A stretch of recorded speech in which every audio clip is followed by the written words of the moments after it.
Read by Roger Melin. The Trevor Case by Natalie Sumner Lincoln. Chapter 1. Face to Face.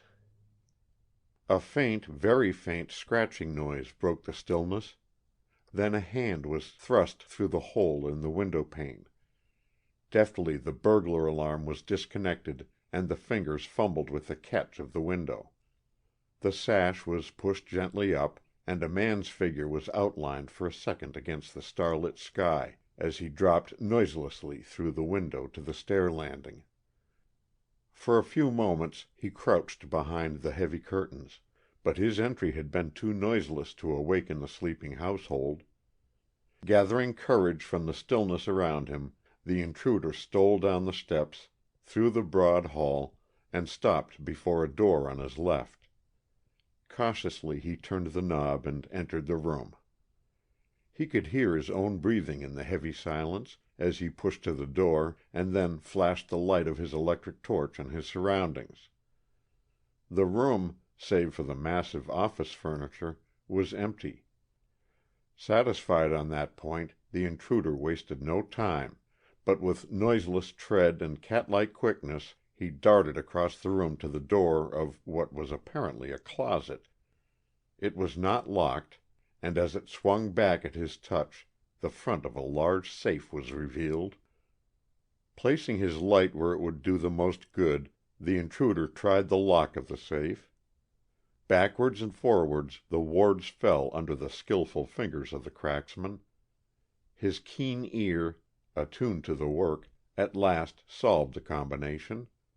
With a sigh of relief he stopped to mop his perspiring face and readjust his mask. "Lucky for me," he muttered. "The safe's an old-fashioned one. As it is, it's taken 3/4 of an hour, and time's precious." The big door moved noiselessly back on its oiled hinges, and the intruder, catching up his electric torch, turned its rays full on the interior of the safe.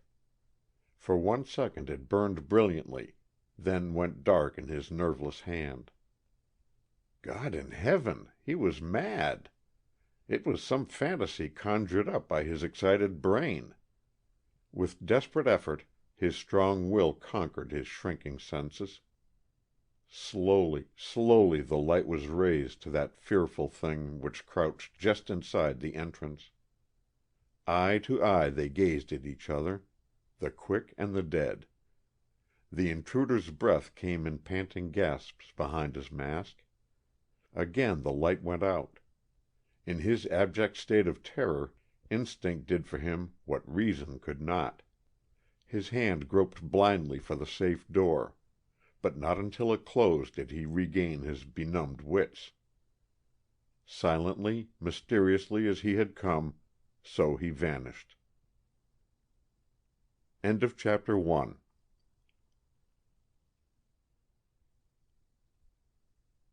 Chapter 2. The Secret of the Safe.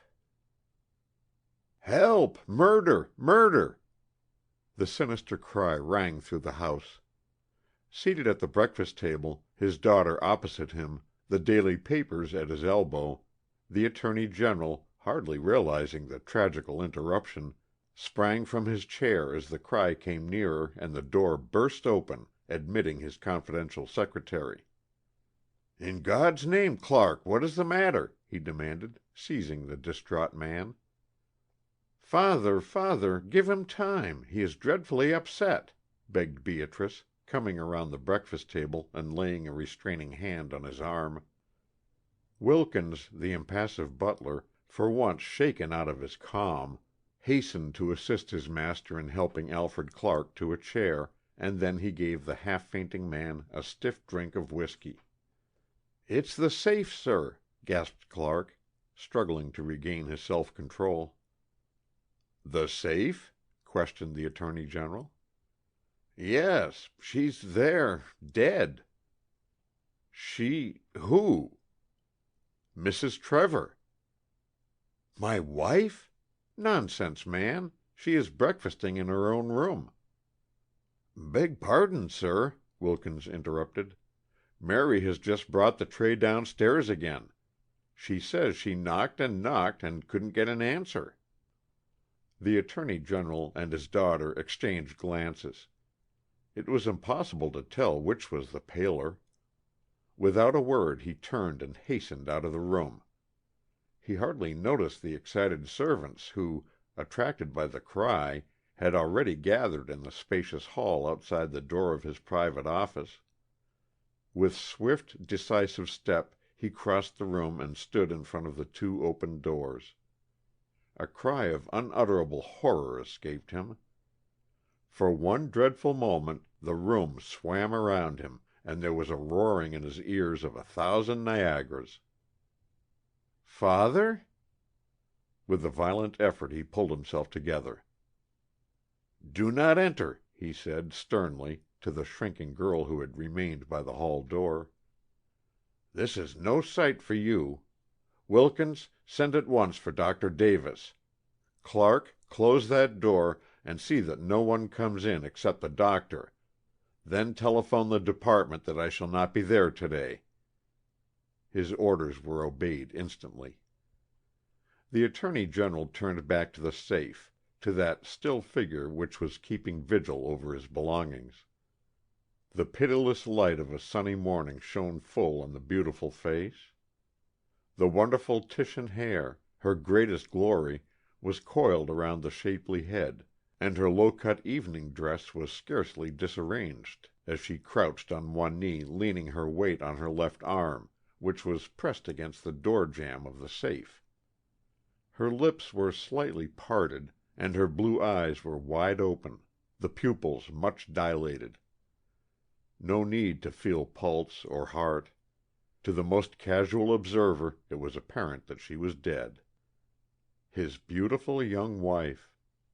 Edmund Trevor groaned aloud and buried his face in his hands. Clark watched him for a moment in unhappy silence, then moved quietly over to the window and looked out with unseeing eyes into the garden. The large mottled brick and stone trimmed house was situated on one of Washington's most fashionable corners, Massachusetts Avenue and DuPont Circle. On being appointed Attorney General, Trevor had taken it on a long lease. He had selected it from the many offered because it was very deep on the 20th Street side, thus allowing the drawing room, library, and dining room to open out of each other. On the right of the large entrance hall was a small reception room, and back of it the big octagonal-shaped room with its long French windows opening into the enclosed garden that had appealed to him for his own private use as a den or office. And he was particularly pleased with the huge safe, more like a vault, which had been built in one of the large old-fashioned closets by the owner. It had been useful to the Attorney General on many occasions. The silence was broken by a tap at the door. "Dr. Davis, sir," announced Wilkins. "I came at once," said the doctor, advancing quickly to the Attorney General's side. A horrified exclamation escaped him as his eyes fell on the tragic figure, and he recoiled a few steps. Then his professional instincts returned to him, and he made a cursory examination of Mrs. Trevor. As he rose from his knees, the eyes of the two men met. He silently shook his head. "Life has been extinct for hours," he said. "Rigor mortis has set in." The Attorney General gulped back a sob. Reason had told him the same thing when he first found her, but he had hoped blindly against hope. "Can she be removed to her room?" he asked, as soon as he could control his voice.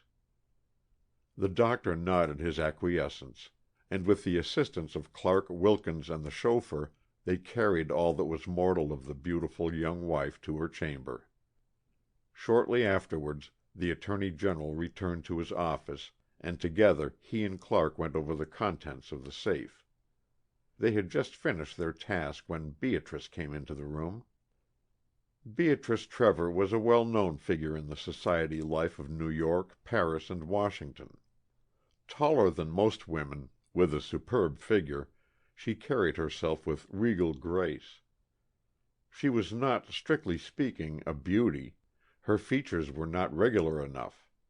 But there were men and women, too, who were her adoring slaves. Her mother had died when she was 5 years old, and up to the time of her 18th year she had lived alone with her father. Then he met, wooed, and won the beautiful foreigner, whose butterfly career had come to so untimely an end. "Father, I must know what has happened." "Why, my dearest," there was a deep tenderness in the Attorney General's usually impassive voice, "I thought you had been told. Hélène evidently went into the safe to put away her jewelry, and in some mysterious way she must have pulled the heavy door to behind her. Thus locked in, she was smothered. It is terrible, terrible!" His voice shook with the intensity of his emotion. Well, Wilkins, what is it?" "A detective, sir, from headquarters." "A detective? What on earth? Did you telephone them, Clark?" The secretary shook his head. "No. Well, show him in, Wilkins." There was nothing about the man who entered to suggest a detective.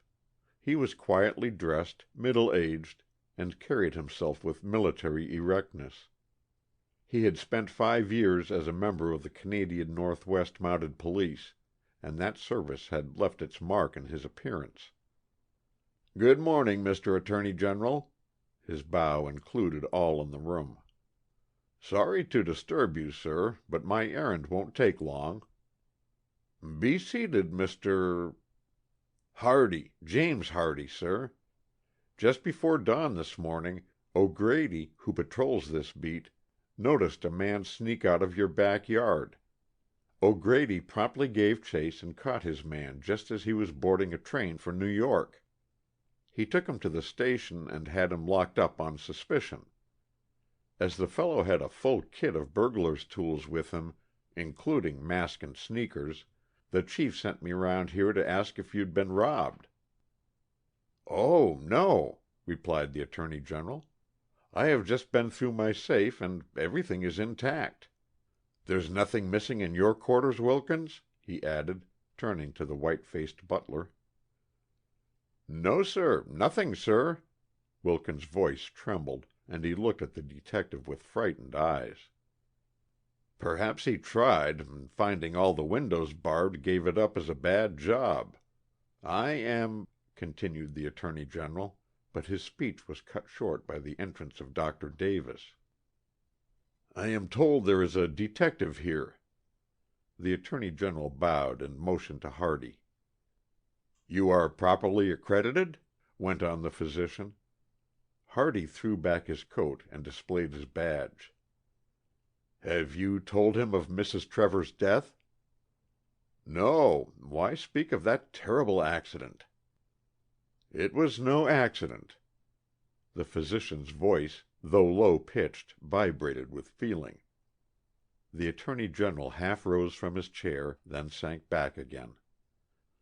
"Davis," he said, almost fiercely, "you know that by some fearful mischance Hélène locked herself in the airtight safe and was suffocated."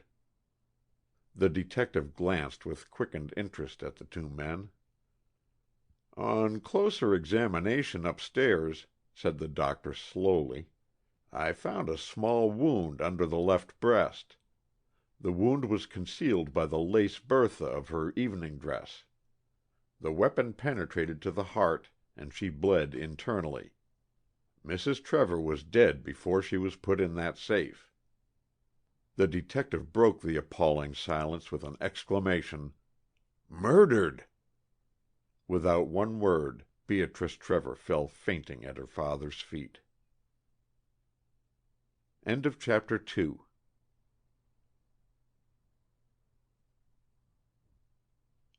Chapter 3. At the MacAllisters. Many called, but few were invited to attend Mrs. Van Zandt MacAllister's stately entertainments. Possibly for that reason alone her invitations were eagerly sought and highly prized by social aspirants. For more years than she cared to remember, Official, residential, and diplomatic Washington had gathered on an equal footing in her hospitable mansion on F Street. So strictly did she draw social distinctions that one disgruntled climber spoke of her evening receptions as "resurrection parties," and the name clung. But all Washingtonians took a deep interest in Madame MacAllister, as they affectionately called her. She was grande dame to her fingertips. On the occasion of her daughter's marriage to the Duke of Middlesex, she gave a beautiful wedding breakfast. The wedding was of international importance. The President, his cabinet, and the diplomatic corps were among the guests. Mrs. MacAllister was standing in the drawing-room with her back to the dining-room door talking to the President. As the butler drew apart the folding doors, the long table, covered with massive silver, china, and glass, gave way under the weight. The crash was resounding. The terrified guests glanced at each other. Mrs. MacAllister never even turned her head, but went on conversing placidly with the President. The doors were instantly closed. The guests, taking their cue from their hostess, resumed their light chatter and laughter, and in a remarkably short time the table was cleared and reset, and the breakfast announced.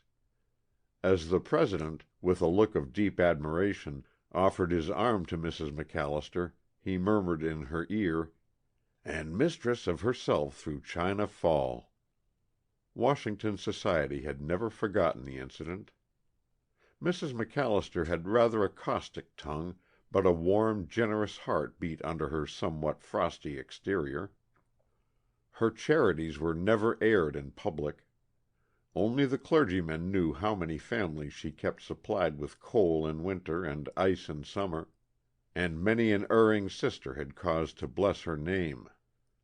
Mrs. MacAllister glanced impatiently at the clock. 20 minutes past 5. She leaned forward and touched the electric bell beside the large open fireplace. There were two things she abominated: to be kept waiting, and midday dinners. The former upset her nerves, the latter her digestion. "Has Miss Margaret returned?" she asked as Hurley entered with the tea tray. Before the butler could answer, there was the sound of a quick, light footstep in the hall, and then the portières were pushed aside. Mrs. MacAllister looked approvingly at her granddaughter. Peggy was more like her father's people, and her grandmother's heart had warmed to her from the moment the motherless little baby had been placed in her tender care. The young father, never very strong, had not long outlived his girl wife. Since then Peggy and her grandmother had lived alone in the old-fashioned residence, which her grandfather MacAllister had bought years before when coming to live in Washington on the expiration of his third term as governor of Pennsylvania. "Well, Granny, am I very late?" giving Mrs. MacAllister a warm hug. She had never stood in awe of her formidable grandmother, but with all the passionate feeling of her loving nature she looked up to and adored her. "My dear, 5 o'clock is 5 o'clock, not 20 minutes past," retorted Mrs. MacAllister, smoothing her silvery hair, which had been decidedly ruffled by Peggy's precipitancy. "I declare, Granny, you are as bad as Nana. If it is 3 minutes past 5, she says it's hard on 6 o'clock.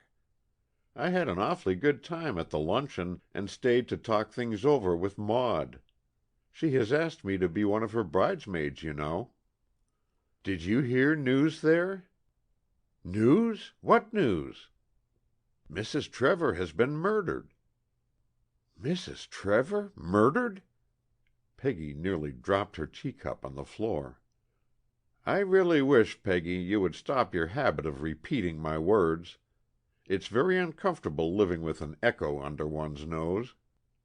"Oh, Granny, please tell me all about it right away." "Well, according to the Evening Star—" "What is it, Hurley?" as that solemn individual entered the room. "Mr. Tillinghast to see you and Miss Margaret, ma'am." "Show him in. Now, Peggy, we will probably get the news at first hand. Good evening, Dick." The young fellow bowed with old-fashioned courtesy over her beautifully shaped, blue-veined hand. Clean living and plenty of outdoor sports could be read in his clear skin and splendid physique. He was a particular favorite of Mrs. MacAllister's.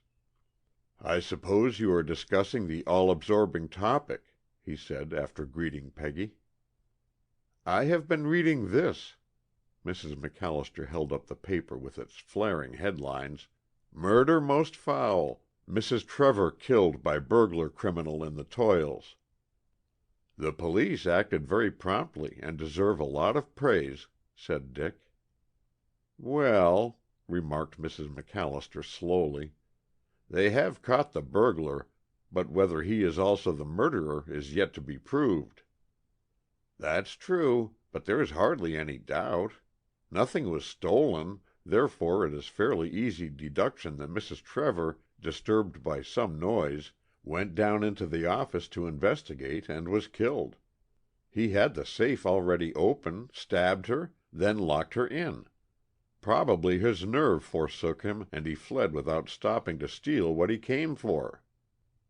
"My dear Dick, your theory might answer if any other woman was in question, but Mrs. Trevor, she wouldn't have troubled herself if there had been a cloudburst in the office. She was simply a human mollusk. And as for—" Mrs. MacAllister's feelings were beyond expression. "I say, aren't you a little hard on her? I don't know when I've seen a more beautiful woman, and one so popular." "With men," supplemented Mrs. MacAllister dryly. Dick laughed outright. "Anyway," he said, "the police have found that the burglar entered the house by the window on the stair landing, which looks out on the roof of the butler's pantry. It is an easy climb for an active man. All the windows on the first floor are heavily barred. They found one of the small panes of glass had been cut out and the window unfastened, although closed. I'm afraid our friend the burglar will have a hard time proving his innocence." "It is terrible, terrible," groaned Peggy, who had been reading the paper's account of the tragedy. "I must go at once and leave a note for Beatrice," and she started to rise. "Sit still, child. I have just returned from the Trevors, and left your card and mine with messages." "Did you see Beatrice, Granny?" "No, only that odious Alfred Clark. I cannot bear the man, he is so spacious," hunting about for a word. "He told me that Beatrice and the Attorney General would see no one. Beatrice must be terribly upset, poor darling. I didn't know there was much love lost between them." "There wasn't," confessed Peggy. "Mrs. Trevor was perfectly horrid to her." "That's news to me," said Dick, helping himself to another sandwich. "Beatrice is not the kind to air her troubles in public," answered Peggy, "and she never talked much to me, either, but I couldn't help noticing lots of things. I've got eyes in my head." "That you have," thought Dick, who had long since fallen a victim. "Why, last night Beatrice and I went to the bachelors together. I stopped for her, and she just broke down and cried right there in the carriage. She had had an awful scene with her stepmother just before I got there. We had to drive around for half an hour before she was composed enough to enter the ballroom." "What did they quarrel about?"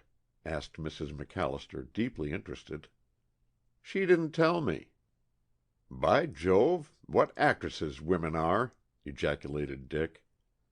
"I danced with her several times, and I thought she was enjoying herself immensely." Peggy sniffed. She had not a high opinion of a mere man's perceptions. Then she qualified her disapproval by a smile which showed each pretty dimple and sent Dick into the seventh heaven of bliss. "Of what nationality was Mrs. Trevor?" asked Mrs. MacAllister, coming out of a brown study. "She was an Italian," answered Dick. "No, Dick, I think you are mistaken. I am sure she was a Spaniard," declared Peggy. "She spoke Spanish faultlessly." Mrs. MacAllister shook her head. "That doesn't prove anything. She spoke French like a Parisian, and also Italian fluently. The only language in which her accent was pronounced was English.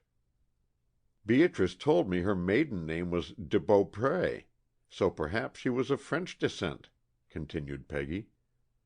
"Mr. Trevor met her in London. They were married 6 weeks later very quietly, and Beatrice was not told of the affair until after the ceremony." "Indeed!" Mrs. MacAllister smiled grimly. "Marry in haste, repent at leisure." "But being a lawyer, perhaps he just naturally pressed his suit quickly," interrupted Dick, manlike, standing up for his sex. "I'd do the same, if you gave me half a chance," he added in an ardent smile to Peggy, whose only answer was a vivid blush. "Don't talk to me of lawyers," retorted Mrs. MacAllister, who had unpleasant recollections of a bitter lawsuit with one of her relatives. "Their ways are past finding out. But I really must discover who Mrs. Trevor was before her marriage." "Why, Granny, I have just told you she was Mademoiselle de Beaupré." "The only de Beaupré I have ever heard of, Peggy, is Anne de Beaupré, and I imagine it is a far cry from Saint Anne to Hélène, whose very name suggests sulphur. Must you go?" she asked as Dick rose. "Yes, I have a special story to send on to the Philadelphia papers. If I hear any further details of the murder, I'll drop in and tell you." "Thanks, but I have decided to attend the inquest, which the papers say will be held at the Trevors." "Granny!" cried Peggy in a tone of horror. "Tut, child, of course I am going. I dearly love a mystery. Besides, the World and his wife will be there." "And so will I," added Dick as he bowed himself out.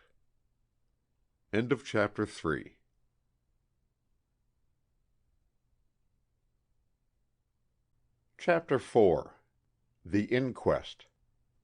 The dastardly murder created a tremendous sensation not only in Washington, but in every state of the Union as well. The Trevors were bombarded with telegrams and special delivery letters, and their house besieged by reporters. Mrs. MacAllister was right. All fashionable society turned out to attend the inquest, and fought and struggled for admittance, rubbing shoulders with the denizens of southeast Washington and Anacostia as they pushed their way into the Trevor mansion. The inquest was to be held in the library, the suite of rooms, comprising parlor, library, and dining room, having been thrown open to accommodate the public. A rope had been stretched in front of the office door and across the square staircase to keep the crowd within bounds. Uniformed policemen stationed at the wide hall warned those whose curiosity caused them to linger about the room where the tragedy occurred to "move on." Mrs. MacAllister, true to her word, had arrived early, and she and Peggy had been given seats in the library. As she glanced about her, she caught the eye of Senator Phillips, who instantly rose and joined her. "This is a terrible affair," said the Senator, after they had exchanged greetings. "Beautiful Mrs. Trevor, so young, so fascinating." "It is indeed dreadful," agreed Mrs. MacAllister, with a slight shiver. "The idea of any woman coming to such an end makes my blood run cold. I cannot sleep at night thinking of it. Have you seen the Attorney General?" "Yes, he sent for me. We were college chums, you know. I never saw such self-control. He is bearing up most bravely under the fearful shock." In the meantime, Peggy, sick at heart, was looking about her and thinking of the many handsome dinners, luncheons, and receptions she had attended in the Trevors' beautiful home. When all was said and done, Mrs. Trevor had been an ideal hostess, for besides beauty she had tact and social perception, and, therefore, had always steered clear of the social pitfalls which lie in wait for the feet of the unwary in Washington's complex society. Only the night before the murder, Mrs. Trevor had given a large theater and supper party, and Peggy remembered that she had never seen her hostess appear more animated or more beautiful, and now, "In the midst of life we are in death." The solemn words recurred to Peggy as she watched the coroner and the jury file into the room and seat themselves around the large table which had been brought in for their use. To one side, representatives of the Associated Press and the local papers were busy with pad and pencil. Among the latter, Peggy recognized Dick Tillinghast. Some telepathy seemed to tell him of her presence, for he turned and his eyes lighted with pleasure as he bowed gravely to her and Mrs. MacAllister.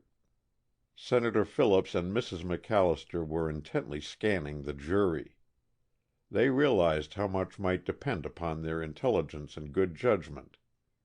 In this case, the jurymen had apparently been selected from a higher stratum of life than usual, and Senator Phillips sighed with relief as he pointed to the men sitting at the end of the long table.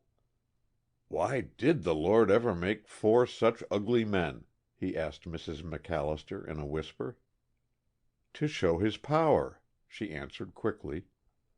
All further remarks were cut short by Coroner Wilson swearing in the jury. Their foreman was then elected. All the witnesses were waiting in the small reception room to the right of the front door. Policemen guarded each entrance. "Have you viewed the scene of the tragedy and the body of the victim?" asked the coroner. "We have, sir," answered the foreman. Then the coroner, in a few words, briefly stated the occasion for the hearing. The first witness summoned was Dr. Davis. After being duly sworn, he seated himself in the witness chair, facing the jury. In a few clear words, he stated that he had been telephoned for by Wilkins and had come at once. On his arrival, he had been shown into the private office. "Please state to the jury the exact position in which you found Mrs. Trevor." "Mrs. Trevor was crouching on one knee directly inside the safe, with her left hand pressing against the door jamb, so," and he illustrated his statement. "From the condition of her body, I judged she had been dead about 8 or 9 hours. The pupils of her open eyes were very much dilated." One of the jurymen leaned forward and opened his lips as if to speak, then drew back. The coroner noticed his hesitancy. "Do you wish to question the witness?" he asked. I He was obviously confused by the attention drawn to him. "Doctor, I always thought that when people died their eyes shut up." "On the contrary," answered Dr. Davis, dryly. "Their eyes usually have to be closed by the undertaker." "Did you order the body removed, Doctor?" asked the coroner, resuming the examination. "Yes, I thought that Mrs. Trevor had been asphyxiated in the airtight safe.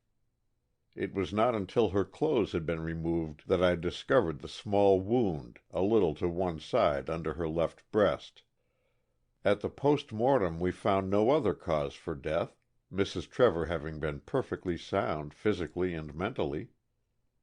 "Were there no bloodstains?" "None. The weapon, which pierced the heart, was broken off in the wound preventing any outward flow of blood. She bled internally. Death was probably instantaneous." "Have you the weapon?" "Yes. I probed the wound in the presence of the deputy coroner and Dr. Wells. Here it is." There was instant craning of necks to see the small object which Dr. Davis took out of his pocket. It was a piece of sharp-pointed steel, about 4 inches long. The coroner passed it over to the jury, then continued his questions. "Could the wound have been self-inflicted?" "Impossible, unless the victim was left-handed." "Now, Doctor, what kind of a weapon do you think this point belongs to?" "Well," The doctor hesitated a moment. "I don't think it could be called a weapon in the usual sense of the word. To me it looks like the end of a hatpin." His words caused a genuine sensation. A hatpin? Men and women looked at each other. What a weapon for a burglar to use! "Could so frail an article as a hatpin penetrate through dress, corset, and underclothes?" asked the coroner, incredulously. "Mrs. Trevor wore no corsets. In place of them she had on an elastic girdle, which fitted perfectly her splendid, supple figure." The coroner asked a few more questions, then the doctor was dismissed. The next to take the stand was the deputy coroner. His testimony simply corroborated that of Dr. Davis in every particular. As he left the witness chair, the clerk summoned Alfred Clark. "Your name?" asked the coroner, after the usual preliminaries had been gone through with. "Alfred Lindsay Clark." "Occupation?" "Confidential secretary to the Attorney General." "How long have you been in his employ?" 11 months. "And before that time?" "I was a clerk in the Department of Justice for over 2 years. In fact, ever since I have resided in this city." "Then you are not a native of Washington?" "No. My father was in the consular service. At the time of my birth he was vice consul at Naples, and I was born in that city. I lived abroad until 2.5 years ago." "You were the first to find Mrs. Trevor, were you not?" "Yes. I always reach here at 8 o'clock to sort and arrange the mail for the Attorney General.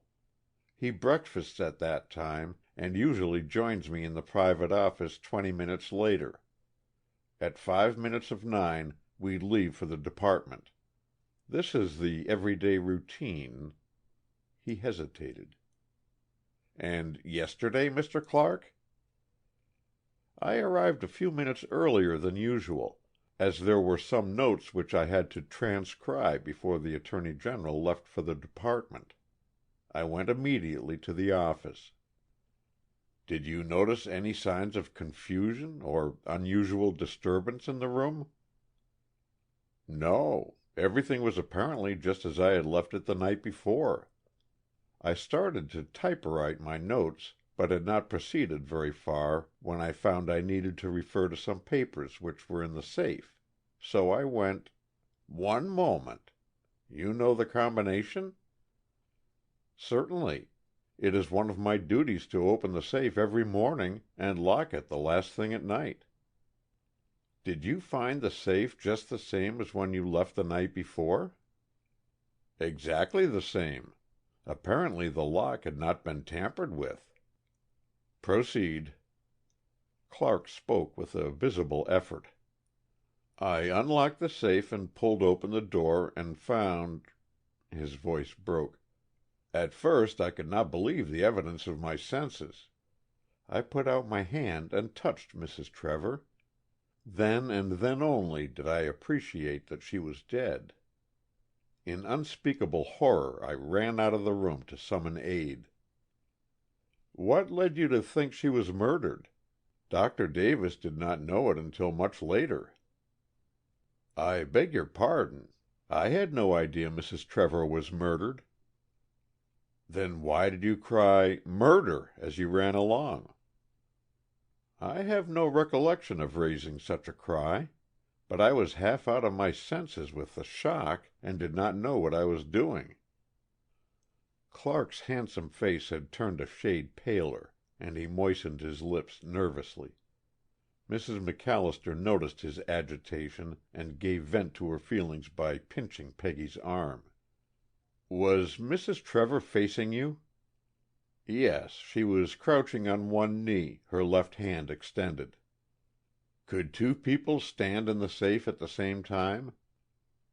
"Side by side, yes, but not one in front of the other.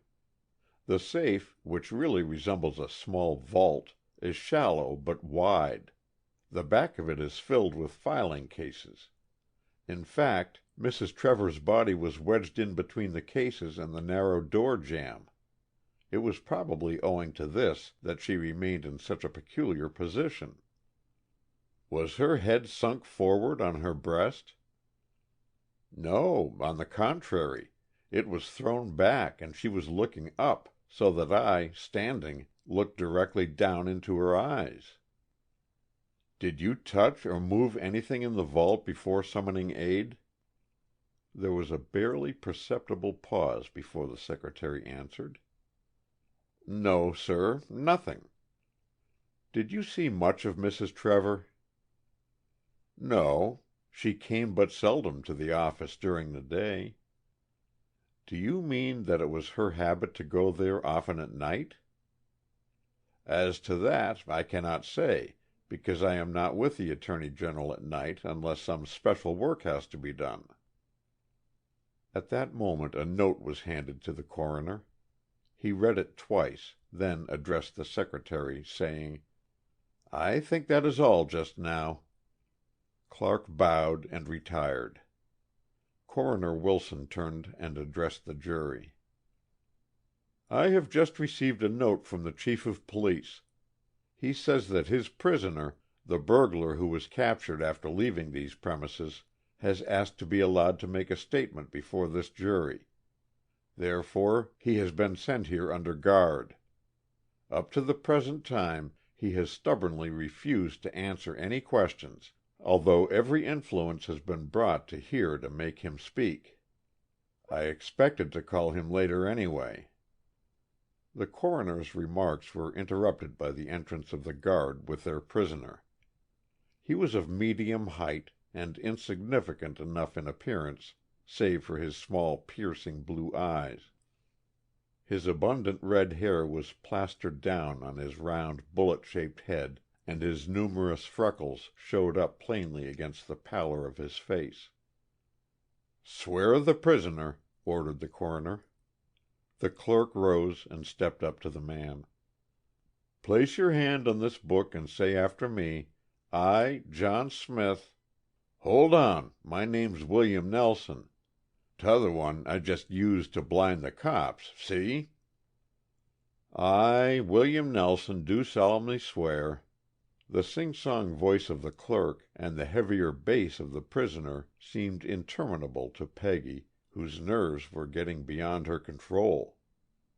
She wished he would get through his confession quickly. It was awful sitting in callous judgment on a human being, no matter how guilty he might be. "Now, William Nelson, alias John Smith," said the coroner sternly, "I am told you have volunteered to confess—" "Nix. No confession," interrupted Nelson. "Just an account of how I came to get mixed up in this deal." "Well, remember you are on oath, and that every word will be used against you." The prisoner nodded, cleared his throat, then spoke clearly and with deliberation. "I came to Washington just to get certain papers.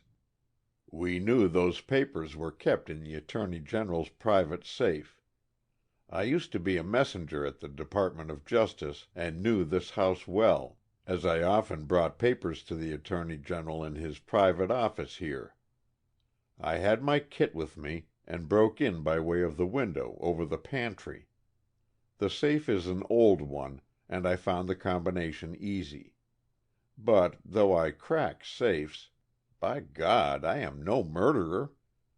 When I opened that door, I found the lady there, dead." The man rose. "I know no more than you who killed her, so help me God." Nelson's deep voice, vibrating with intense feeling, carried conviction. There was no doubting the effect his words had upon the jury and the spectators. "I ain't no coward, but the sight of that figure, crouching there, and I looking down into her dead eyes, struck cold to my marrow bones. I ain't been able to sleep since," and the prisoner's hand shook as he wiped the beads of perspiration off his forehead. "Quite a dramatic story," said the coroner, dryly. "And the proof?" The prisoner struck the table fiercely with his clenched hand. "Go ask the men who hired me to come here and steal the papers, showing the attitude the Attorney General and the Department of Justice would take against the Fairbanks Railroad combine. Ask those who wanted to get the news first, before it was given out to the public. Do you think they would incriminate themselves by admitting such a rascally piece of business?" "Perhaps not," sullenly, "but I'll make them. Secondly, the motive of your presence here does not clear you of the suspicion of being the murderer. Did you get the papers?" "No. When I saw that dead body, I stopped for nothing. You don't believe me, but I've told you God's truth. I don't mind doing time for housebreaking, but I ain't hankerin' for the electric chair." The coroner rose abruptly and signaled to the guards. "You will be summoned again, Nelson," he said, and as the guards closed about the prisoner, he announced that the hearing was adjourned until 1 o'clock that afternoon. Chapter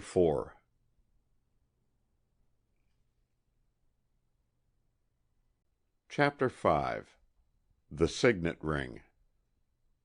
Excitement ran high among the spectators as they crowded into the rooms a few minutes before 1 o'clock. The burglar's story had impressed them by its sincerity, but if he was innocent, who could be the criminal? "Nelson knew how to play on people's emotions and made up a plausible tale, but as the coroner says, he has given no proof to back his statement that Mrs. Trevor was killed before he entered the house," said Philip White, in answer to one of Peggy's questions. She and her grandmother were occupying their old seats in the library, and Dick Tillinghast and White had just joined them. Philip White, who stood at the head of the district bar, was not one to form opinions hastily. Therefore he was usually listened to. He was a warm friend of the Attorney General's, and had been a frequent visitor at his house. "No, Miss Peggy," he went on, "the fellow's just a clever criminal." "I rather believe in him," said Peggy stoutly. "He didn't have to tell what he knew." "That's just it. It was a neat play to the galleries. He would have been summoned before the jury anyway, and his story dragged from him piece by piece. He hoped it would tell in his favor if he volunteered and gave a dramatic account of what occurred that night." "Where did he get his information about the papers being in the safe?" queried Mrs. MacAllister, who had been an interested listener. "Probably there is some leak in the Department of Justice." The low hum of voices ceased as the coroner's clerk rose and called the Attorney General to the stand. Many a sympathetic eye followed his tall, erect figure as he passed quietly through the room. Edmund Trevor had won distinction early in life by his unremitting labor and ability. A New Yorker born and bred, he had given up a large law practice to accept the President's tender of the portfolio of Attorney General. His devotion to his beautiful wife, some 20 years his junior, had been often commented upon by their friends. While not strictly speaking a handsome man, his dark hair silvering at the temples, his fine eyes and firm mouth gave him an air of distinction. He was very popular with both men and women, as his courtly manner and kind heart gained him a warm place in their regard. Today sorrow and fatigue were visible on his face. He looked careworn and troubled. After he had answered the usual questions as to his age, full name, and length of residence in Washington, the coroner turned directly to him. "How old was Mrs. Trevor, and where was she born?" he asked. 30 years old. She was born in Paris, France." "Where did you first meet her?" "In London, at a ball given by the American ambassador 3 years ago." "When and where were you married?"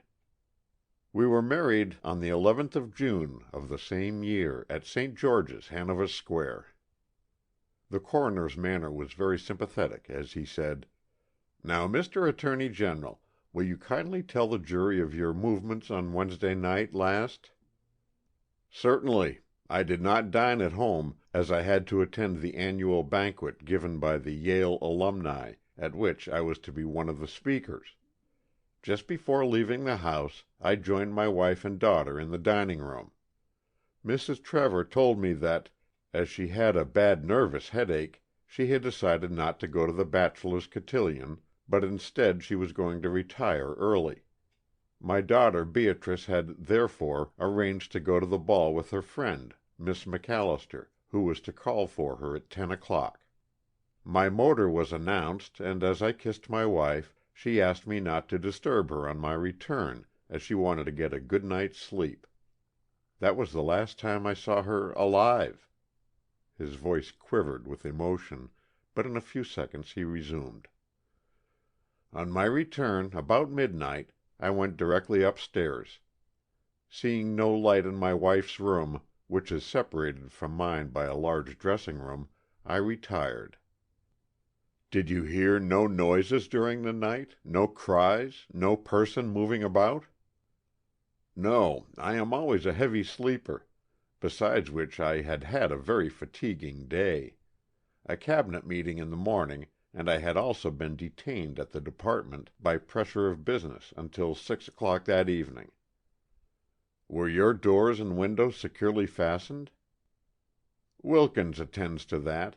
I did not put up the night latch on the front door because I knew Beatrice had to come in with her latchkey." "How did you find the house lighted on your return?"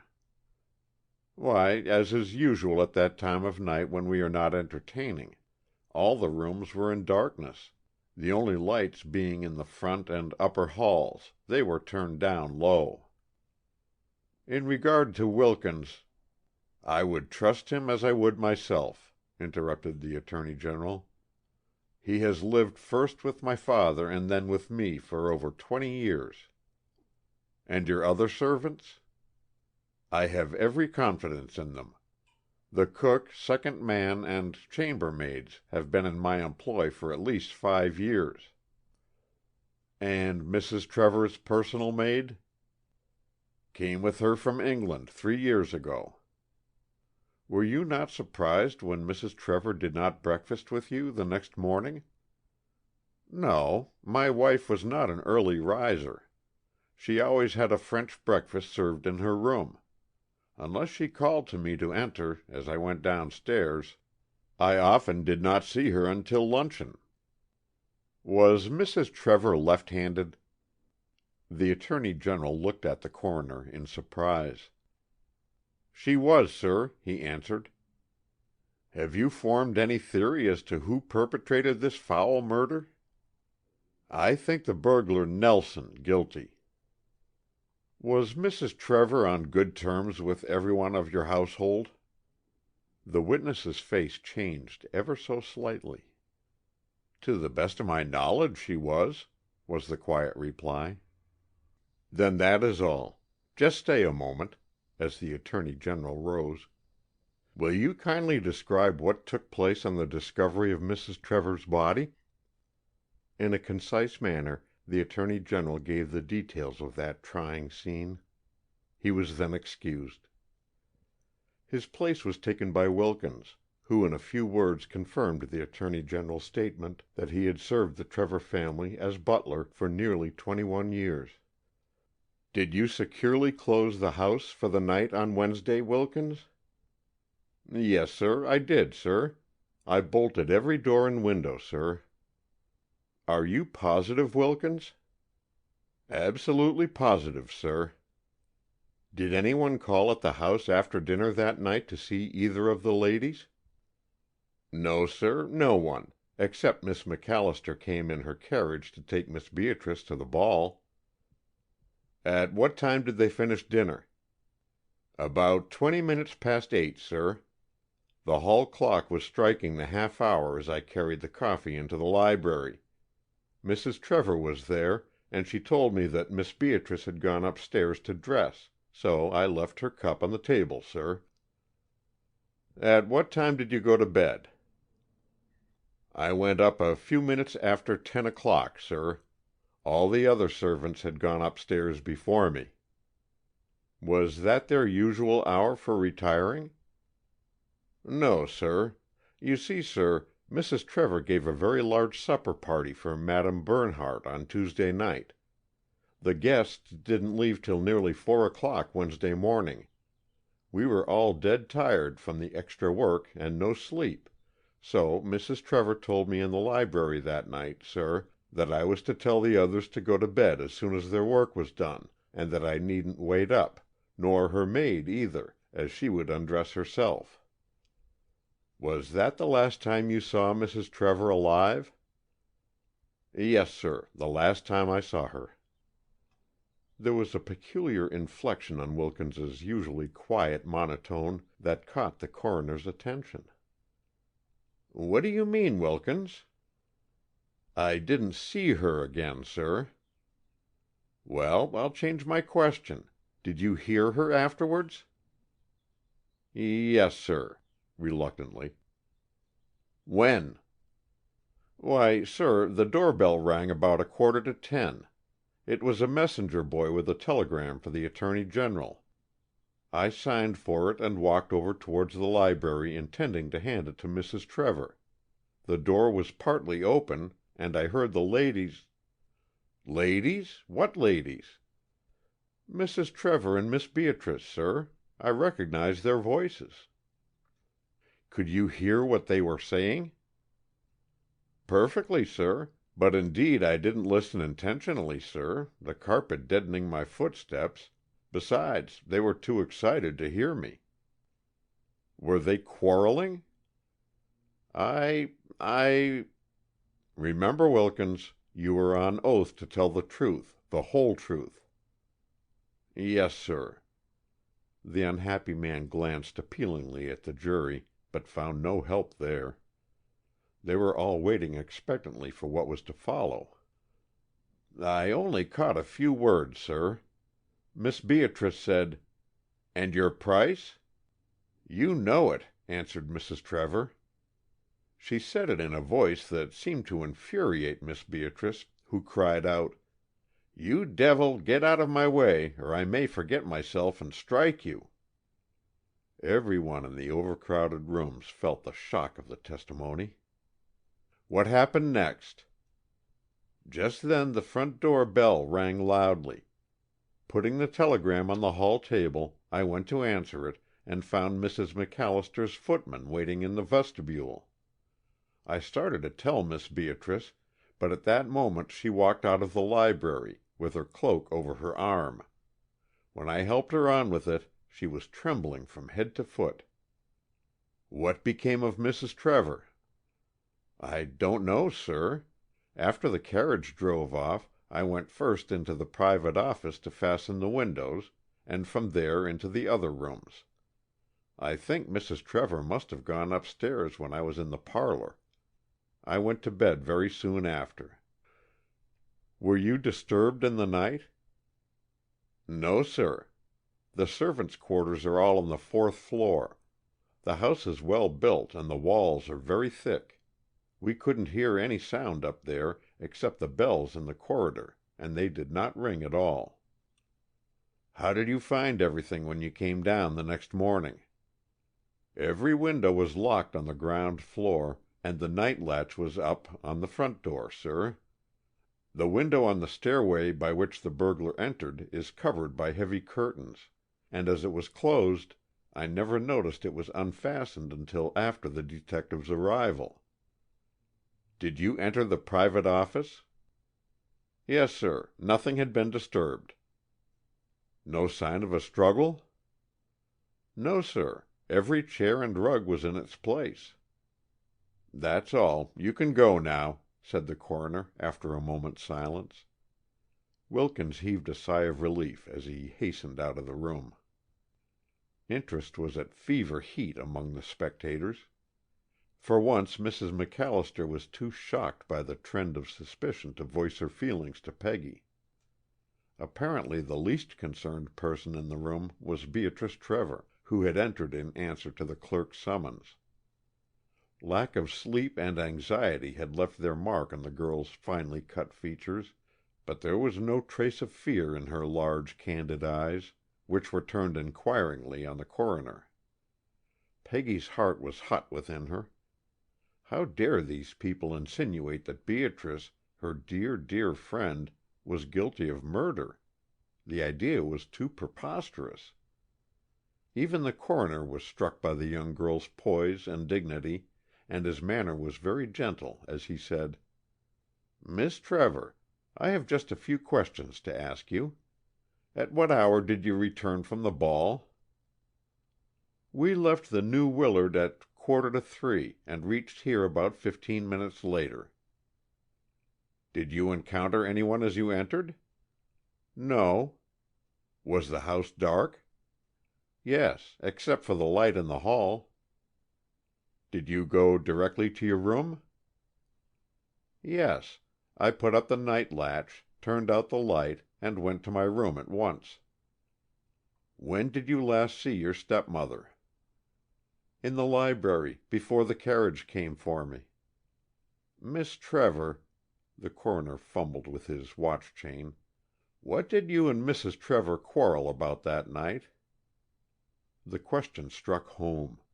Beatrice reeled in her seat. "What did you say?" she stammered. The coroner repeated his question. With a visible effort Beatrice regained her self-control. "That is a matter between my stepmother and myself. I decline to discuss it with anyone." "But you must, Miss Trevor." "I will not. Our quarrel had nothing whatever to do with Mrs. Trevor's death." "I am the best judge of that," retorted Coroner Wilson, but Beatrice remained obstinately silent. "Come, Miss Trevor.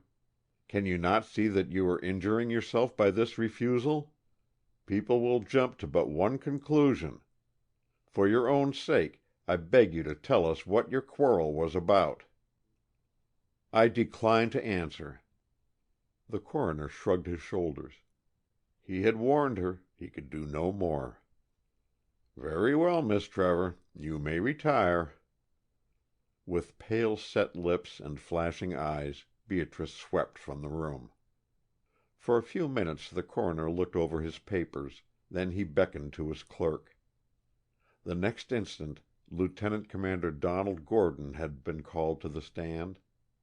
There was a gasp of amazement from the fashionable spectators.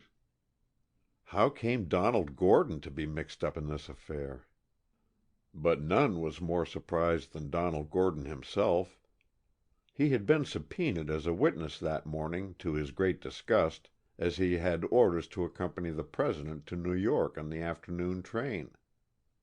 He reported the subpoena to his superiors, and another aide had been detailed to attend the President in his place. Gordon had an enviable record as an officer in the United States Navy. He had served bravely under Admiral Dewey at Manila, and on several occasions received special commendation from Congress. Good-looking, in a big, fine way, he was immensely popular in the service, and also with his many civilian friends. "Mr. Gordon," said the coroner, after he had been duly sworn, "I wish to ask if this is your property." As he spoke he held up a heavy gold signet ring. Absolute incredulity was plainly written on Gordon's face as he leaned over and took the ring. "Yes," he said, turning it over. "Yes, it is my class ring. My initials and the date of my graduation from the Naval Academy are engraved on the inside." Then his voice deepened. "How came you to have this ring in your possession?" "It was found," the coroner paused impressively, "it was found tightly clasped in Mrs. Trevor's right hand." In stupefied silence Gordon gazed at the coroner, while the meaning of his words slowly took form in his brain. Then he leaped to his feet. "You lie, damn you, you lie!" he cried fiercely.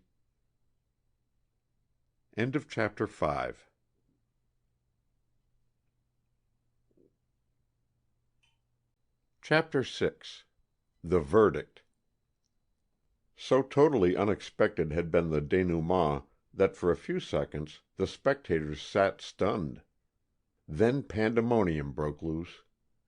It was only after the coroner threatened to clear the rooms that quiet was restored. "Such violence is unnecessary," said he, addressing Gordon.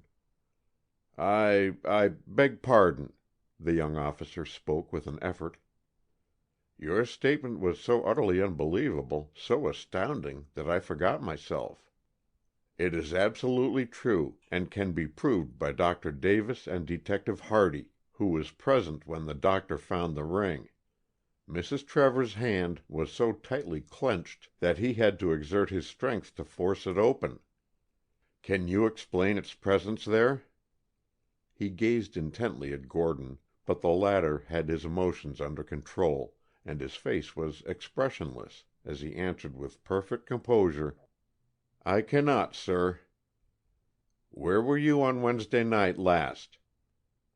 "I dined at the Metropolitan Club with Lieutenant James Raymond. We went later to the bachelor's cotillion."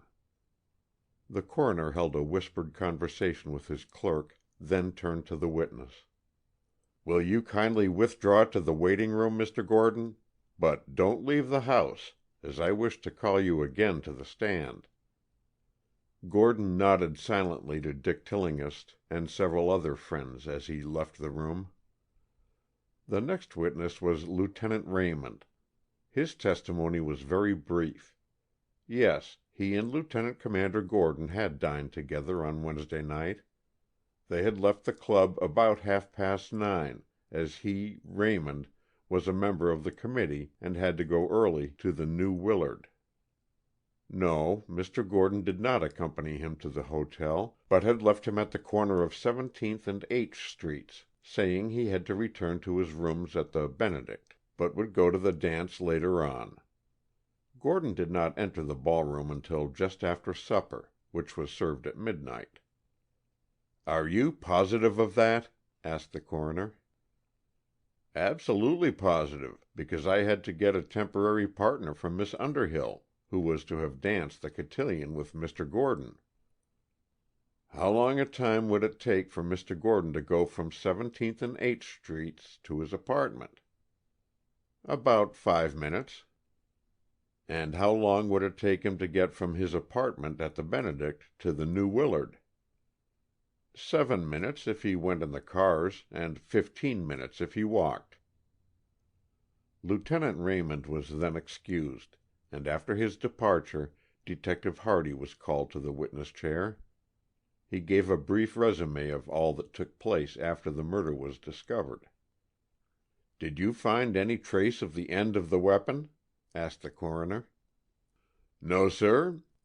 I turned the whole place inside out, but could find nothing. The only clue I had to go upon was the ring which we found in Mrs. Trevor's hand. I saw at a glance that it was a naval class ring, so I at once went to the Navy Department. There I looked through the register of Annapolis graduates, and found that 2 men in that class had the 2 initials D.G., Donald Gordon and Daniel Green. The latter is stationed at Mare Island, California. That eliminated him. So I went to Mr. Gordon's quarters at the Benedict apartment house." He paused. "Go on," ordered the coroner. "Tell your story in your own way." The jury, to a man, were leaning across the table, regarding the detective with deep interest. "The janitor there is a friend of mine, so he let me go into Mr. Gordon's apartment, which is on the 2nd floor, with his pass key. I searched his rooms thoroughly, but could find nothing. Then I went through his personal belongings. In the inner pocket of his overcoat I found a few pieces of a torn note. It didn't take me long to fit the words together. I then pasted them all on a sheet of notepaper. Here, you can see for yourselves." He drew out his pocketbook as he spoke, and removed from it a sheet of paper on which were pasted scraps torn in different shapes, and handed it to the coroner. After one startled glance, The coroner read the contents aloud. "Come when half 11 must you for leave New York Helen de T." Without a word of comment, the coroner handed the paper to the jurymen, who eagerly scanned it. "Have you any further evidence to give to the jury?" "No, sir." "That is all, then, Hardy. You are excused. Bain," to his clerk, "recall Mr. Gordon." Gordon was walking impatiently up and down the smaller room, eager to be gone, and he answered the summons with alacrity. "Mr. Gordon, where were you between the hours of 9:30 p.m. and midnight on Wednesday last?" "I decline to state." "Tut! We know you called to see Mrs. Trevor at 11:30 that night." "Indeed. And may I ask who your informant is?" The coroner paid no attention to the interruption, but went steadily on with his examination. "Did Mrs. Trevor admit you?" Silence. The coroner repeated his question. Still no reply. "Come, sir, you must answer, yes or no." Gordon stirred uneasily in his chair. "I was in my rooms at the Benedict until I left to go to the hall," he said.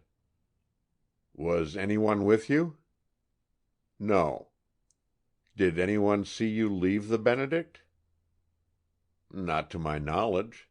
Then he added quickly, "At least there may have been some of the other tenants around, or perhaps the janitor. I never noticed in my hurry."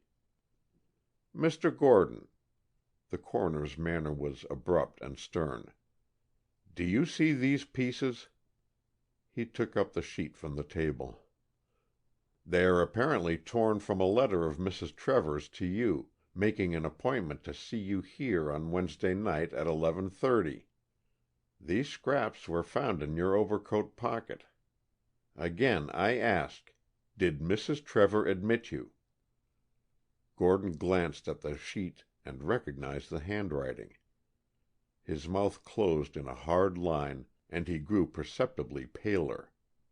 He straightened his broad shoulders and faced the jury squarely, saying, "I refuse to incriminate myself." In the dead silence the scratching of the stenographer's pen could be heard plainly. "You may retire," said the coroner. With perfect self-possession Gordon left the room. The coroner's summing up of the case was short and to the point. As soon as he finished, the jury left the room to deliberate. The hands of the ormolu clock on the mantel had gone 5 times around its dial, but there was no thinning out of the crowd. The majority of the spectators had attended the inquest out of friendship for the Trevors. Others had been brought there by morbid curiosity, but none had expected such an outcome to the investigation. Now, in silence and nervous apprehension, they waited for the return of the jury.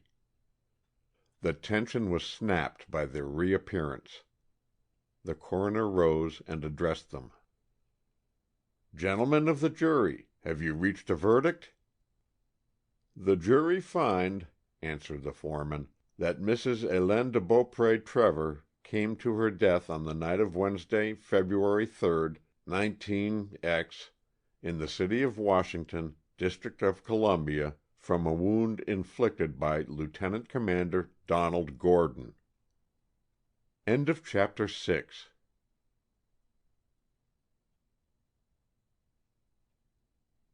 Chapter 7. Wheels Within Wheels. Tramp, tramp, back and forth went the restless footsteps. Would she never tire? Would she never stop? Alfred Clark bent lower until his eye was on a level with the keyhole of the closed library door. Suddenly the gong over the front door rang loudly. With a smothered exclamation, Clark glided quickly across the wide hall and entered the private office, just as Wilkins came out of the dining room. "Good afternoon, Wilkins. Can I see Miss Beatrice?" Peggy's fresh young voice sounded cheerily in Wilkins's ears. During the last week he had had a surfeit of horrors and unmitigated gloom. "Yes, Miss Margaret. She is expecting you. Will you please walk into the drawing-room, and I will tell her you have come." Peggy had only time to straighten one refractory curl, which would trail down on her forehead. It had been the cause of much mental anguish in childish days, because every one dinned into her ears. There was a little girl, and she had a little curl. Consequently, she always took care to tuck that particular lock carefully out of sight. As she turned from the mirror, Beatrice came in through the communicating doors leading to the library. "My dearest, how good it is to see you again!" exclaimed Peggy, giving her a warm kiss and hug. "It is indeed," and Beatrice's sad face brightened as she affectionately returned the embrace. "I have been here several times since the funeral, Beatrice." "I know, dear, and it did my heart good to know you were thinking of me. I feel so alone, so utterly alone." Beatrice stopped to control her voice, and Peggy, with loving sympathy, threw her arm about her shoulders. They made a charming foil sitting side by side on the divan, one so dark in her stately beauty, the other so fair and winsome, their faces seen first in shadow, then in light, as the fickle wood fire flickered to and fro on the wide hearth. "There! I did not intend to allude to the terrible happenings. Since the funeral, which was private, I have tried not to let my mind dwell on the tragedy. Otherwise, I think I should go mad. I cannot speak of it, even to you, dearest." Her hands twitched spasmodically, and she bit her lips to hide their trembling. Regaining her composure by a desperate effort, she signed to Wilkins to move the tea-table nearer the fire. "2 lumps and lemon, Peggy?" "Yes, please, and very weak." "It was dear of you to come out in this snowstorm." "Poof! I don't care that for a storm." Peggy snapped her fingers derisively. "I had been in all day and was longing for fresh air when you telephoned me. And the walk up here did me no end of good. I always eat too much at Granny's lunches." "Tell me who were there." "Oh, just the Topic Club. One of the members gave out at the 11th hour, and Granny asked me to take her place." "It must have been interesting," ejaculated Beatrice. The Topic Club, composed of 11 witty women, was a time-honored institution in the capital. It met once a month at the different members' houses. Each hostess was always allowed to ask one of her friends to make the 12th guest, an invitation eagerly sought for. The topic to be discussed was written on the back of the place cards. "What was the topic this time, Peggy?" "What does a woman remember longest?" "May I have some more hot water? My tea is a little too strong." "And what answer did they find for it?" asked Beatrice, taking up the hot water kettle as Peggy held out her cup. "Why, they decided that no woman ever forgets the man who has once loved her. My gracious, Beatrice, look out!" as a few drops of boiling water went splashing over her fingers. "Oh, Peggy, did I scald you?" "Not very much," groaned Peggy, putting her injured finger in her mouth, that human receptacle for all things, good and bad. "I am so sorry, dear. Tell me, did you hear anything exciting at luncheon?" "Nothing in particular." Peggy could not tell her that the chief topic at the table had been the Trevor murder, so she rattled on. "People say that divorce proceedings are pending in the Van Auken family. You know their home is called the House of 1,000 Scandals. But the latest news is that Martha Underhill's engagement to Bobby Crane has been broken off."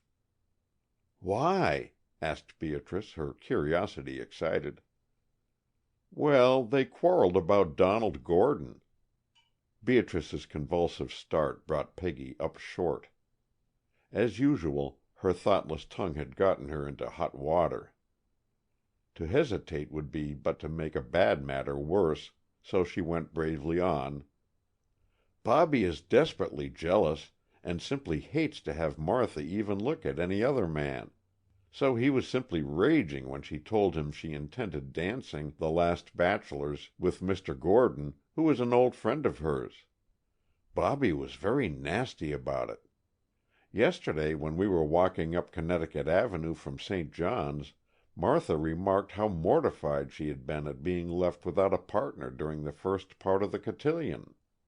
"Serves you jolly well right," snapped Bobby. "That's what comes of dancing with a murderer." "Oh, the coward!" exclaimed Beatrice. "The coward!" "That's what we all thought, and I left Martha telling Bobby what she thought of him. Result, the broken engagement. As to Mr. Gordon, we all believe in his innocence," declared Peggy, stoutly.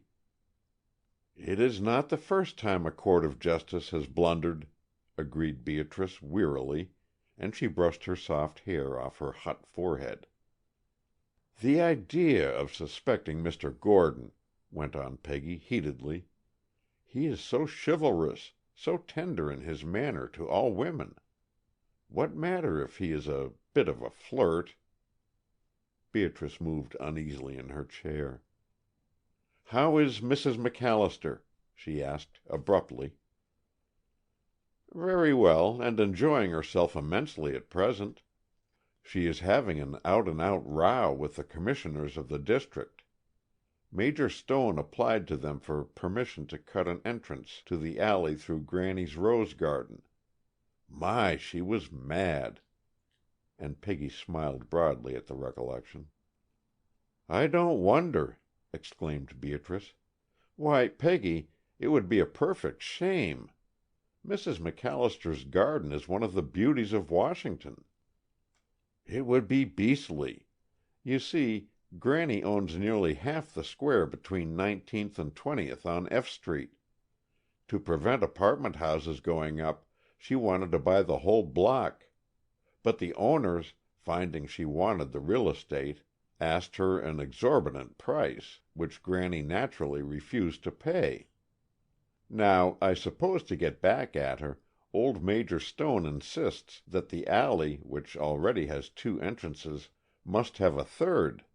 So yesterday Granny and I went to call on Major Cochrane, the new engineer commissioner, in the district building.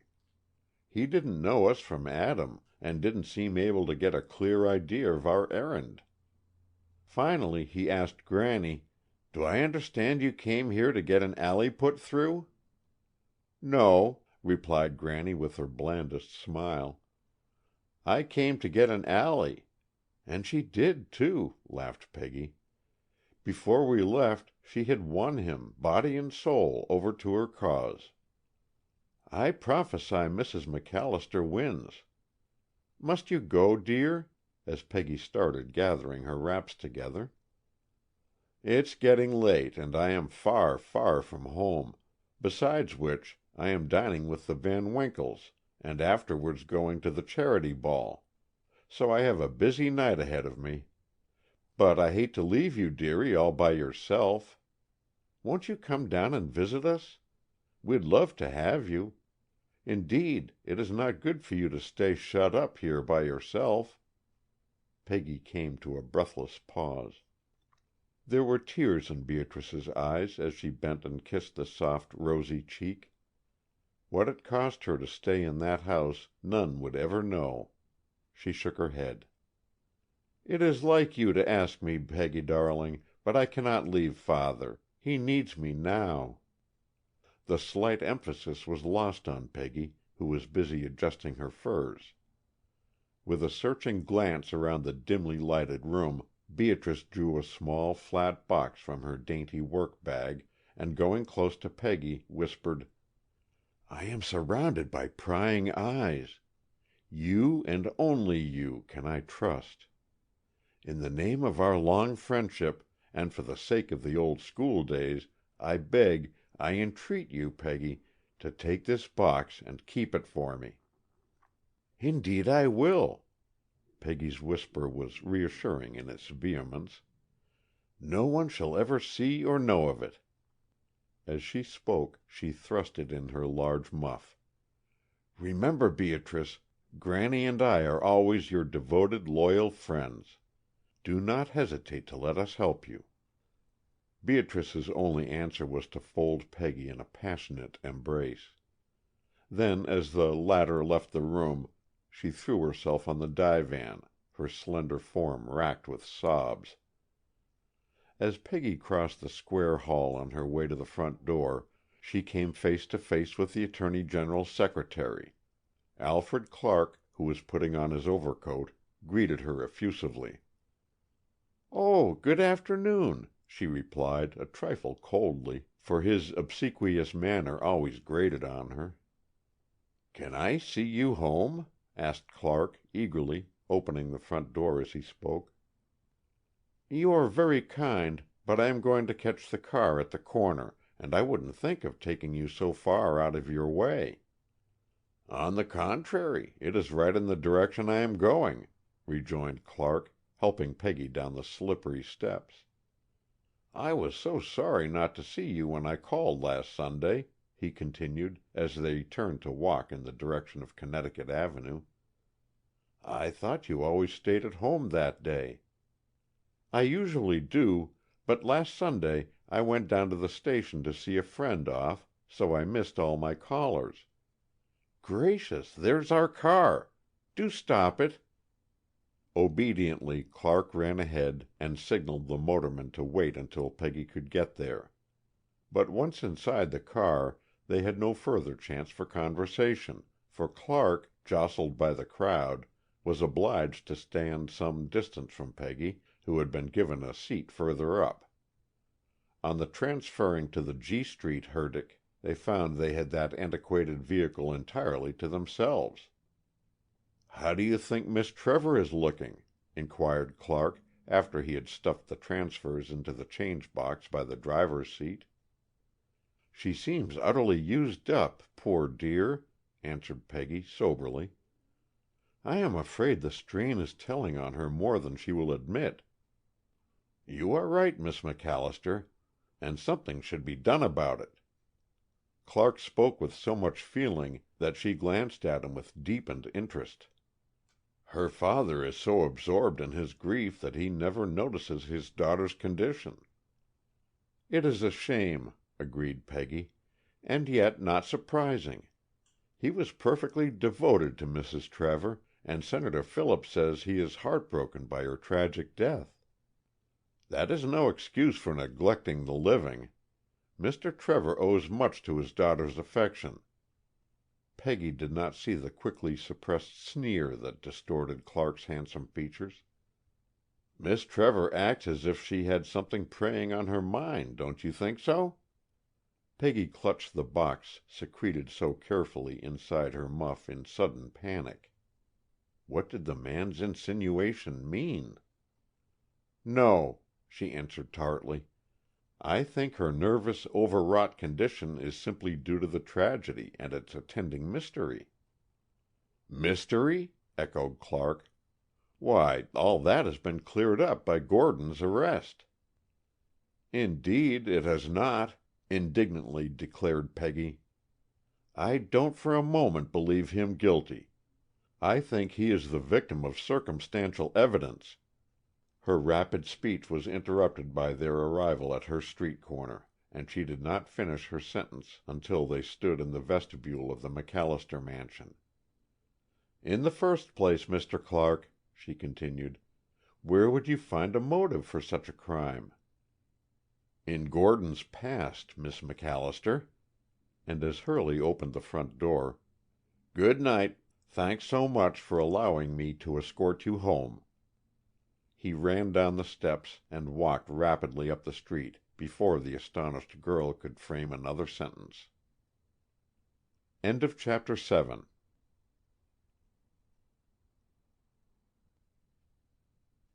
Chapter 8 The Challenge Just before midnight, the charity ball, given annually for the benefit of the Children's Hospital, was at its height. The long ballroom at the New Willard was almost too crowded for comfort, at least so thought the dancing contingent. "Come on over here out of the crowd, Peggy," and Dick Tillinghast pointed to one of the deep window recesses. It looked cool and comfortable after the heat of the room, and with a sigh of relief Peggy sank back in its kindly shelter. She was beginning to feel weary, having danced every encore and extra. "Now I call this jolly," went on Dick, fanning her vigorously. "Peggy, you wretch, you have been flirting outrageously with little De Morney all the evening." "The Count is very agreeable," answered Peggy demurely. "Besides, I was giving him lessons in English." Dick snorted. "You may call it what you like, but the Count is in dead earnest." "Really, Mr. Tillinghast?" Peggy's head went up. Dick, seeing the light of combat in her eyes, hastened to interrupt her. "Now, Peggy, please. You've been perfectly beastly to me all the evening. Never even saved me a dance, and I had to steal this one." "It is customary to ask for them," frigidly. "It wasn't my fault. I was detained at the office, as you know perfectly well. It wasn't kind, Peggy, indeed it wasn't." Dick's voice expressed more bitterness than the occasion warranted. Swiftly Peggy's kind heart relented. "I didn't keep a dance, Dick, because," she lowered her voice, I thought you would prefer to take me out to supper." "You darling!" Dick leaned impulsively nearer, then cursed inwardly as Tom Blake's stout form stopped before them. "Well, you two look very comfy. May I join you?" The chair, which Peggy pushed toward him, creaked under his weight. "This is a bully alcove. You are in the crowd and yet not of it. Hello, De Morney. Come and sit with us. Miss MacAllister was just asking for you," and he winked at Dick. De Morney was walking past, vainly searching for Peggy, and he accepted the invitation with alacrity. He had met her early in the season. Her sunny disposition and fascinating personality had made instant appeal to the Frenchman's volatile nature. Wherever Peggy went, De Morney was sure to follow, much to Dick's silent fury. Their mutual friends had not been slow to grasp the situation, and many were the conjectures as to which man would win the little flirt and, incidentally, the MacAllister millions. The money consideration did not enter altogether into De Morney's calculations, for contrary to the usual order of things, he was wealthy. Belonging to the old nobility of France, he was a most desirable parti, and had often been relentlessly pursued by mothers with marriageable daughters on their hands. But many times Dick cursed Peggy's prospective inheritance. Without a penny except his salary, it was bitter indeed to the profound fellow to feel that he was looked upon as a fortune hunter. They had been boy and girl sweethearts when their parents had lived next door to each other until the crash came. His father gave up home and personal belongings to meet his creditors, dying shortly after, and Dick had been thrown on his own resources during his freshman year at Harvard. It was simply another case of from shirt sleeves to shirt sleeves in 3 generations, no uncommon occurrence in America. "Mademoiselle," said the Frenchman, bowing before Peggy, "have I the permission to present to you mon ami, Count de Smirnov?" He beckoned to a tall stranger who had stopped just outside the alcove when De Morney joined the little group. "And to you also, Monsieur Blake and Monsieur Tillinghast." Count de Smirnov acknowledged the introductions most courteously, and then, to Dick's secret annoyance, promptly appropriated the chair nearest Peggy and devoted himself to her. "Will you look at Mrs. Wheeler?" whispered Tom Blake to his companions. Solomon in all his glory couldn't touch her. Mrs. Wheeler was dazzling to behold. Dressed in scarlet and gold, with diamonds in front of her, diamonds on top of her, she easily outdiamonded every woman present. The crowd parted to make way for her as she moved slowly, very slowly, up the long room. With the vice president on one side of her and the British ambassador on the other, the apotheosis of the House of Wheeler was reached. Dick drew a long breath after they had passed. My eyes actually hurt from such illumination. Why, oh why, does Washington accept such people? Because she possesses the golden key which unlocks most doors in democratic America, answered Tom, dryly. She wined and dined herself into our midst, and now, he paused dramatically, she draws the line on the Army and Navy people here, because her calling list is already so large. How's poor Gordon? He asked, suddenly, a few minutes later. He refuses to see anyone or talk, answered Dick. Poor devil! What made him do such a mad action? I don't believe he is guilty, said Dick, slowly. He isn't that sort. He wouldn't kill a man in cold blood, let alone strike a woman. I agree with you, Dick. There has been some dreadful mistake, chimed in Peggy. Is it the Trevor murder of which you speak? Asked de Smirnoff. He spoke English perfectly, but for a slight accent. Yes, monsieur. Even the district attorney thinks someone has blundered. He is furious because the coroner's jury brought in that verdict against Gordon. Oh, well, he'll have a chance to clear himself before the grand jury 2 weeks from now. After all, Dick, he virtually admitted he was guilty. I don't see it that way, answered Dick, obstinately. Well, I hope he can prove an alibi, but if he does, it will go hard with Beatrice Trevor. Suspicion already points to her. Oh, no, no, cried Peggy, in horror, and she looked appealingly at Dick. I'm afraid so, he said sorrowfully, answering her unspoken thought. You see, it's very obvious that she has some secret to conceal. Peggy actually jumped as her mind flew to the box, which was at that moment safely hidden in the secret drawer of her bureau. Beatrice guilty! Never, never! She put the thought from her, but it would return. You mustn't say such things, she said, angry with herself for her disloyal thoughts, and her face paled perceptibly. I am sorry I spoke in that way, replied Dick. I had forgotten for the moment that she is your greatest friend. Indeed, Peggy, I meant no offense. You know I would do anything for you, anything. So would we all, Miss Peggy, exclaimed Tom, and De Morney, but half understanding the rapidly spoken English, nodded his head back and forth like a China mandarin. Then, said Peggy, find the real murderer of Mrs. Trevor. That, loyally, would clear my friends from suspicion.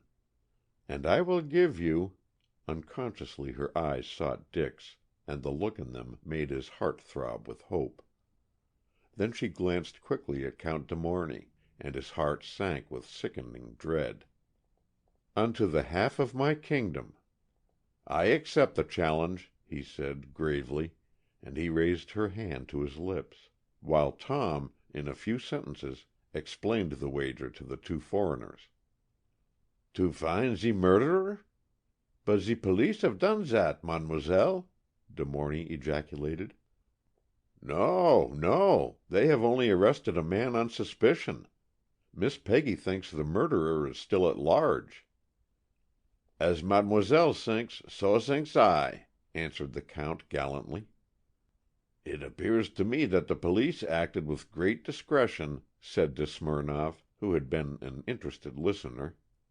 But they do not make the most of their opportunities. In what way, Count? Asked Dick. In regard to the burglar, monsieur.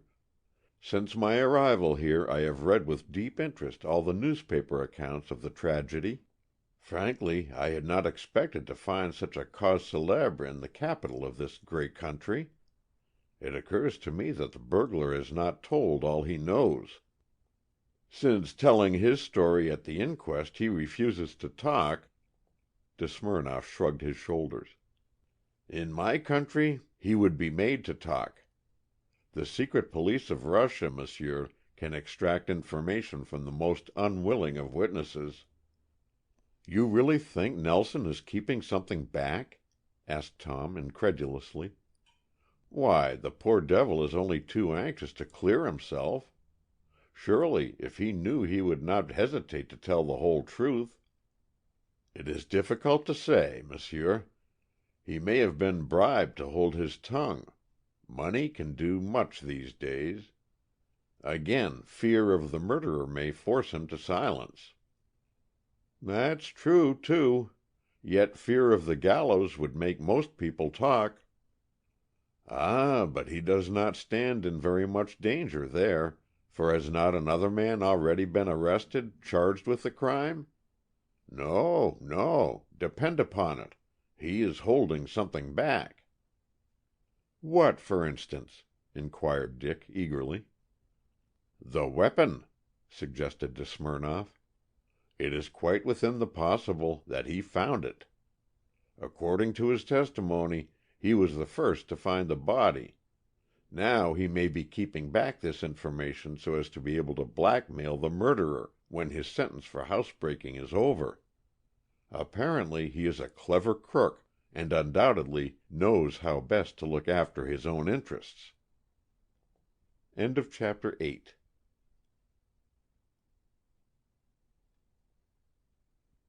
Chapter 9. Main 6. Buzz, buzz, sounded the alarm. Dick stirred, shivered slightly, and sat up. "May the devil fly away with you," he muttered, addressing the clock. "I wish to thunder I could go to bed as sleepy as I wake up." Stretching himself, and vividly recollecting how many hours he had lain awake thinking of Peggy, his thoughts turned quickly to her challenge. With a bound he was out of bed. No time for loitering now. Too much was at stake. Some hours later Dick was staring moodily at the snow and slush in front of the district building on Pennsylvania Avenue. So far he had been unsuccessful. Gordon had refused to be interviewed by him. Now he was in search of Detective Hardy. Muttering uncomplimentary remarks about the offenders who allowed the streets in Washington to get in such a fearful condition, he waded ankle-deep through the melting snow to the sidewalk, and almost into the arms of the very man he was looking for. "Hello, Mr. Tillinghast, how are you?" exclaimed Hardy, recovering his balance as he slipped on the icy pavement. "What brings you down to these diggings?" "You," answered Dick, briefly. "I'm assigned to cover the Trevor murder, as you know, and I'm looking for more material." "Go on," chuckled Hardy. "Your paper has already spread itself some on that line. In fact, it's said just a little too much." Remembering the furor Gordon's arrest had made, and the attendant abuse heaped on the detective force for not making more headway with the case. "Pshaw, Hardy, you know the paper has to cater to the public, and Washington has gone wild over the murder. I've had to write columns and give 'em all sorts of theories, but none hold water." "Course not. We've got the guilty man under lock and key." "Huh! Found the weapon yet?" A look of chagrin crossed Hardy's face. "Now, damn it," he growled, "Mr. Gordon sure hid it safely, threw it down an open street sewer most likely." "How about Nelson?" "Nelson? Oh, he's doing time for housebreaking, so we've got him dead to rights if we find he's wanted for the murder. Sorry, sir," glancing as he spoke at the clock over the city post office, "but I've got to beat it quick." Then, lowering his voice, I've a bit of news which may surprise some folks. Come round in a day or two and I'll let you in on it." "Here, wait!" shouted Dick, making a futile dive for Hardy's coat as he swung himself aboard a southbound car. "What are you wasting so much energy for, Dick?" asked a hearty voice at his elbow. Dick swung around with a jump. "Why, where in devil did you drop from?" he gasped, hardly able to credit his senses as the newcomer seized his hand and wrung it vigorously. "Just arrived via Panama," explained General Long. "Let's get on the sidewalk, Dick. I didn't come to Washington to be knocked down by a dray horse," and he dragged his still bewildered friend to the curb. "Come into the Willard and lunch with me. I'm half dead with hunger." "Now," said Dick, after they had done justice to the martinis, "give an account of yourself, past, present, and future." "Past, Philippines. Present, here. Future, God knows." General Long sighed as he helped Dick and himself to the tempting dish in front of him. "It's good to taste Christian cooking once again. Don't insult good food by hurrying too much, Dick. Take your time. At present I've come here on waiting orders." Dick inwardly wondered what necessity had induced the War Department to send for Chester Long. A man of exceptional executive ability and personal bravery, he had been rapidly advanced over the heads of older officers, to their unspeakable rage, until finally he had been appointed second in command in the Philippines. He had made a record for himself out there, and Dick was astounded that his recall should have been kept so profound a secret. "How did you slip away without the papers getting on?" he asked. "Orders from the department hushed things up pretty well, and then I traveled incog. The why and the wherefore I may guess." He smiled quietly. "Now, Dick, give an account of yourself." It did not take long in the telling, as the two friends had never completely lost sight of each other, and mutual friends had kept them in touch with their doings. General Long was Dick's senior by some 15 years, but since the days of the Spanish War in Cuba, where Dick was sent as war correspondent, they had been sworn allies. "I'm dreadfully shocked about the Trevor murder," said Long, after Dick had finished speaking of himself. "The papers are filled with it. Gordon is the last person I'd think capable of so dastardly a crime. While at Annapolis, where he was a three-striper, he was voted the most popular man, and the one most likely to succeed. He never lied, and he never went back on a friend. Since his graduation, his record in the service has been fine, fine. And now, to have such a charge against him! How have the mighty fallen! Poor Gordon, poor devil!" "Things look pretty black for him," admitted Dick, "but still the evidence is not absolutely conclusive, simply circumstantial." "In what way?" "In the first place, no weapon has been found in his possession. Secondly, the absolute lack of motive."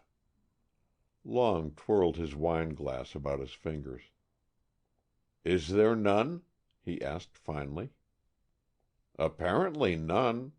After years of absence, Gordon came to Washington on receiving his appointment as aide to the President 1 month ago. He never went to the Trevors much. In fact, he and Mrs. Trevor were total strangers. They met first at a theater party I gave, which Mrs. Trevor chaperoned, on the night of Gordon's arrival in town. You know he and I went to Lawrenceville together." Long glanced around the half-empty café. Their table was in the farther corner, and their waiter had departed after removing the dessert and putting the liqueur and coffee before them. There was no chance of their conversation being overheard, but Long motioned to Dick to pull his chair closer as he said in a low voice, "I've always had great respect for your discretion, Dick. Therefore, I'm going to confide in you. You can use your judgment about speaking of what I tell you now. Some 4 years ago or more, I was military attaché at the court of St. James. One day I ran across Don Gordon in Hyde Park. He told me he was there on leave, visiting his sister, Lady Dorchester. I didn't see much of him, because his entire time was taken up with paying desperate attention to Hélène de Beaupré." "What?" shouted Dick, starting up in his intense surprise. "Hush, man," said Long sternly. "You are attracting attention." Dick, much abashed, subsided into his chair. "I can swear to what I am saying, because at that time Hélène de Beaupré was the rage in London. Men and women raved about her, and she was received everywhere. Gordon lost his head over her. He was madly infatuated with her beauty. Whether his affection was returned, I know not." Long shrugged his shoulders. "Just about that time I was relieved from duty in London, and in the rush of departure forgot all about Gordon and his affairs. But one day on shipboard Alfred Clark told me that he had seen Gordon and Hélène de Beaupré applying at the Home Office for a special license to marry at once." Dick looked at his friend, too dazed to speak. "Well, I'll be damned," he muttered. For a few minutes they sat regarding each other in puzzled silence. Then Dick roused himself to ask, "Is the Alfred Clark of whom you speak the man who is now secretary to the Attorney General? Is he tall, well built, handsome, with a peculiar scar on his temple?" "You have described the man to a dot. Looks like a gypsy?" Long nodded in acquiescence. "He goes out here a great deal, sort of insinuates himself into people's good graces. I never liked him, too much of a beauty man to suit me. What was he doing in England?" "He stopped there from Italy on his way to the States. At that time his father had plenty of money, and Alfred did nothing but travel about at his own sweet will. The crash came just afterwards, and then he had to get to work. It must have been a bitter pill for him to swallow, poor devil. I've gone through a somewhat similar experience," and Dick sighed sympathetically. "Strange that Mrs. Trevor, Gordon, and Clark should all be here at the same time." "Fate plays strange tricks," agreed Long. "I heard nothing further about these three people until I read of the Trevor tragedy. How did Gordon and Mrs. Trevor look, Dick, when you introduced them?" "I don't know," confessed Dick. "Gordon didn't appear until about the middle of the first act. The box was in semi-darkness. I introduced him to all my friends as he was the stranger, and I remember hearing Mrs. Trevor say she was delighted to meet him. I took it for granted she didn't know him." Long shook his head. "It's a black business, Dick, whichever way you look at it. If she jilted Gordon and married Trevor, it might be a reason for the crime, or if Gordon really married her first, then there is a still greater motive for the murder." "Bigamy?" ejaculated Dick. "Perhaps. Gordon is poor, Trevor rich. Apparently the balance dipped in the latter's favor. It is not the first time souls have been bought and honor lost by the desire for filthy lucre. Mind you, Dick, this last is all surmise. I may be entirely wrong. You can use the information I have given you if you think best, and I'll be here if you want to consult me about it." "Which way are you going?" asked Dick. "To the War Department. And you?" "To the office. I'll drop in and see you sometime tomorrow. It's bully having you back again, old man. So long." And with a parting handshake the two friends parted. Dick was very tired when he reached his home in Georgetown that night. His landlady heard his key turn in the lock and came out in the hall to meet him. Mrs. Brisbane, before the war, had not known what it was to put on her own silk stockings. Now she took paying guests. Her husband and brothers had died for the cause. Her property near Charleston, South Carolina, had been totally destroyed during the horrors of the Reconstruction period. She had come to Washington, that Mecca for unemployed gentlewomen, in hopes of adding to her slender income. For years she had been employed in the post office department as a handwriting expert. Then suddenly her eyesight failed her, and broken in health and hopes, she and her young granddaughter kept the wolf from the door and a roof over their heads as best they could. Dick was devoted to Mrs. Brisbane. Her gentle dignity and indomitable pluck in the face of every misfortune had won his admiration and respect. He had lived with them for over 3 years, and was looked upon as one of the family. "You are late, Dick," she said. "Have you had a busy day?" "Yes, Mrs. Brisbane," he answered, "and I'm dog-tired, having been on the dead jump ever since I left here this morning."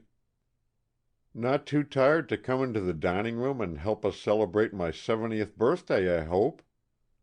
Dick looked reproachfully at her. "And you never told me! I don't think that's fair. Am I not one of the family?" "Yes, then I claim a relative's privilege." Mrs. Brisbane beamed upon him. "You extravagant boy! That's just why I did not tell you. I hope you are not too exhausted to enjoy a glass of eggnog?" "What a question! You know I would walk miles to get a taste of your eggnog. There's nothing like it, this side of heaven." "Heaven is not usually associated with eggnog," laughed Nancy Pelham, a young girl of 16. "And Granny's brew is apt to lead one in the opposite direction." "Tut, child! As Pa once said, eggnog was invented especially for God's poor creatures in their moments of tribulation. It puts new heart in most every one, even a poor Yankee." Dick laughed. "You are a pretty good hater, Mrs. Brisbane," he said, helping himself to the frothy beverage. "I reckon I've got cause." Mrs. Brisbane's drawl was delicious. "And I'm from Charleston, Dick, don't forget that. Why, one of my nieces never knew until she got to New York that damn Yankee was 2 words." "Granny, Granny," remonstrated Nancy. "Dick's a good Northerner by birth, and we mustn't wave the bloody shirt." "Nonsense," said Dick hastily. "I love to fight our battles over with Mrs. Brisbane. What a beautiful punch bowl that is," he added enthusiastically. "Isn't it?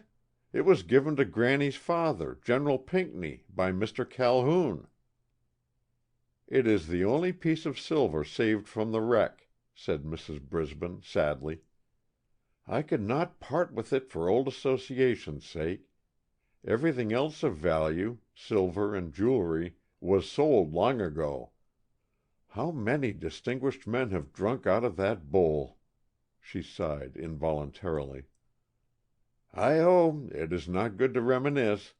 But I'll never forget, Dick, one dinner I attended here. It was before I secured my place in the post office, and I was visiting some Washington friends. They took me to a dinner given by Mr. and Mrs. John Thompson, who were newcomers. They had struck oil and were entertaining lavishly that winter. Imagine my feelings when I saw them using my entire silver service, even to the small silver. I recognized our coat of arms, as well as the pattern of the silver. They passed it off as family heirlooms. I found out later that they had spent months collecting the pieces from different second-hand dealers in antiques. I would not have minded so much if they had not been so palpably nouveau riche. It seems a sacrilege. Why, they hardly knew the uses of some of the pieces." Dick leaned over and patted her hand sympathetically. "Heaven sends almonds to those who have no teeth," he quoted. "Now, I wonder if you can tell me anything about Texas," he added suddenly. "Texas!" exclaimed Mrs. Brisbane. "Not much. I've never been there myself, but I have been told that only men and mules can live in that state. The climate usually kills all the women." "It isn't Texas in general I am interested in," chuckled Dick, "but the Gordons." "The Gordons are Georgians, Dick." "Not Donald Gordon. He was born in Texas." "Now, I do recollect that Major Gordon moved to Texas just after the war. I believe he married a Galveston woman, and then went into politics." "Whatever the cause," said Dick, his eyes twinkling, "he represented Texas in the Senate for years, finally died in Washington, and is interred in the Congressional burying ground here. Now, Mrs. Brisbane, can you tell me anything about them?" "Not a thing, Dick, except that Senator Gordon was a man of very high temper. He nearly killed a soldier once for disobeying orders. Why do you ask?" "I know," broke in Nancy. She had been an interested listener, and had also seen that Dick's glass was never empty. "It has something to do with the Trevor murder." "Yes," acknowledged Dick gravely. "I am doing my best to prove Gordon's innocence, and, hang it all, every shred of evidence I turn up is against him." "It was a shocking murder of a defenseless woman. I do not believe a Gordon could have done it," declared Mrs. Brisbane. "And yet—" "Listen to me a moment, Dick." Nancy tapped the table in her earnestness. "Perhaps I can help you. That Wednesday was my night shift at the North Exchange." Nancy was temporarily working as a central in the Chesapeake and Potomac Telephone Company until she had taken her civil service examination for a government position. "Well, about 15 minutes after 2 that morning, a call came for the Trevors' house." "What? Really?" "Yes. I don't mean the regular house telephone, but for the Attorney General's private wire in his private office." "What?" Dick's voice grew in volume as his astonishment increased. "Are you sure, Nancy?" "Absolutely positive. You know the number of the telephone in the Attorney General's private office at his home is not listed in the regular book, as is his house wire. His private telephone is North 123. I remember it because it is so easy, and the other is North 6795. But as to the time, Nancy?" "I am certain about that, too. It was very quiet in the Exchange, and when the call came I nearly jumped out of my skin. I looked at the big wall clock directly opposite, and I saw it was 15 minutes past 2. "Nancy, you are a wonder, a brick. But why didn't you come forward and give your evidence at the inquest?" "Oh, I couldn't, Dick." The young girl colored painfully. "I went to work at the Exchange because we are so frightfully poor. But I just couldn't face the notoriety which I feared I would be dragged into. Then again, it might not have anything to do with the terrible affair." "Do?" echoed Dick. His tone was eloquent. "Was the telephone answered?" "Yes, at once." "Now, do you happen to know where the call came from?" "Yes. It was Main 6. Dick gazed at her too spellbound for words. Main 6. The White House. End of chapter 9.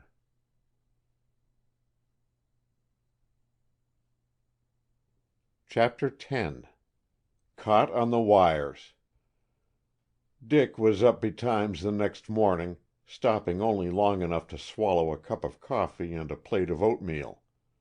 Then, calling a cheery good-bye to Mrs. Brisbane, he banged out of the front door and down the steps in such haste that he collided violently with Uncle Andy Jackson, the Brisbane factotum, who was busy shoveling the snow off the steps. "Laws, Marse Dick," groaned Uncle Andy, picking himself up carefully. "'Pears like you're in a hurry."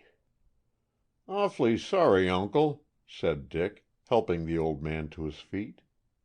"Here," thrusting some loose change into the ready palm.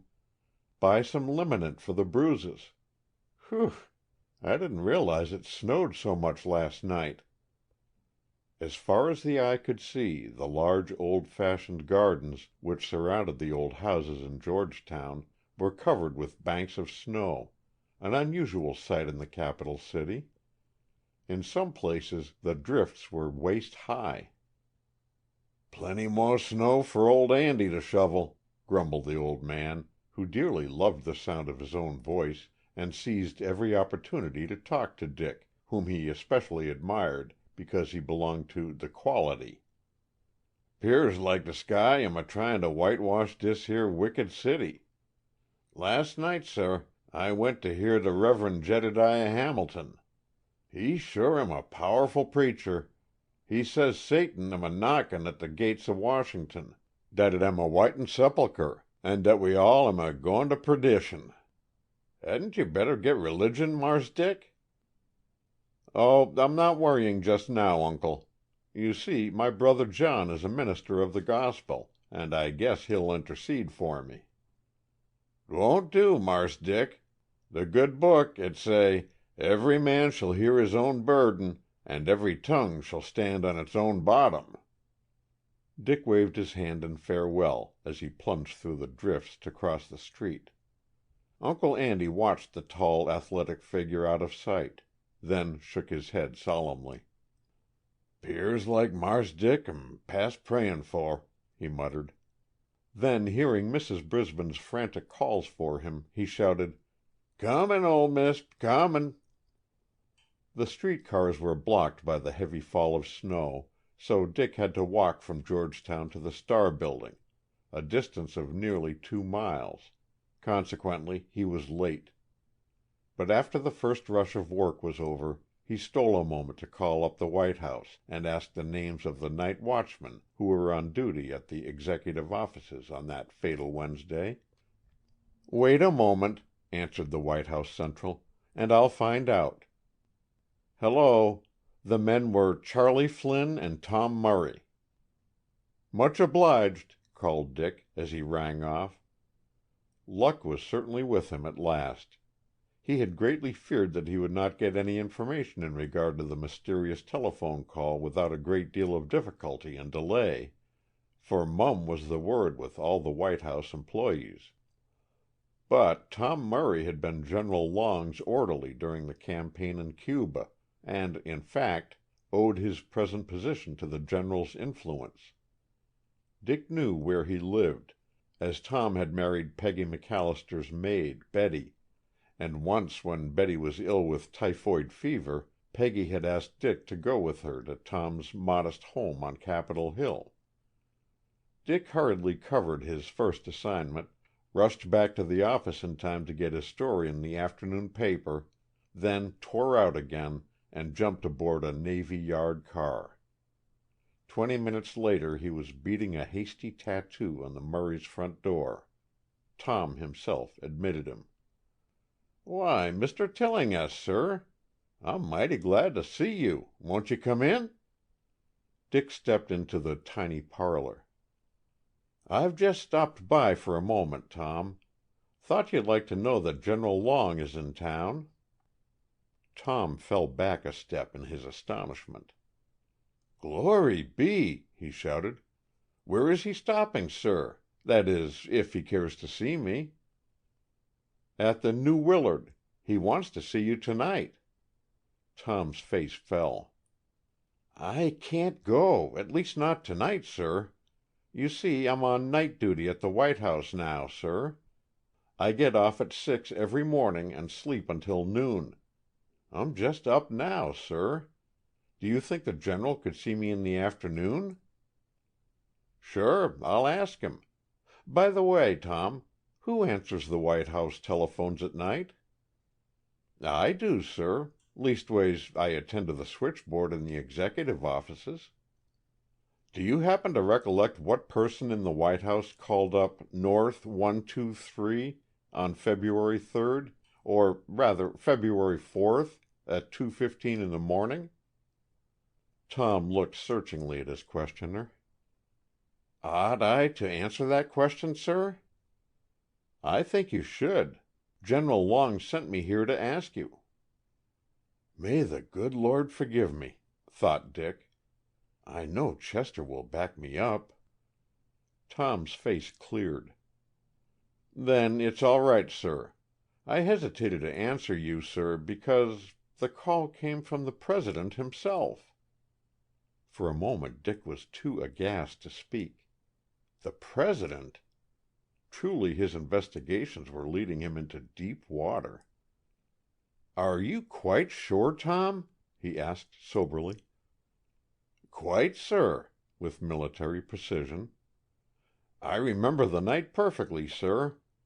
While the White House is often called up at all hours, it ain't usual for inmates of the household to ring up outside calls after midnight. Had you any trouble getting your party? No, sir. Central was rather slow about answering, but that was the only delay.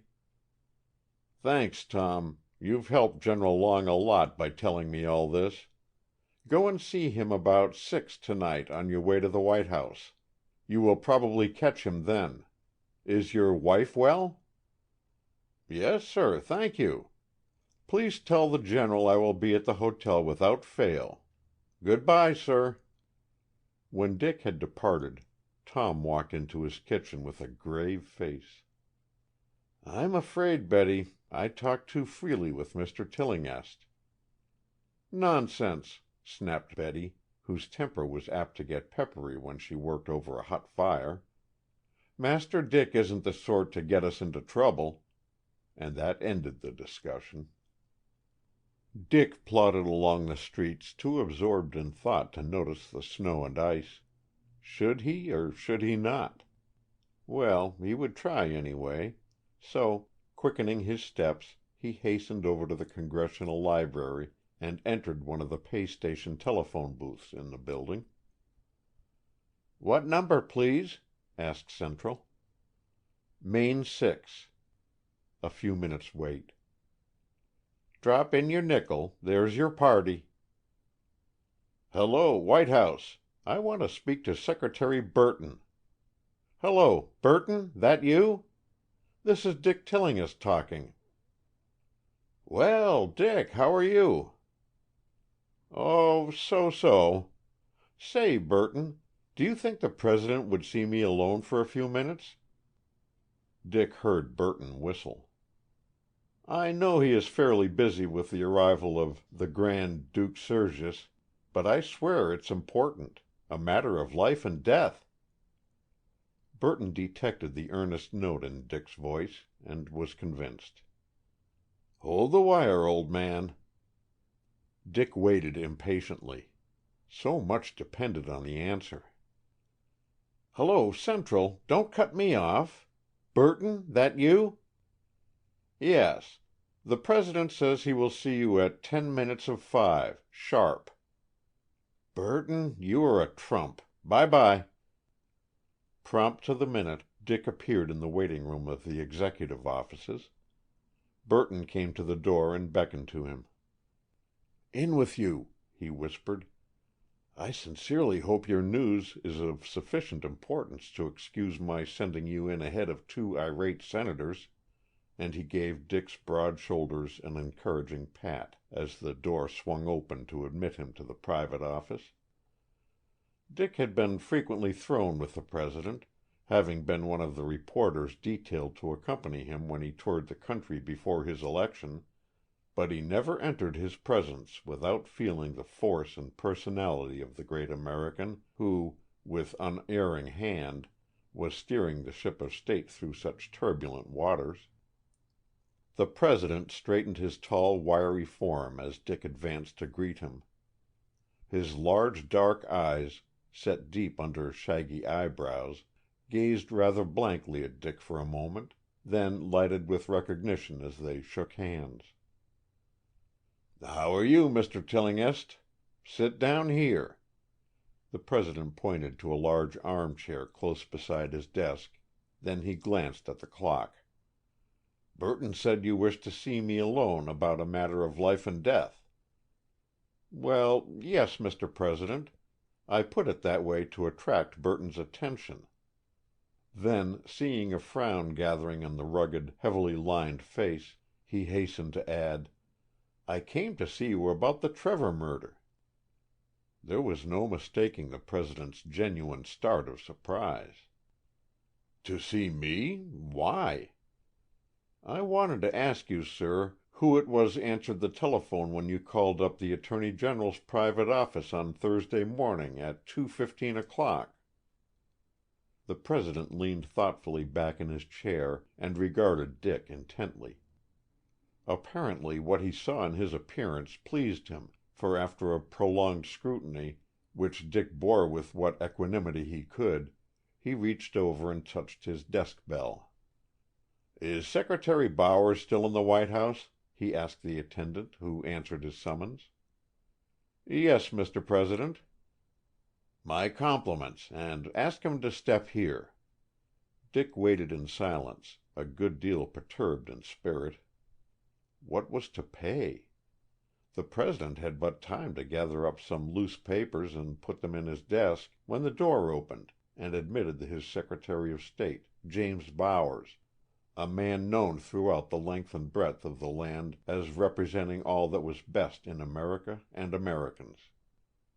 "Your attendant caught me just as I was leaving, Mr. President," he said. "I am entirely at your service."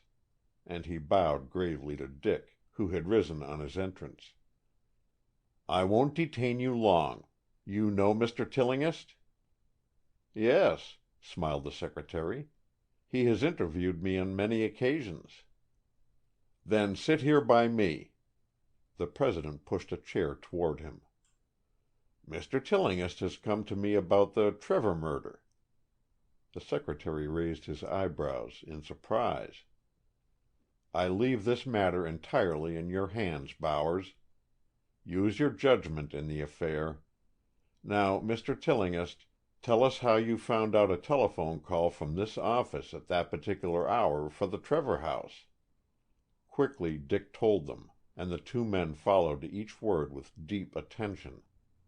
After Dick ceased speaking, the secretary sprang from his chair and paced the room rapidly in deep thought.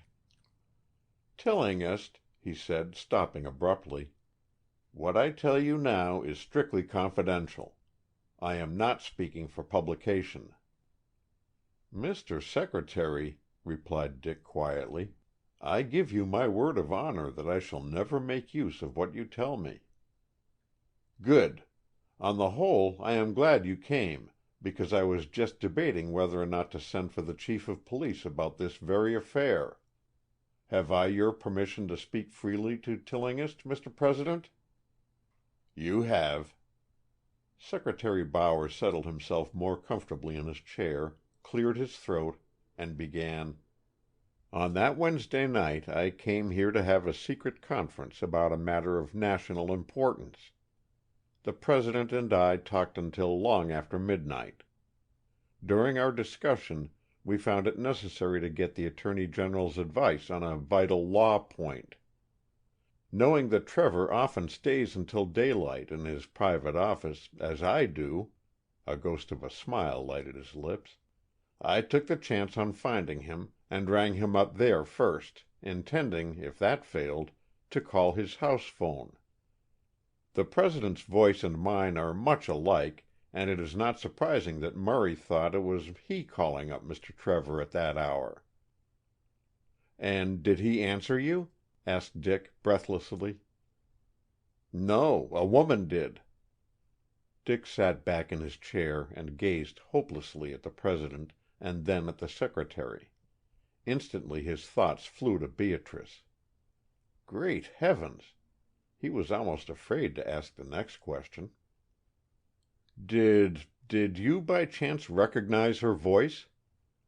The secretary hesitated a moment before answering. "She spoke with a decided foreign accent." Again he hesitated. "I called her Mrs. Trevor." "Mrs. Trevor!" gasped Dick. For once words failed him. "Let me describe the scene to you exactly," went on the secretary. "I waited only a few minutes for the connection, and then I heard the faint click of the receiver being removed from the hook, then a woman's cultivated voice asked, 'Who is it?' I promptly replied, 'Can I speak to your husband, Mrs. Trevor?'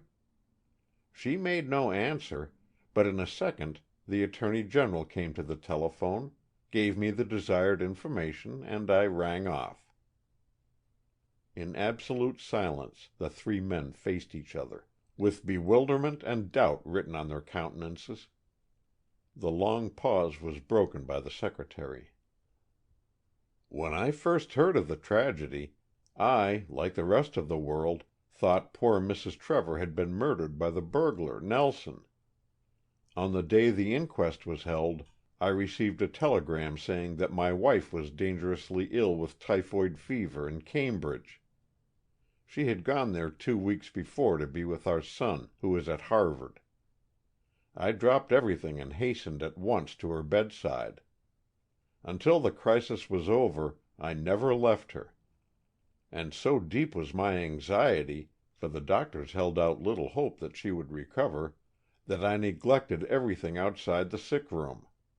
I left all my business to my private secretary.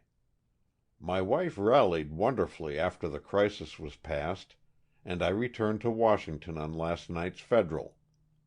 On the trip down, my secretary told me all the developments in the Trevor case. I was simply thunderstruck. In his direct testimony, Mr. Trevor denied being in his private office after his return from the banquet, denied having seen his wife again. He undoubtedly perjured himself, said the President thoughtfully. Still, even in the face of such evidence, he may be innocent of the crime. For the time being, I shall give him the benefit of the doubt." "You are right and very just, Mr. President," exclaimed the Secretary. "This phase of the case must be sifted to the bottom in absolute secrecy. It would be ruinous to let the outside world know you can even suspect your Attorney General guilty of murder. The effect would be appalling. Now, Tillinghast," he spoke with greater emphasis, "I know you to be a man of integrity. You have already shown great skill in this affair. Therefore, I am going to ask you to go and see the Attorney General as my representative and ask him for an explanation. Then come and report to me. I could send one of the Secret Service men, but the fewer people involved in this scandal the better." "I'll do my very best, Mr. Secretary, to merit your trust," said Dick warmly. "But how am I to reach the Attorney General? He refuses to see any newspaper men." "That is easily arranged," said the Secretary. "May I borrow pen and ink, Mr. President?" drawing some notepaper toward him as he spoke. "I'll write a few lines asking him to see you. That will be all that is necessary." Quickly Secretary Bowers's hand traveled over the paper. Then, folding it neatly, he handed the note to Dick, saying, "Don't fail us, Tillinghast. Remember we depend on your tact and discretion. I would see Trevor myself, but my time is entirely taken up with the Grand Duke Sergius's presence in the city. He dines with the President tonight, as you doubtless know." "Come in," called the President, as a discreet knock interrupted the Secretary. Burton entered and handed him a note. "This is marked immediate and personal, Mr. President. Recognizing the handwriting, I brought it right in." As the President tore open the envelope and rapidly read its contents, Secretary Bowers turned to Dick, who was standing by the desk awaiting an opportunity to depart, and said quickly, Come and see me at the State Department tomorrow morning at 9 o'clock. The President signaled to Burton to withdraw. Then he looked directly at the Secretary of State and Dick. "This," he said, tapping the letter in his hand, "is from Mr. Trevor, tendering me his resignation as my Attorney General on the ground of ill health." End of Chapter 10.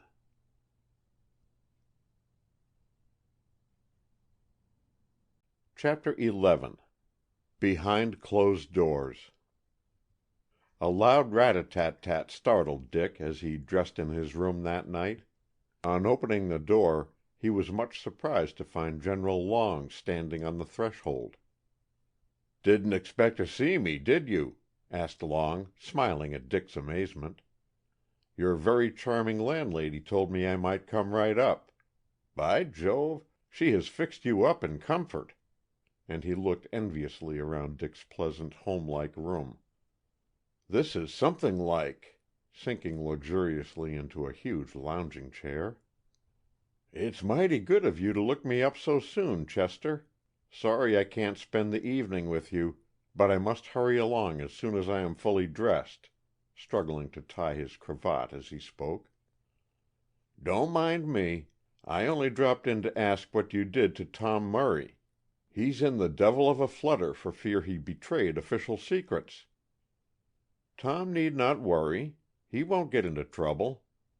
Say, old man, I simply must consult you.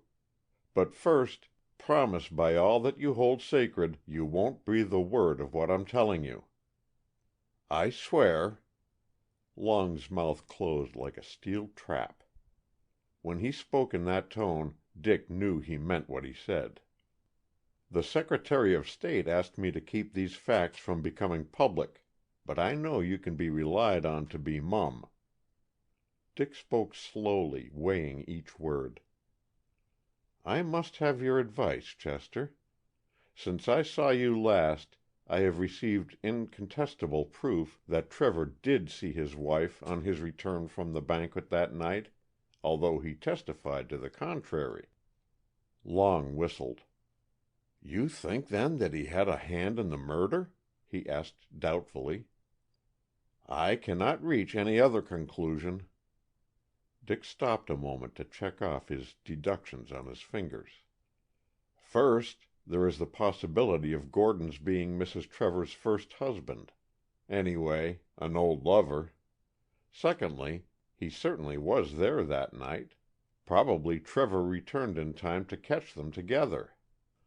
"Or perhaps he overheard their conversation, waited until Gordon left, then had it out with his wife," interjected Long quickly. "He may have lost his temper. Biff! Poor devil!" remorsefully. "We must not judge too hastily, Dick. We don't know what provocation he had. He may have been insanely jealous, like Othello, for instance. Think of having to go and ask a man why he murdered his wife. Oh, Lord! Oh, damn!" Dick's lamentations changed to maledictions. To emphasize his remarks, he had inadvertently used too much strength in forcing his sleeve button through his cuff, and one of the links had broken in his hand. "Here, help yourself to a cigarette," pushing a box towards Long, "while I mend this confounded button. Why aren't you dining at the White House tonight?" "Not sufficiently urged. Nothing under a major general was invited to meet His Imperial Highness, the Grand Duke. The Russians are a mighty fine-looking race of men, Dick, and the Grand Duke's staff is no exception to the rule." "Is that so? I met a very distinguished-looking Russian last night, a Count de Smirnoff. He spoke our language much better than most foreigners." "Oh, his nation are all good linguists. Is the Count a member of the Grand Duke's staff?" "De Morney didn't tell me. By the way, we discussed the Trevor murder last night, and Count de Smirnoff suggested that the burglar may have picked up the broken end of the weapon used to kill Mrs. Trevor, and being in no immediate fear of the hangman, is holding it back to use as blackmail when he gets out of jail." "That's not a bad theory," said Long. "Look into it, Dick. The deeper we get in this affair, the more involved it becomes. At present," rising as he saw Dick pick up his overcoat and hat, "it looks as if the Attorney General were indeed the guilty man. And yet, Dick, if those three people had a scene that night, Gordon, if innocent, must suspect Trevor." "Then why doesn't he speak out and clear himself?" Dick shook his head despondently. "It's beyond me," he groaned. "Come down and see me at the office tomorrow afternoon, Chester." "I am sorry, but I can't, for I have to escort the Grand Duke to Fort Myer. The troops stationed there are to give a special drill in his honor. But you come and dine with me at the Willard, about 7:30, for I am most anxious to hear the outcome of your interview with Trevor." "All right, I'll be there. Come, hurry up, Chester. I'm behind time." So saying, he hustled Long into his overcoat and out of the house. 20 minutes later Dick ran lightly up the Trevor steps in much tribulation of spirit. He heartily wished the night was over. "Can I see the Attorney General, Wilkins?" he asked, as that functionary opened the door. "No, sir. He is not at home, sir." "Sorry, Wilkins, but I must insist on being admitted. I come from the Secretary of State. Take this note and my card up to the Attorney General and ask if he can see me." On entering the drawing-room, Dick was surprised to see Alfred Clark lounging comfortably back on the big divan near the fireplace. He glanced up with annoyance at the sound of footsteps, but, recognizing Dick, he came forward with outstretched hand. "Good evening, Tillinghast," he said cordially. "I didn't hear the front door bell ring. I must have been dozing." "Indeed," answered Dick. What was it about the fellow he didn't like? Ah, it came to him as Clark moved forward a chair. It was the secretary's air of proprietorship, as if he were host and Dick a tolerated intruder. "Can I do anything for you tonight, Tillinghast?" "No, thanks. I called to see the Attorney General." "Ah!" Clark's exclamation and shrug were foreign in their expressiveness. "That is impossible. Mr. Trevor sees no one." "I think he will see me," said Dick patiently. "I fear you are mistaken, Tillinghast. The Attorney General denies himself to all callers," Clark replied suavely. "You will really have to confide your business to me." "That is impossible," replied Dick shortly. Clark flushed at his tone, and his eyes flashed. "You forget, sir, that I am the Attorney General's confidential secretary, in fact, his representative. I would be perfectly within my rights if I denied you admittance to this house." The hot retort on Dick's lips was checked by Wilkins's entrance. "The Attorney General will see you, sir. Please walk into his private office." Try as he would, Clark could not prevent a look of deep chagrin crossing his face, and Dick chuckled inwardly as he followed the butler out of the room and across the broad hall. Just before he reached the door leading into the office, he felt his nose twitching, premonitory symptoms of a sneeze, and with hasty fingers he pulled his handkerchief out of his cuff.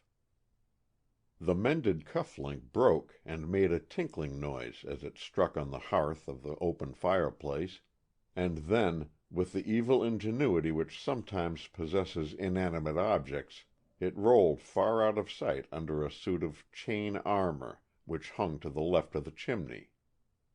Dick sprang in pursuit. Mrs. MacAllister had given the set to him that Christmas, and he was determined not to lose the button. So, getting down on hands and knees, he groped about until his fingers closed over it again, then rose hurriedly to his feet, at the same time thrusting the recovered link into his waistcoat pocket, to find himself face to face with the Attorney General. Good evening, Mr. Attorney General," he stammered, much flustered. "I smashed my cuff link and was hunting for the thing," and he exhibited his unfastened cuff to the Attorney General's amused gaze. "I am sorry, Tillinghast," said he. "Wilkins, see if you can help—" "Oh, I have the link," broke in Dick, tapping his pocket reassuringly. "Then let us go into the office. I believe you wish to see me alone. Ah, Clark," as his secretary came out of the drawing-room, "you need not wait any longer. Stay," as Clark hastily put on his overcoat with Wilkins's assistance. "Please stop on your way down Connecticut Avenue and send this night letter for me. Good night, my boy." "Good night, sir. Good night, Tillinghast," and the door banged to behind his retreating form. After they were seated in the closed room, Dick gazed in shocked surprise at the Attorney General. Never had he seen a man alter so much in so short a time.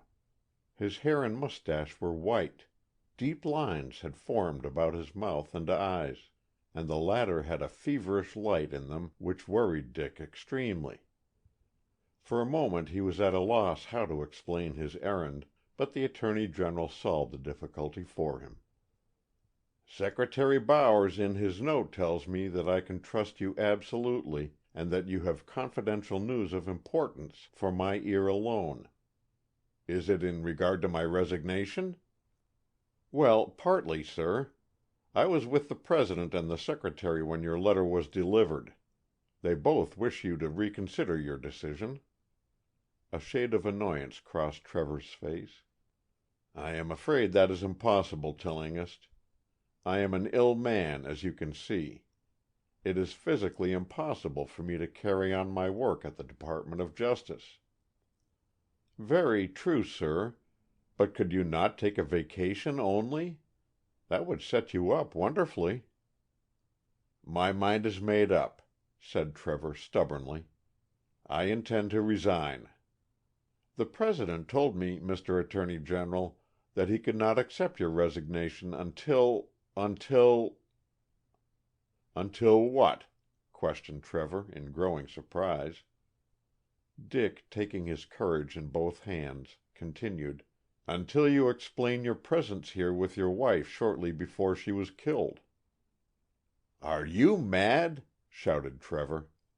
"As I said on the witness stand, I never saw my wife after my return that night. "One moment, sir. You forget the Secretary himself talked on the telephone to both you and your wife, in this room, at 15 minutes past 2 on Thursday morning." The Attorney General grew so ghastly that Dick feared he would collapse in his chair. "The telephone!" he croaked. "My God, the telephone! I forgot that!" Then, in uncontrollable agitation, he sprang to his feet and walked up and down, head bent, eyes on the floor. 5 minutes, 10 minutes passed, but the silence between the two men remained unbroken. Dick simply could not speak. He felt as if he were torturing some dumb animal, for the look of agony on Trevor's face unnerved him. Finally, the Attorney General dropped exhausted into his revolving chair. "Tillinghast," he said slowly, "I am miserable, miserable." His shaking hand played for a second with his watch chain. "I thought that by taking a certain course of action I could prevent knowledge of other matters from becoming known broadcast." "I beg your pardon, sir," interrupted Dick gently. "What you tell me tonight will, as far as I am concerned, be repeated to only one person, the Secretary." "Thanks. That assurance makes it easier for me. If I had recollected about the telephone call, I would have gone to the President myself, but—" a shrug completed his sentence. "Now, as I understand it, Tillinghast," he continued, "you three men think I came down here, met my wife, quarreled with her, and killed her." "Yes, that's about it," admitted Dick reluctantly. "It is, I suppose, a natural inference, but the woman whom I was talking to in this room was not my wife." Dick started so violently that he overturned a pile of magazines lying on the desk by his elbow. He was too confused to pick them up, but sat gazing blankly at Trevor. A vulgar intrigue. He had never supposed he was that sort of man. The Attorney General colored painfully as he read Dick's thought. "Don't jump to conclusions," he said harshly. "To explain matters fully, I shall have to go back to my marriage to Hélène de Beaupré. We met in London, and I, like many others, fell madly in love with her. She returned my affection, and I persuaded her to marry me at once. She has always been a good and loving wife to me, but I found she had one fault. In fact, it became an overwhelming passion. She gambled. It seemed to be some taint in her blood. Again and again I remonstrated with her, but to no purpose. She gambled so persistently, so recklessly, and her losses were so large that finally I told her my income was crippled by her extravagance, and that hereafter she would have to live within a certain allowance. She realized at last that I was in earnest, and did her best to comply with my request. Would God I had never made it!" Trevor spoke with passionate feeling. "I might have known that a born gambler can never be cured or kept within bounds. Well, to go on with my story. I thought that she had stopped gambling, knowing that she had not overdrawn her allowance, or appealed to me for extra money. But on Monday, February 1st, I went to the Barclays about midnight to fetch my wife home from their card party. They played bridge for high stakes in that house, and I had asked my wife to decline the invitation. She refused to do so, however, saying if I would go there for supper, she would leave with me immediately afterwards. Knowing that most of the high play took place after midnight, I agreed to do as she requested. When I entered the Barclays' drawing-room, the guests were still playing, and I went and stood silently behind my wife's chair. She was absorbed in the play and did not notice my presence. To my unspeakable horror, I saw her deliberately cheat. For a moment the room swam around me. Then, gathering my wits, I looked to see if the other players had also detected her. As my eye traveled around the table, Madame de Beriot raised her head, and I saw by her expression that she also had caught my wife in the act of cheating. For one sickening second I feared she would call everyone's attention to their table, but to my surprise she said nothing. I got my wife away as quickly as possible, but I was too sick at heart to tell her of my discovery. I walked the floor for the rest of the night, wondering what was the best thing for me to do. On my arrival at the department Tuesday morning, I found Madame de Beriot awaiting me in my office. It was not a pleasant interview. The Attorney General smiled bitterly. We went over the whole dirty business. She had come there to bleed me, and she did. $10,000 was her price of silence. I am a proud man, Tillinghast, and I could not bear to have my wife and my name coupled with dishonor.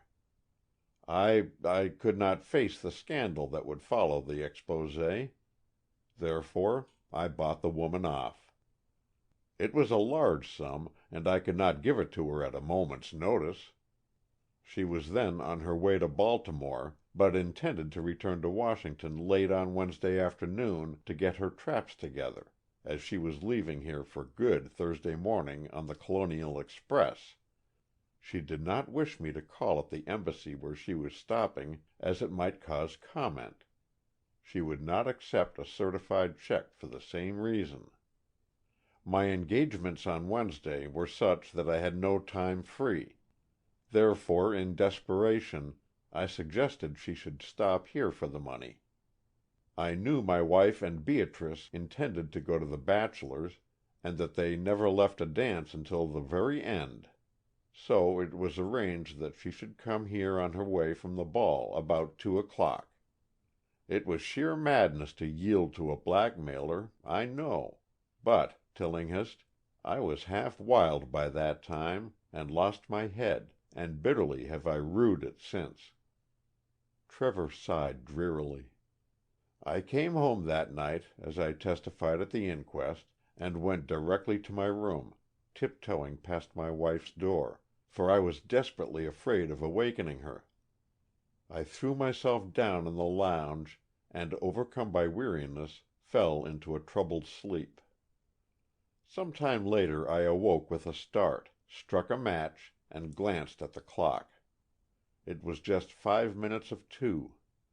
I raised the shade and looked out of the window. The embassy was not far away. Suddenly I saw a woman's figure coming slowly down 20th Street. I watched her cross the street, and then hurried downstairs as noiselessly as I could, and admitted her. We went at once to the private office, and there I discovered that I had left my wallet containing the money in my bedroom, and I hastened back upstairs to get it. Just as I was returning, the telephone rang. Madame de Beriot, thinking the noise might be overheard, removed the receiver, but instead of putting it on the table, answered the call, then beckoned to me. I talked to the secretary, then rang off. Immediately afterwards I gave Madame de Beriot her money in gold certificates and escorted her to the door. That is the last I ever saw of her," he added, leaning wearily back in his chair. For some minutes Dick sat regarding Trevor in silence. Then he roused himself. "Do you mind if I ask you a few questions?" "No, go ahead." "Do you think anyone could have been in hiding in this room while you were here?" "I think not. Madame de Beriot was as nervous as a cat. She kept glancing in every direction." "Was the safe open or closed?" "The outside closet door was closed, so the one to the safe had to be shut." "Why did you not keep the $10,000 in the safe?" "I had forgotten the combination." Then, as he saw Dick's look of incredulity, he added, "I never can remember the complicated numbers, so for convenience I wrote the word 'safe' and the numbers of the combination down in a small memorandum book when I first took this house. I seldom open the safe, as Clark attends to it for me." "Why didn't you ask your secretary for the combination, or look it up in your book?" "I forgot to ask Clark until after he had gone," explained the Attorney General patiently, "and when I looked for the book it was not in its place." "Indeed. Where do you usually keep it?" The Attorney General put his hand on the beveled front of his massive flat-topped desk. "This looks like a solid piece of mahogany," he said, "but in fact it is a secret drawer. To unlock it you open this upper left-hand drawer as far as it will go. There is a round hole in its back partition, and by putting your hand through it you can touch the spring." He illustrated his words as he spoke, and the small secret drawer slid noiselessly open. Dick examined the mechanism with care. "How many people can open this drawer besides yourself?" he asked. The Attorney General considered a moment before replying. "I am positive only Mrs. Trevor, my daughter, and myself can do so," he declared finally. "My daughter bought the desk at an auction in New York, and gave it to me shortly after we moved here." "Did you go immediately upstairs after Madame de Beriot's departure?" asked Dick, continuing his inquiries. "I did, going straight to my room. Everything upstairs was perfectly quiet. I went to bed at once, and fell sound asleep shortly after my head touched the pillow." Then, as Dick rose, he added quickly, Tell the secretary everything. Now that I know I may be suspected of murder, I withdraw my resignation.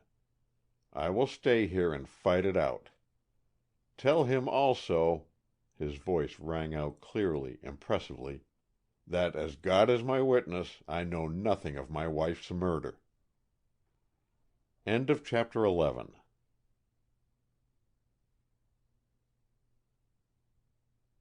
Chapter 12. Blind Clews.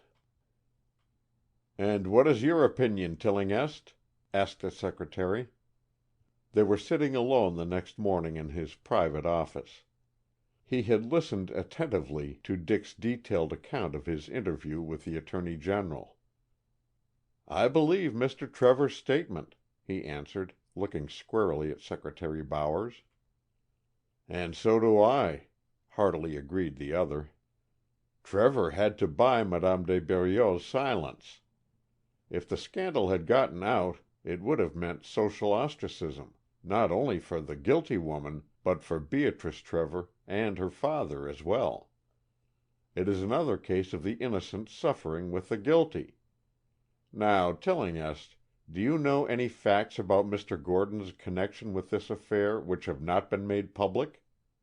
Seeing Dick's hesitancy, he added, "Murders are usually outside my province, I know, but this one touches the President closely. First one of his aides is suspected, then his Attorney General is dragged into the affair. If innocent, they must be cleared as quickly as possible. Come, sir, I must have an answer." "You are right, Mr. Secretary," replied Dick. "I only hesitated fearing I might get Gordon into further trouble." Then, in a few words, he repeated what General Long had told him. "Whew!" whistled the secretary. "That certainly complicates matters. Do you think Trevor knew of Gordon's former infatuation for his wife?" "Indeed, sir, I was afraid to speak of Gordon," confessed Dick. "I didn't know what effect it might have. Mr. Trevor looked so desperately ill and worn." The secretary nodded comprehendingly. "I am going to send for him to lunch with me today, to tell him that he must on no account resign just now, and I will try to find out how much he does know of Mrs. Trevor's old love affair." He paused a moment, then resumed. "There are two things which I think have a bearing on this case." "What are they, Mr. Secretary?" asked Dick eagerly. "First, find out who removed the Attorney General's memorandum book. Secondly, while everyone has tried to prove who entered the Trevor house, no one has sought to find out when a certain member of the household left there." "Whom do you mean?" "Why, what time did the private secretary leave the house, and where did he spend the evening?" "By Jove, I never thought of him." "Look up those two things. I feel sure they will repay you." Then, as Dick picked up his hat and cane, "Tillinghast, you have acted with great discretion in this affair, and I feel convinced you will carry your investigation to a successful issue. If I can be of service to you at any time, come and see me." Thanking the secretary warmly for his encouraging words, Dick hastened out of the room. At the Star office, he found a note awaiting him from Peggy. She asked him to come and see her that afternoon and report progress. "Report progress," groaned poor Dick. "I'm damned if I can. Your Uncle Dudley's up a tree for sure, Peggy darling, but he'll do some tall climbing before he gives up, you bet." "Say, son, the city editor wants you PDQ," called Dan Connor. "Stop mooning and lump yourself." Taking the hint, Dick fled upstairs to the city room on the double quick. "Morning, Dick," said Colonel Byrd. "Gibson has just sent word that he is sick, so you will have to take his place at the Capitol. Get down there early, as there are some important committee meetings to cover. By the way, any further news about the Trevor murder?" "Not now, sir. There may be some new development shortly, though. Can I get off if I hear of anything turning up in that quarter?" "Sure. Drop everything and run. Get your stuff in as quick as you can." And the busy editor turned back to his desk. The clock was just striking 5:30 when Dick, after an eventful day at the Capitol, reached Mrs. MacAllister's hospitable mansion on F Street. The old house with its colonial architecture looked like a relic of antebellum days, for standing as it did well back from the sidewalk, with two fine old elms on either side of the brick wall, it had an individuality of its own. A central hall ran through it, the drawing room and dining room being to the left of the front door, while the large library and billiard room were on the other side. The ceilings were very high, which made the house most comfortable in hot weather. That fact, combined with her beautiful rose garden, induced Mrs. MacAllister to stay in the city until July. True to the traditions of old Washington, Mrs. MacAllister kept her "Fridays at home" from November until June. The fashion of having only 4 days in a month did not suit her hospitable mind, and those who put first and third Tuesdays or Wednesdays, as the case might be, on their visiting cards drove her nearly frantic. "I was always a poor mathematician," she informed one of her friends. "I know 2 and 2 make 4, but this dot and carry 1 business is beyond me." Therefore, she usually flung the offending pasteboards into the scrap basket and went serenely on her way, returning calls when it suited her pleasure and convenience. Another innovation to which she seriously objected was having tea served in her drawing room. 5 o'clock tea at home in the bosom of her family was one thing, but having a small tea table littered with cups and saucers and plates, stuck in one corner with an unhappy matron presiding over it, was quite a different matter. Therefore, every Friday the dining-room table was regularly set and covered with tempting dishes of all descriptions, and Peggy poured tea at one end, and one of her numerous friends was always asked to take care of the hot chocolate at the other. The callers had thinned out by the time Dick arrived. Only about a dozen people, mostly men, were sitting comfortably around the table. His heart sank when he saw De Morney in close attendance upon Peggy.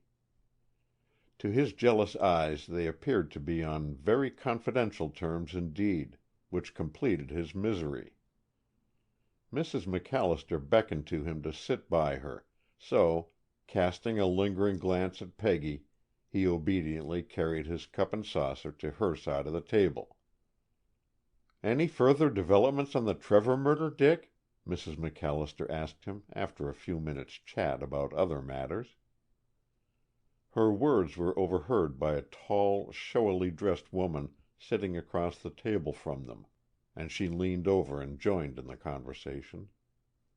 "Yes, do tell us, Mr. Tillinghast," she begged, with an ingratiating smile.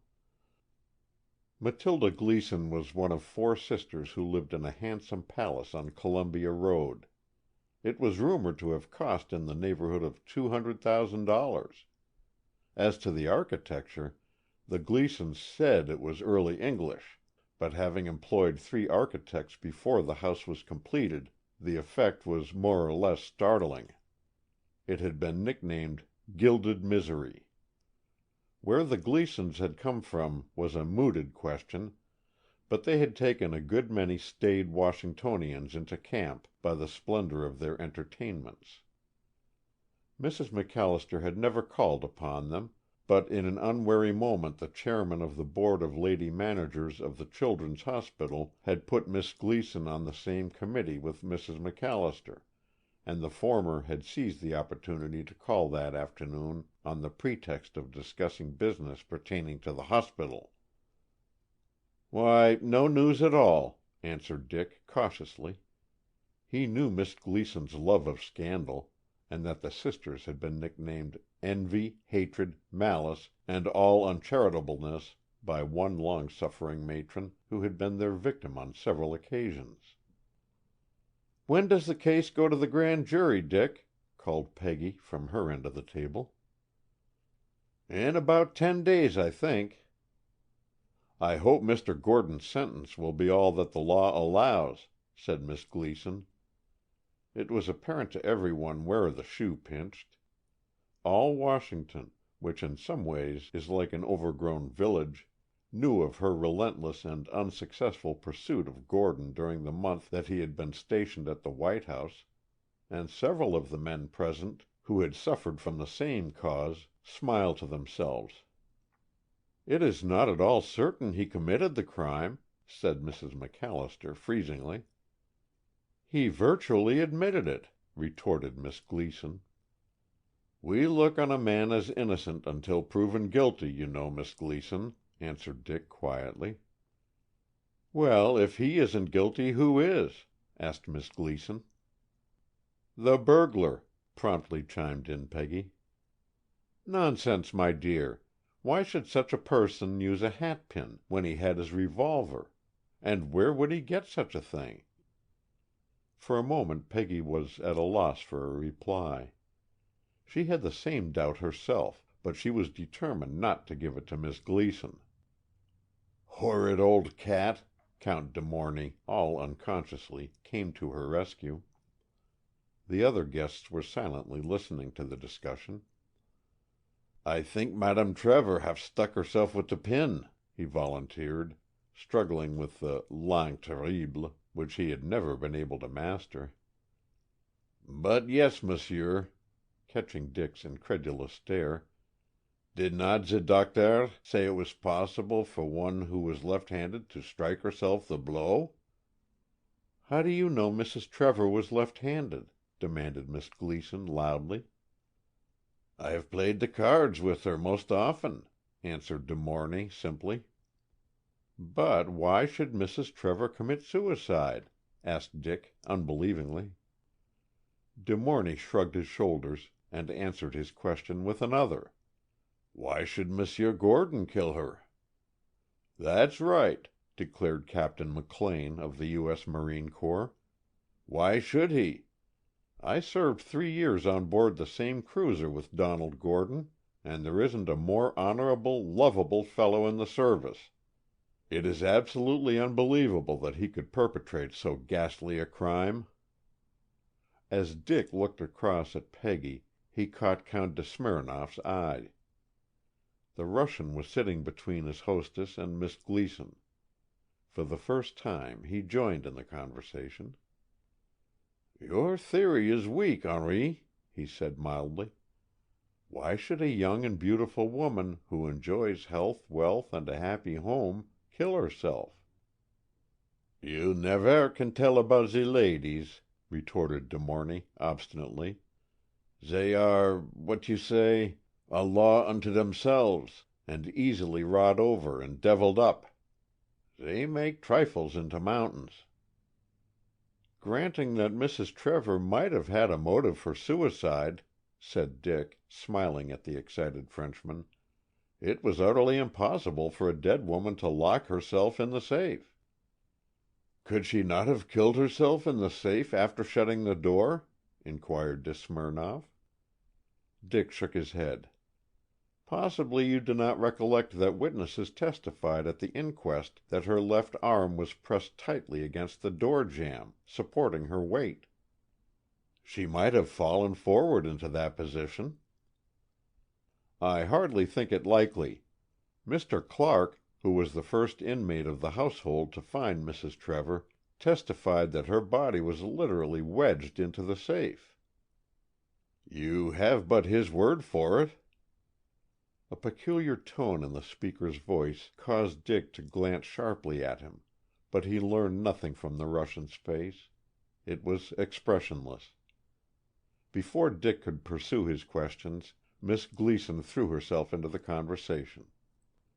"How is that dear Mr. Clark bearing up under this terrible tragedy?" she asked, addressing Peggy directly. "He looked very well the last time I saw him," said the latter, a twinkle of mischief in her deep blue eyes. "I am so glad to hear it. You know, dear Mrs. MacAllister, He is such a delightful man to have around. He always looks after one so attentively. I never want for anything when he is in the room. And then he is so handsome, so cultivated. It is a dreadful blow having him in mourning." "I wasn't aware he is in mourning," said Peggy, surprised. "Has he lost a relative?" "Oh, no. But of course he will accept no invitations now, on account of his engagement to Beatrice Trevor." "What?" Peggy nearly overturned the urn in her excitement. "Miss Gleason, you are entirely mistaken. Beatrice never was engaged to Mr. Clark."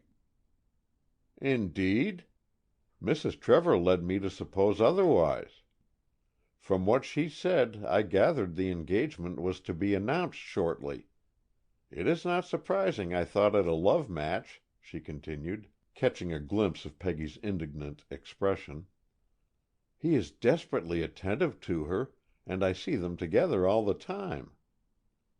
"Speaking of seeing people," broke in Captain McLean, "have you seen Bertie Lee since he and his wife returned from their honeymoon? He came into the club the other night looking absolutely woebegone." "He did indeed," laughed Dick. "I couldn't help thinking of the lines, 'When I think on what I are and what I uster was, I feel I threw myself away without sufficient cause.'" "They suit him to a T," agreed McLean, helping himself to a glass of cherry bounce. "You know the Cortlandt Browns, do you not, Mrs. MacAllister?" asked Miss Gleason, pulling on her gloves preparatory to departing. "I hear they are going to air their marital troubles in court, but it's a long story, and I must go. Good-bye, dear Mrs. MacAllister, such a delightful afternoon. Good-bye, everybody. Don't get up." She waved her hand to them all and tripped out of the room. "The wicked flee when no man pursueth," quoted Mrs. MacAllister, a naughty twinkle in her eye. "Have you heard of the dinner the Gleasons gave at which they separated the goats from the sheep?" asked Captain McLean. "They served Veuve Clicquot at one table and American champagne at the other." "Oh, why do we put up with such ill-bred behavior?" cried Peggy impulsively. "My dear, you are wrong," said Mrs. MacAllister. "The Gleasons belong to a large class who show 'the unconscious insolence of conscious wealth,' as one of our statesmen aptly puts it." "Miss Gleason is very highly colored for a woman of her years," said de Smirnoff gravely. "Highly colored!" exclaimed Mrs. MacAllister. "It's a wonder she doesn't die of painter's colic. Must you go?" as her guests rose from the table, and she walked with them into the drawing-room. It was some few minutes before the other callers started on their way, and Dick listened with what patience he could muster to their interminable good-byes. But Peggy soon joined him in the drawing-room. "Now, sir, give an account of yourself," she said with mock severity. "You haven't been near me since the ball." A sudden recollection caused her to blush hotly, and Dick thought what a lovely, dainty bit of femininity she was. Her shimmering crêpe de chine princess dress of sapphire blue showed up her blonde beauty in a way to tantalize any man, let alone poor Dick, who was already hopelessly in the toils. Dick promptly lost his head. "Peggy," he stammered, "dearest, be—" "What are you two talking about?" asked Mrs. MacAllister, coming suddenly back into the room. Nothing," gasped Dick, who had a wholesome dread of incurring her displeasure. Having a very modest opinion of himself, he feared she would bitterly oppose his suit. "I was just going to ask Peggy about Alfred Clark and Beatrice Trevor. Was there ever anything between them, Peggy?" "Well, really, Dick—" "I know, Peggy. I know you won't break a confidence, but indeed it is important that I know." Peggy debated for a moment while Mrs. MacAllister looked thoughtfully at them. What were those two young people up to? It behooved her to find out. "Then I think I'd better tell you, Dick, particularly as I'm not breaking any confidence. Alfred Clark is devoted to Beatrice, and I overheard him making desperate love to her at their house on Tuesday night, or rather Wednesday morning. I was searching for Beatrice to say good-bye, and walked in upon them in the private office. You know it was a very large party, and the entire first floor was thrown open to accommodate the guests. Beatrice seemed glad of the interruption, but Mr. Clark looked as black as a thundercloud. I rather enjoyed his discomfiture." And Peggy laughed at the recollection. "One gets so tired of his perpetual smile." "Do you think Miss Trevor returns his affection?" Peggy looked troubled. "Beatrice is very reserved," she said. "She seldom speaks of men's attentions to her, even to me, her best friend. If you had asked me that question a month ago, I would have said positively no. But lately, Beatrice, without actually encouraging Mr. Clark, has allowed him to be with her more than formally." "Then you think—" "I don't know what I think," pettishly.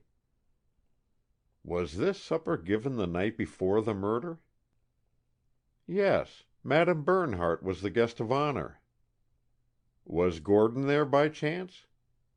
"Oh, yes. He took me out to supper, and was just as jolly and nice as he could be." "I am sorry to interrupt you young people," called Mrs. MacAllister from the doorway. She had strolled out into the hall to speak to her maid.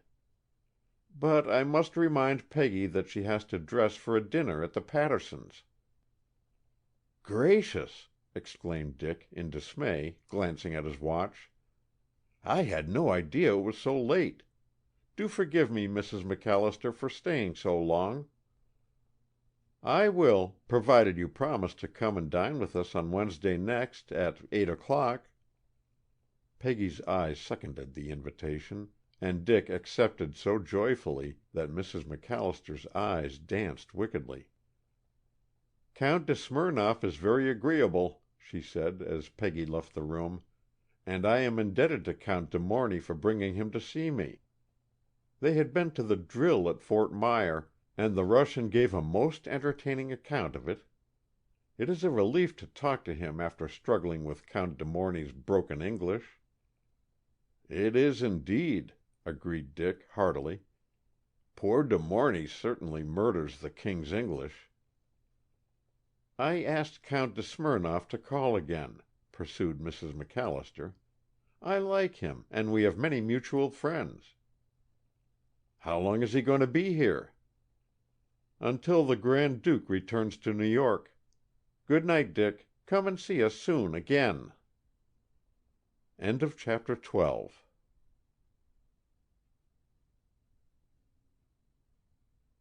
Chapter 13. The Threat. On that same afternoon Beatrice sat in the library, gazing with troubled eyes at a letter lying open in her lap. Suddenly she tore it into shreds and flung the pieces into the open fire. "How dare he!" she exclaimed aloud. "Beg pardon, Miss Beatrice," said Wilkins patiently. He had already addressed her 3 times. "What is it?" asked Beatrice, for the first time aware of his presence. "Detective Hardy is at the telephone, miss. He wishes to know if you can see him this afternoon." "No, I cannot." She shivered slightly. "Tell him, Wilkins, that I am lying down, but that I will see him to-morrow about this time. I am not at home to anyone today." "Very good, miss." Just as Wilkins hung up the telephone receiver, the front bell rang so loudly that in the library Beatrice paused in her rapid pacing back and forth to listen. She heard voices raised in a heated altercation. "Some more reporters," she thought, shrugging her shoulders nervously. She threw herself on the lounge and took up her embroidery. "Well, here I am," said a heavy bass voice from the doorway. Beatrice glanced up in surprise and saw Mrs. Curtis, wife of the Secretary of War, standing on the threshold. Wilkins's flushed and unhappy countenance could be seen over her shoulder. It was not often that he was outmaneuvered as a watchdog. "Your servant said you were out, but I knew he was lying, so just walked right by him. I simply had to see you, Beatrice," kissing her affectionately. "And I'm very glad to see you, Mrs. Curtis," answered Beatrice warmly as she helped her off with her wraps. "Joe said you wouldn't want to see me," went on Mrs. Curtis, picking out a comfortable chair and seating her 200-odd pounds in it very gingerly. "Joe also said I must not allude to your troubles. Mercy on us," greatly embarrassed. "Well, the murder's out. Good gracious!" Her consternation was so ludicrous that Beatrice smiled as she pulled a chair forward. Mrs. Curtis's faculty for making "breaks" was well known among her friends. Short of stature, her weight made her waddle when she walked, and no art of any dressmaker could give her a waistline. Boasting as she did of a long life of ancestors whose names were illustrious in American history, she considered she could do as she pleased, live where she pleased, and associate with whom she pleased. Her manners could not always be relied on. They were apt to vary with the state of her digestion. Abrupt and often overbearing at times, she had, however, two traits of character shared by few: loyalty and the courage of her convictions. She had always been fond of Beatrice, and some secret gossip about the Trevors coming to her ears that afternoon had made her very angry. She championed their cause at once, to the consternation of the two worthy women who, having repeated the gossip, wilted under her indignant glance. Hence the determined assault on the Trevors' front door. "Tea!" she exclaimed, overhearing Beatrice order to Wilkins. "My dear, don't have it on my account. I detest the stuff. A glass of sherry and a biscuit will do me more good than anything else you can offer." "How is the secretary?" asked Beatrice, placing the decanter and biscuits, which had been quickly forthcoming, before her guest. "Very well, barring an attack of gout. I told him it was a case of suppressed kicking against the powers that be on Capitol Hill. I met your father on the street this morning. He looks dreadfully, poor man. Is there any truth in this rumor of his resigning?" casting a keen glance at the unconscious girl. "No truth at all," Beatrice answered emphatically. "We may both go to Atlantic City for a week, but that is the only time father will be away from his office until June. I can't imagine how such a report started." "Washington is a hotbed of rumors, always," retorted Mrs. Curtis. "What people don't know, they make up. But I did not come here to talk about my neighbor's shortcomings, but to ask if you won't go motoring with me as soon as the condition of the streets permits. You need to be out in the fresh air," and she patted Beatrice's thin cheeks. The somber black garb enhanced her pallor, but for all that, Mrs. Curtis decided in her own mind that she had seldom seen her look more lovely. "If that man has been playing fast and loose with her affection," she thought, I'll give him a piece of my mind." It was no idle threat. Those who had experienced a piece of her gray matter would rather have faced a Gatling gun. At least, the end came swiftly. "I'd love to go with you, Mrs. Curtis." "Good. And you'll come back and dine with us?" "Oh, I wouldn't like to, just yet, because of our deep—" For the life of her she could not say grief. "Mourning," she supplemented. "Tut! No one stops to think of that nowadays." Suddenly realizing that she might be treading on rather painful ground for Beatrice, Mrs. Curtis pulled herself up short. "I'll take another glass of sherry after all. for I am simply exhausted. Ever since 3 o'clock I've done nothing but peddle cards from house to house." "Done what?" asked Beatrice in blank amazement. "Peddle cards, visiting cards. I have a calling list as long as the Washington Monument. It's perfectly fearful. First they call, they call, and so it goes, back and forth, battledore and shuttlecock." "It is a treadmill," agreed Beatrice, laughing. "It is a pity someone doesn't open a clearing-house for callers. It would simplify matters, particularly for the official set." "The habit is just as bad among the cave-dwellers, old Washingtonians," she explained in parentheses. "They even make tea calls. I work like a slavey, and yet it's all I can do to make my bread and butter ones. By the way, did you go to the constable's dinner dance 2 weeks ago?" "No," answered Beatrice, interested. "I heard it was a feast." "A feast? It was a feed. 150 dinner guests, and 50 extra couples for the cotillion afterwards. The favors were beautiful, so beautiful that there was great rivalry to get them. And later in the evening it was noised around that the souvenir favors were $20 gold pieces.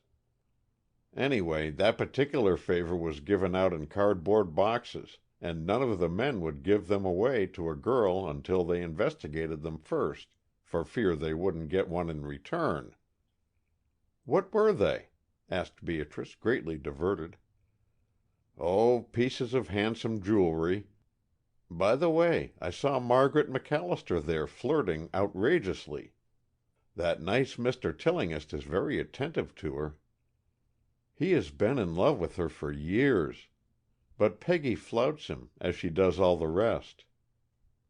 "To take up with a broken stick in the end, I suppose. Well, it's a pity young Tillinghast is wasting his time. Mrs. MacAllister would never consent to her marrying a poor man when a title is in sight." "You are wrong, Mrs. Curtis," said Beatrice, politely but positively. "Mrs. MacAllister is a woman of the world, not a worldly woman. She is devoted to her granddaughter, and would not let money considerations interfere with Peggy's future happiness." "Still, my dear, Count de Morny is a matrimonial prize. Perhaps he will win her after all. The diplomats have such charming, delightful manners, a great contrast to our men." "Quite true, Mrs. Curtis, but personally, give me an American every time. Our men may not know parlor tricks, but they are tender, loyal, and brave." Beatrice spoke with unwonted feeling. "Hoity-toity, child, don't get so excited. I meant no particular criticism of our men. Haven't I a dear old bear at home, whom I'd positively hate if he wasn't an American? Mercy on us, it's nearly 6 o'clock. I must run along. Good-bye, my dear," kissing Beatrice with unusual tenderness. "Keep a good heart," and she bustled out of the house. Beatrice walked rather slowly back to the library. She was deeply touched as well as surprised by Mrs. Curtis's blunt kindness. "From those we expect the least, we get the most," she thought bitterly, while gathering up her working preparatory to going to her room. "May I come in for a moment?" asked a voice from the doorway. Beatrice glanced with some astonishment at the speaker, and answered quietly, "Why, certainly, Mr. Clark." "Your father has just telephoned that he is detained at the White House, and will not be back until late." He stopped speaking and fingered the table ornaments, then burst out, "Miss Beatrice, why do you not take better care of yourself?" Beatrice flushed. "I am stronger than I look. You must not always judge by appearances." Clark shook his head. "It does not require much intelligence to see that you are nearly worn out. Why," leaning a little closer, "your eyes are actually red from crying." "You are not very complimentary. said Beatrice, vexedly, biting her lip. "And," drawing herself up, "just a trifle personal."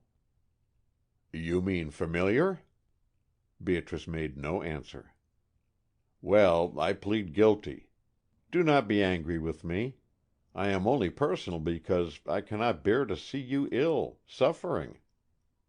"Indeed, Mr. Clark, you are mistaken," she answered lightly. "There is nothing whatever the matter with me, except the physical exhaustion which naturally follows such a tragedy. A good sleep would be my best tonic. I am going upstairs now to rest before dinner. Ring for Wilkins if you wish anything." As she moved towards the door, Clark put out his hands beseechingly. "Don't go. Just stay a moment. I so seldom see you now. Why do you avoid me?" "You ask me that?" "Yes," steadily. "Your own conscience can answer better than I." "It tells me only of my love for you." "You must have it well under control, then." Clark's dark eyes flamed. "You doubt my love, my devotion, after all these months?" Beatrice faced him squarely, her face showing white and drawn in the cold electric light. "Do you call it love to torment me day after day with unwelcome attentions? To use my stepmother as a lever against me? To poison my father's affection for me with lying tales? Do you think that a way to win a woman?" Clark's handsome face paled under Beatrice's accusing eyes. "I deny your charges," he said, keeping his self-control with difficulty. "What is the use?" Beatrice sighed wearily. "It was owing entirely to your influence that my home became unendurable. Mrs. Trevor did everything in her power to force me to accept you." Under his breath, Clark muttered a remark that was not complimentary to the dead woman. "Beatrice," he said gently, "in your sheltered life you know little of the temptations, of the evil of this world. Before I came to your father, I had knocked about from pillar to post and been thrown with all sorts and conditions of men and women. The least said about the latter the better." He smiled unpleasantly. "Then I met you, so kind, so courteous to the poor secretary. Is it any wonder that I lost my head and built castles in the air? As week followed week, my admiration for you changed to passionate love. God knows you never gave me any encouragement, but I have hoped on, my starved heart feeding on every stray crumb of attention that you showed me. Beatrice, Beatrice, look at me!" He flung back his head, shaking his black hair off his broad forehead, his handsome face alight with feeling, and he drew his well-knit, slender figure to his full height. "Am I deformed? Am I hateful to look upon? My darling, my dear, dear one, give me but a chance." Beatrice's face softened. He was making it very hard for her. As she hesitated, he caught the look of pity in her beautiful eyes, mistook it, and springing forward, clasped her in his arms, showering frantic kisses on her brow, face, and lips. Desperately Beatrice struggled to free herself. With superhuman strength she thrust him from her. "You coward! You coward!" she cried. Clark stood a short distance from her, panting a little from his emotions. "You coward!" reiterated Beatrice. "To take advantage of a defenseless woman!" Slowly the hot blood ebbed from Clark's face, and his eyes gleamed wickedly. "Take care," he said. "I admit I forgot myself.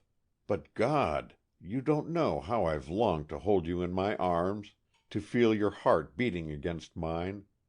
It was sheer madness, but the look in your dear eyes went to my head like wine. I thought I had won." "Do you think that such a cur as you can win an honest woman's love?" "Stop! Don't go too far. I come of a race that never forgets an insult. My mother was a Neapolitan." He drew a long breath. "That one moment was worth your hate." "My hate!" echoed Beatrice. "Say rather my loathing," and she drew her handkerchief across her lips as if to wipe out the burning kisses he had showered upon her. Clark saw the gesture and read its meaning. The fierce anger in his eyes almost made her quail.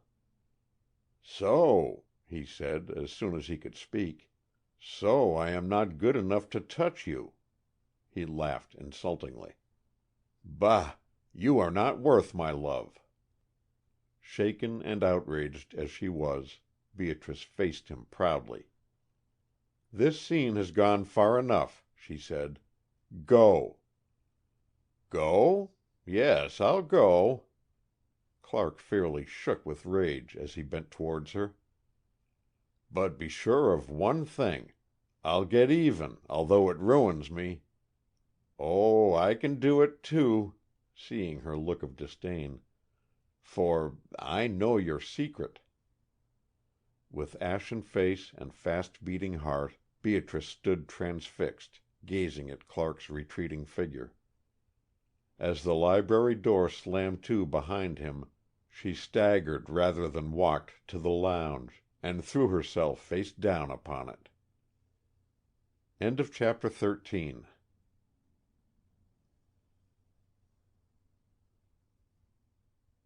Chapter 14. Hand and Pin. "And so you are no nearer clearing poor Gordon than you were 24 hours ago?" said Long, thoughtfully. "Exactly," answered Dick, glumly. The two friends were sitting in Long's room at the New Willard, and Dick had been giving an account of his efforts to straighten out the tangled threads of the Trevor mystery. He was tired in body and discouraged in mind. Even the fragrant Havana he was smoking gave him no comfort. Then his teeth came together with a snap, and he threw back his head defiantly. "I refuse to give up. I'll find out the truth if it takes me years." "Bully for you, old man. I wish I could help you." "After all, the evidence against Gordon is simply circumstantial," argued Dick. "Many men have been convicted on that alone, and these against Gordon are pretty damning," commented Long. "We have already established a motive for the crime." "Hold on. Clark's statement of Mrs. Trevor's marriage to Gordon has never been substantiated. He simply saw them—" "Applying for a license. Quite true. But there is one fact you cannot overlook. Gordon was infatuated with the murdered woman. For that I can vouch. He knew her intimately in London, and yet you say they greeted each other as strangers when they met here 3 years later." "A lot can happen in that time." "Very true. But why were they not consistent in their behavior, outwardly posing as mere acquaintances? Mrs. Trevor made an appointment with Gordon at a most unconventional hour when she knew her husband would be absent. Do you think she would have run the risk of compromising herself if some vital interest had not been at stake?" "No." "Obviously they quarreled. What about we have yet to find out, and the murder followed." Dick shook his head in dissent. "I cannot reconcile the perpetrator of so frightful a deed with the Gordon I have known and admired. Mrs. Trevor probably goaded him past human endurance, and he struck her in a moment of ungovernable rage." "Where did he get the weapon?" "Very likely Mrs. Trevor left her hatpin in her husband's office some time during the day, and forgot about it. Gordon may have picked it up and toyed with it, all unconscious of the use he could put it to until the blind moment came." "It may have been no murder at all," exclaimed Dick. "Perhaps Mrs. Trevor tripped, and Gordon, forgetful of the pin in his hand, tried to catch her and accidentally pierced her side in a vital spot." "Then how did her dead body get into the safe?" "Ask me something easy," groaned Dick. "Perhaps Gordon, fearing his story of an accident would not be believed, thrust her in there and fled, thinking he would not then be connected with the affair." "How did Gordon get the safe open?" "Possibly Mrs. Trevor opened the safe before he got there." "Did she know the combination?" "The Attorney General declares that only he and Clark knew it." The room telephone rang loudly, and Long hastened to answer it. "Hello? Yes, at the phone. Yes, he's here. All right." He hung up the receiver. "It's a note for you, Dick, so I told the clerk to send it right up." "Thanks. Secretary Bowers advised me to find out the whereabouts of Clark on the night of the 3rd," pursued Dick, tossing his cigar stub into the ash receiver. "But up to now I've been so busy I have not had a chance." "That's not a bad idea. Come in," called Long, as a knock sounded on his door. A district messenger boy entered. "Mr. Tillinghast?" he asked. Long motioned to Dick. "Sign here, sir," and he extended his book and the letter at the same time. "How did you know Mr. Tillinghast was here?" asked Long idly, as Dick hurriedly scrawled his name in the place designated. "The lady at his house told me he was dining here with you, sir, and as the Attorney General said it must be delivered at once, I came right here. I've already been paid, sir. Thank you, sir. Good night." And taking back his book, the messenger departed. "I have so many hurry calls that I always tell Mrs. Brisbane where I am to be found when I dine out," explained Dick, tearing open his note. "Hello! The Attorney General wants to see me on most important business to-night, if possible. I wonder what has turned up. Will you excuse me, Chester, if I hurry along?" "Sure. It looks as if things might be getting exciting. I wonder if Trevor hasn't some clue, some person in mind whom he suspects." "He swears he hasn't." "Could it be that Mrs. Trevor overheard his interview with the Frenchwoman, became alarmed at the prospect of discovery as a card cheat, and committed suicide?" "That's what De Morney suggested yesterday. By gracious, I wonder if he knew she cheated at cards." "If he played much with her, he may have discovered it," answered Long, dryly. "Who is this Count?" "One of the attachés of the French embassy," explained Dick, struggling into his overcoat. "He and Mrs. Trevor did play often together, for I have seen them. Can't afford to play auction myself, but I drop in for supper at many of the card parties." "There is the same objection of the theory of suicide as to that of accidental death. How did her body get into the safe?" "Trevor might have placed her there, if he knew she killed herself, to conceal the fact and make people think it a murder. Otherwise she could not have been buried in consecrated ground. They are Roman Catholics, you know." "He told you that he had forgotten the combination and couldn't open the safe." "Somebody must be lying," answered Dick, with conviction. "Coming?" as Long started for the open door. "Yes, I am going down to the lobby." The two men left the room together. Wilkins was expecting Dick, and showed him at once into the private office where the Attorney General was sitting. "Good evening, Tillinghast. It is good of you to come," said he, warmly. "I want to see you particularly. Sit down and I will explain." Dick took the chair pushed toward him, and waited for the Attorney General to begin. "My nerve is not what it was," said Trevor. "It has been badly shaken by the tragic event through which I have just passed. Ordinarily I would not pay any attention to an anonymous letter, but I confess this one has upset me." He opened the secret drawer and took from it a soiled sheet of paper. "Read this and tell me what you think of it."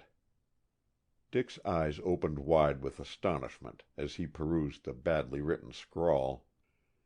If you prosecute the Fabriani merger as being in violation of the Sherman Act, you seal your own death warrant. You have tasted of our power. Take heed to this warning lest worse should befall you. Remember, February 3rd. Dick examined the letter closely. It was written on a soiled sheet of cheap ruled paper, and the handwriting was evidently disguised. Towards the bottom of the page were crude drawings of a black hand, a coffin, and a hat pin. "When did you receive this, Mr. Attorney General?" he asked. "By the 4 o'clock post. Wait a moment," as Dick started to speak. "The mail was delivered just as I was leaving the department to go to the White House, and I hastily gathered up what I thought were my personal letters, leaving the rest of my correspondence for Clark to look over. I opened this while driving home." "Can I see the envelope?" "Certainly, but I am afraid you will find no clue there. It is postmarked Times Square Station, New York, and it was mailed early this morning. It is next to impossible to trace anonymous letters through the post office, for they are usually mailed at an hour when no one is about." Dick tossed the envelope on the table.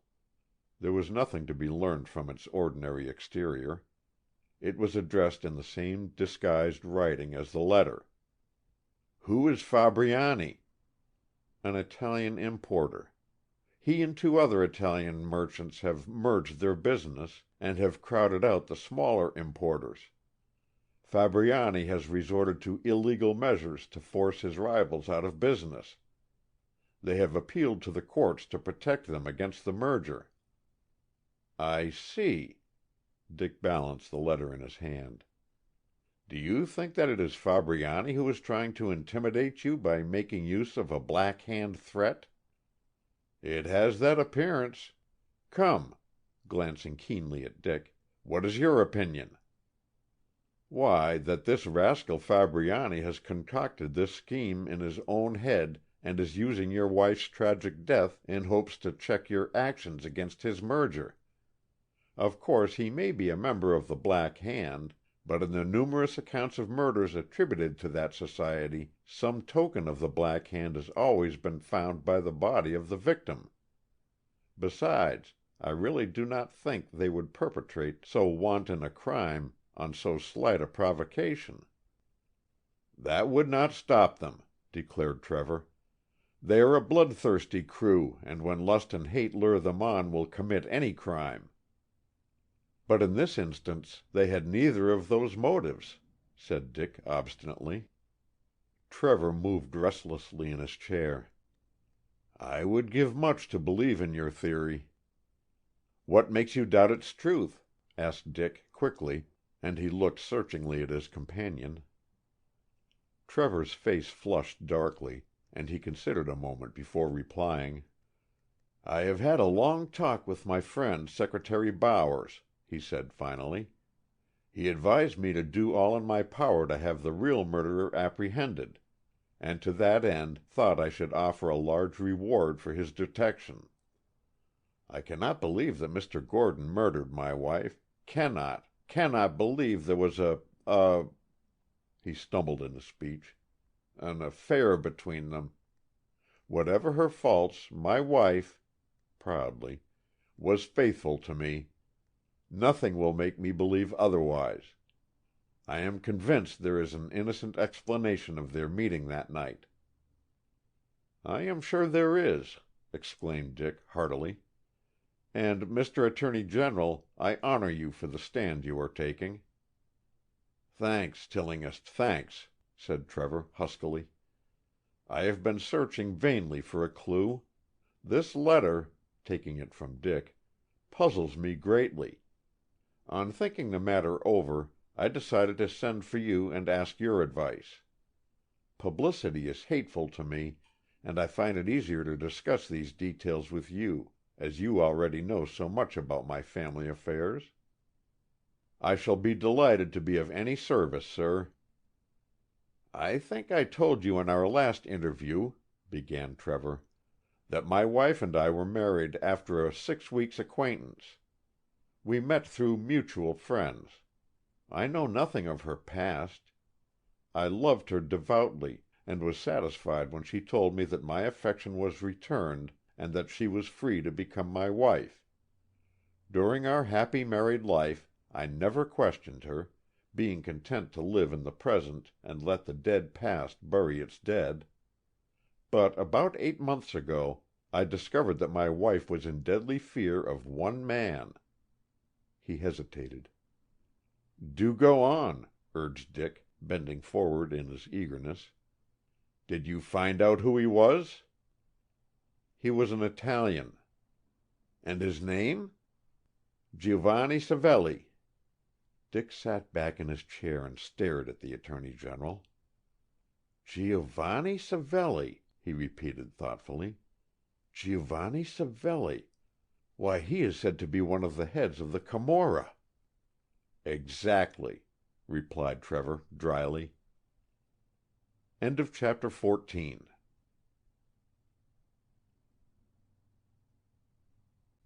Chapter 15. Man Proposes. Peggy went to her room that night very cross and very sleepy. The Patterson dinner had been a very long and, to her, a very tedious affair of many courses and numerous pauses. "I never before worked so hard to make conversation," she confided to her grandmother in the privacy of her pretty bedroom. No matter how late Peggy stayed out, she always found her grandmother awake and waiting for her when she returned.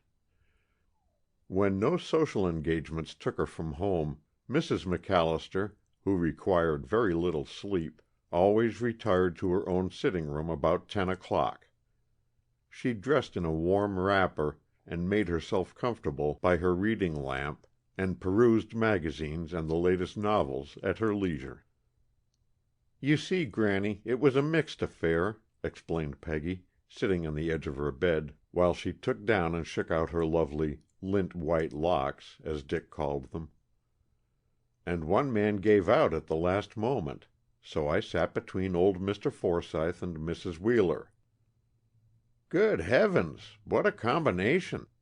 Were you the only young person present?" "No. Sybil Ferguson and Tony Forsythe were across the way from me, and Captain McLean sat by Mary Patterson. Mrs. Patterson invited Ned Morgan for me, but, as I said before, he could not come as he is still in bed with grippe." "Did you play auction afterwards?" "Yes. I had miserable luck. Everything went against me." Peggy sighed with vexation. "I even drew Mrs. Wheeler as my first partner. Have you ever played with her?" "Once." Mrs. MacAllister's tone spoke volumes. "Was Ruth Wheeler there also?" "No, she went to a debutante dinner given by the Wilsons. Oh, Granny, I must tell you something so funny. During dinner, Mr. Forsythe leaned across me and asked Mrs. Wheeler if Ruth enjoyed being out." "She does indeed," answered Mrs. Wheeler with a beaming smile. "And she has been a great success since her debut last December.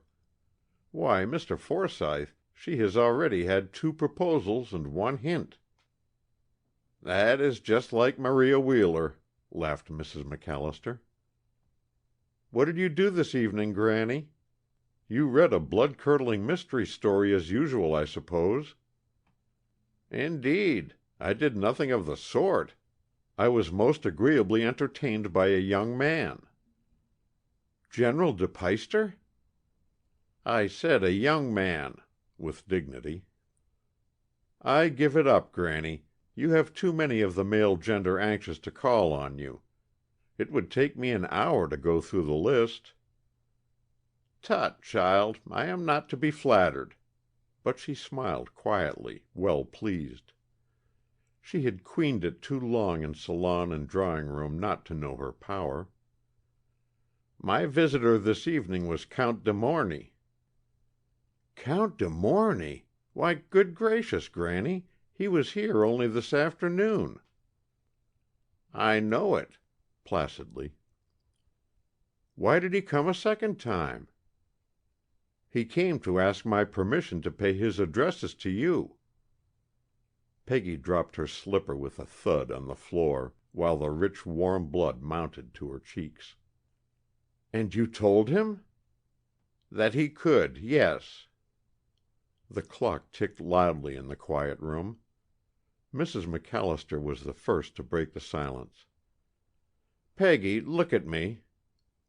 Slowly the deep blue eyes were raised to hers, but the dearly loved face was blurred by the tears that filled them.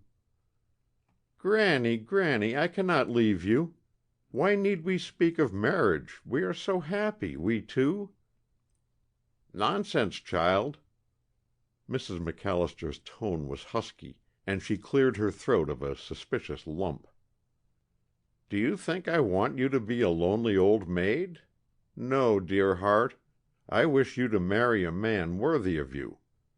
I want to see you rich in domestic happiness, so that when you reach my age and look back over the years, you can say, as I do, 'My life has been one grand Thanksgiving hymn.'"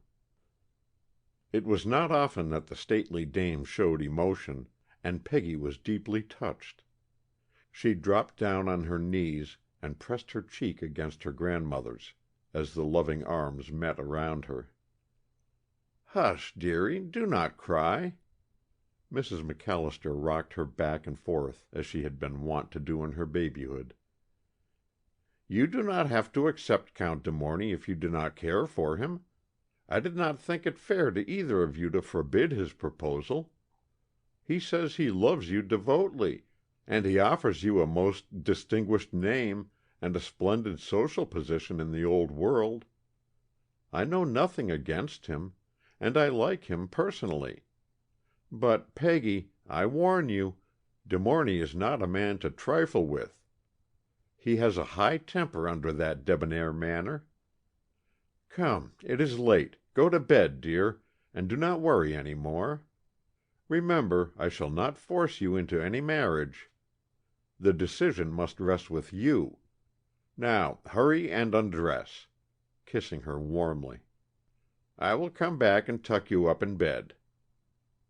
Left alone, Peggy went thoughtfully over to her bureau. She took up a photograph in its silver frame and studied it long. The court dress was becoming to De Morny. Then her left hand strayed toward a kodak picture, a snapshot, and she gazed down into a gay, laughing face. But the lips, which curved in a merry smile, were well shaped, and the chin determined. A strong face, and a lovable one. And the other— Peggy sighed as she put them back in their places. Glancing at the clock, she was shocked to find it long after midnight. Hastily picking up her jewelry, she pressed the spring of her secret drawer. It opened halfway, then stuck. Slipping her hand inside the small opening, she felt about to find the obstruction. A box was jammed against the top, and with impatient fingers she pulled it out, breaking the side of the pasteboard in her effort to get it free. Its contents fell into the now fully open drawer. She picked it up and examined it, then let it fall as if it scorched her fingers. It was the broken top of a hatpin which she had given Beatrice Trevor that Christmas. She recognized it instantly because of the curious design in gold surrounding the cat's eye. She picked up the box. It was the identical one which Beatrice had entrusted to her care. The twine around the middle still held. Only one end had been broken. Merciful heaven! What had she discovered? No, it couldn't be possible. Her gentle, charming friend could not be guilty. It was too monstrous for belief. And yet, Beatrice's intense desire to get the box out of the house, her quarrel with her stepmother, the doctor's testimony that Mrs. Trevor had been killed by a stab from a hatpin, all pointed to her guilt. With trembling fingers, the bewildered and overwrought girl thrust the telltale cat's eye back into the box, put it securely in the drawer, dropped in her jewelry, and snapped the lock. Then, for the first time in her healthy, happy life, Peggy fainted just as Mrs. MacAllister re-entered the room. End of chapter 15.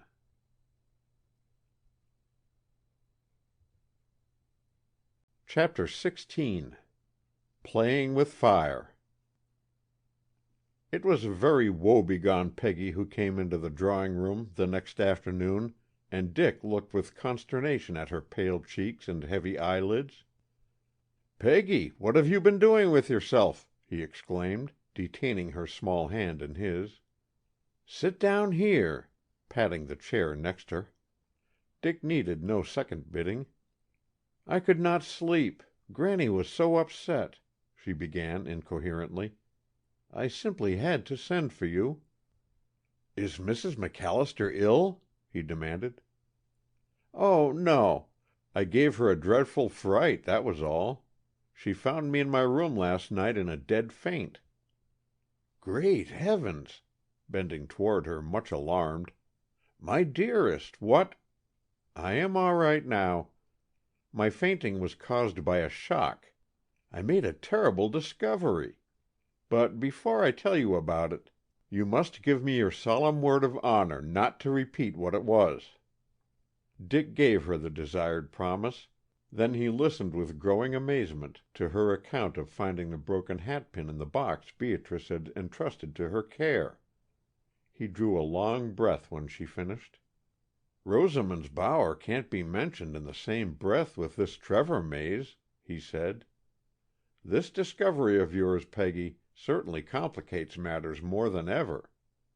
She looked at him with troubled eyes, and her lips quivered as she answered, "Indeed, Dick, I cannot think Beatrice knew anything of this fearful murder, or that she is implicated in any way in it." "Of course not, Peggy," returned Dick, soothingly, but there was doubt, black doubt, in his heart. He remembered the quarrel Wilkins overheard. "Don't you think the simpler way to find out would be to go and ask her?" "Oh, I couldn't," wailed Peggy, wringing her hands. "And I would not hurt her now when she is in such trouble by letting her think I have doubted her, and had betrayed her trust. She would be sure to jump to that conclusion. Dick," with sudden energy, "you have just got to clear her. Think of the suffering of a proud, delicately reared, and lovable girl being under the stigma of murder. It would kill her." "I'll do my very best, Peggy," declared Dick stoutly. "I do not need your urging. Remember all that is at stake for me."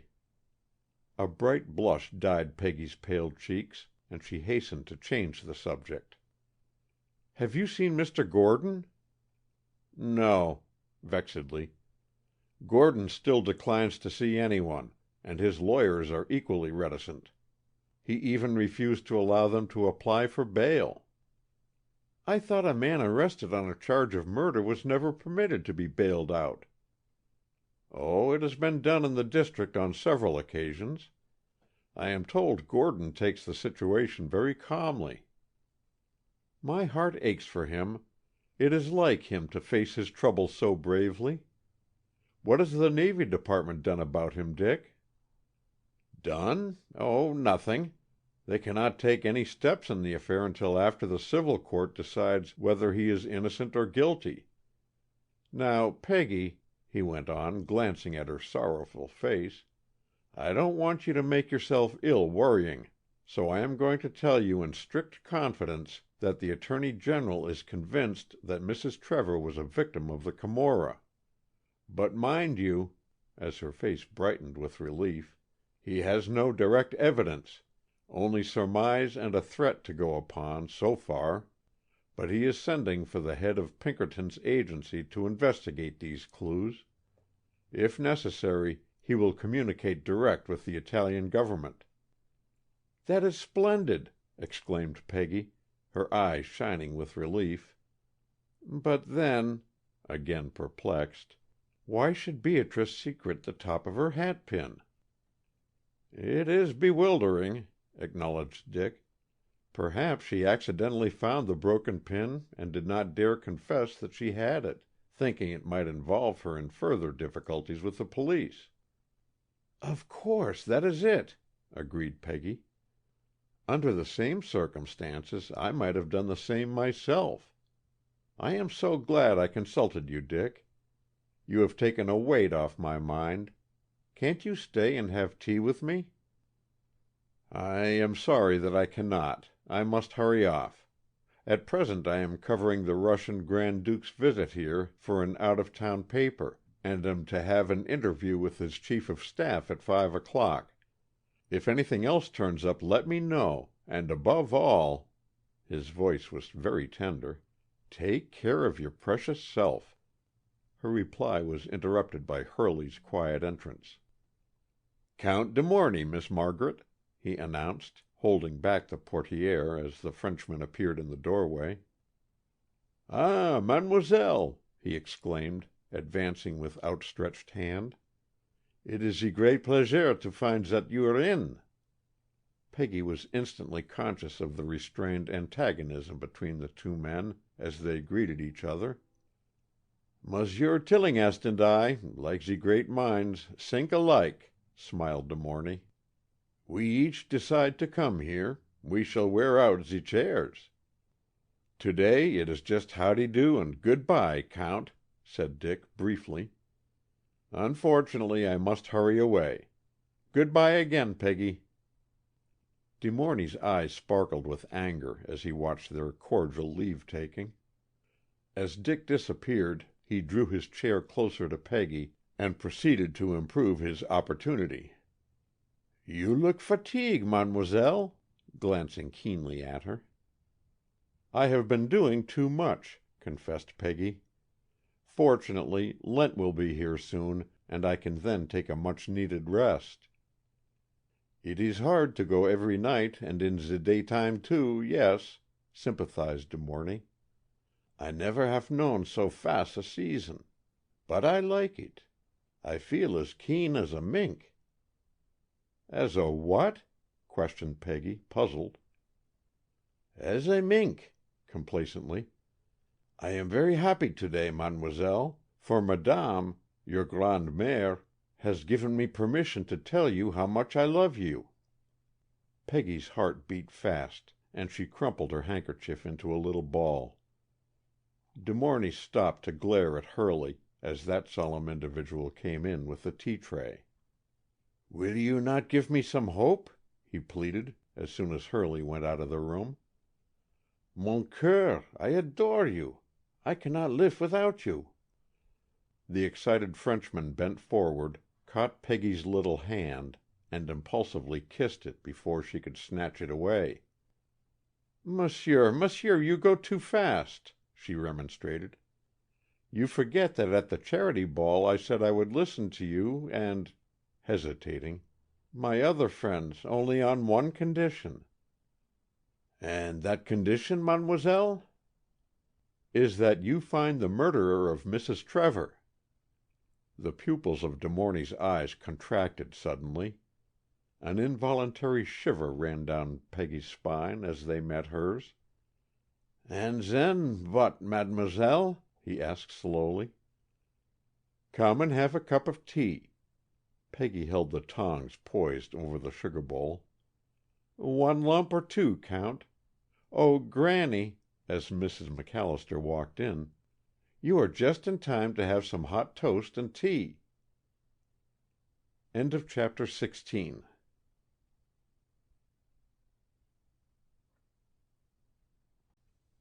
17. Across the Potomac. After getting his special story on the wires, Dick had only time for a hasty meal at a downtown restaurant. Then he hurried over to the Star office, and was soon at work in the city room. About 9:30 his chief sent for him. "This is the busiest Saturday night we've had in years," grumbled Colonel Byrd. "You know Dr. Gibson, superintendent of St. Elizabeth's, don't you?" Dick nodded assent. "Well, go over there as quick as you can and see if you can get him to talk. Word has just come in that 2 of the criminally insane have escaped and are still at large, terrorizing the neighborhood. Get all the details, for it is local news and we will feature it. St. Elizabeth's, the U.S. Government Hospital for the Insane, is on Nicholas Avenue beyond Anacostia. Anacostia, one of the most beautifully situated suburbs of Washington, is on the eastern branch of the Potomac and directly across from the Navy Yard. The scenery in that vicinity is very fine, and from the extensive grounds about the insane asylum there is a wonderful view of the winding Potomac, with Washington and its environs in the distance. At no time an accessible place even in summer, on that stormy night it was a fearful journey to the government reservation, and Dick prepared for his trip with no great alacrity. Some hours later he stopped, footsore and weary, at the intersection of Sheridan Road and Nicholas Avenue, and sought shelter from the storm on a porch of a vacant house. He had not only interviewed Dr. Gibson, but, joining one of the searching parties, had been present at the capture of the 2 escaped lunatics. The pursuit and capture would make a readable story, so, well satisfied with his night's work, he waited patiently to catch the last car to Washington, which left at 8 minutes past 1 o'clock. It lacked 15 minutes of that time, so, pulling his coat collar up about his ears, he made himself as comfortable as circumstances permitted. While waiting, his eyes, grown accustomed to the darkness, discerned a solitary figure coming toward him from Anacostia. When opposite Dick, the newcomer paused, and screening himself from the storm behind one of the porch pillars, struck a match. Holding it in the hollow of his 2 hands, he lighted his pipe. As the tiny flame flared up his face was visible.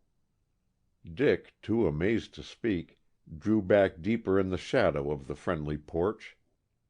With growing curiosity he watched the slender figure glide rapidly up Nichols Avenue.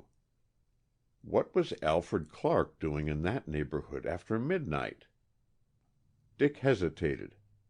It was obviously his duty to return to the Star with his story, but a certain furtiveness in Clark's movements caused all doubt to vanish.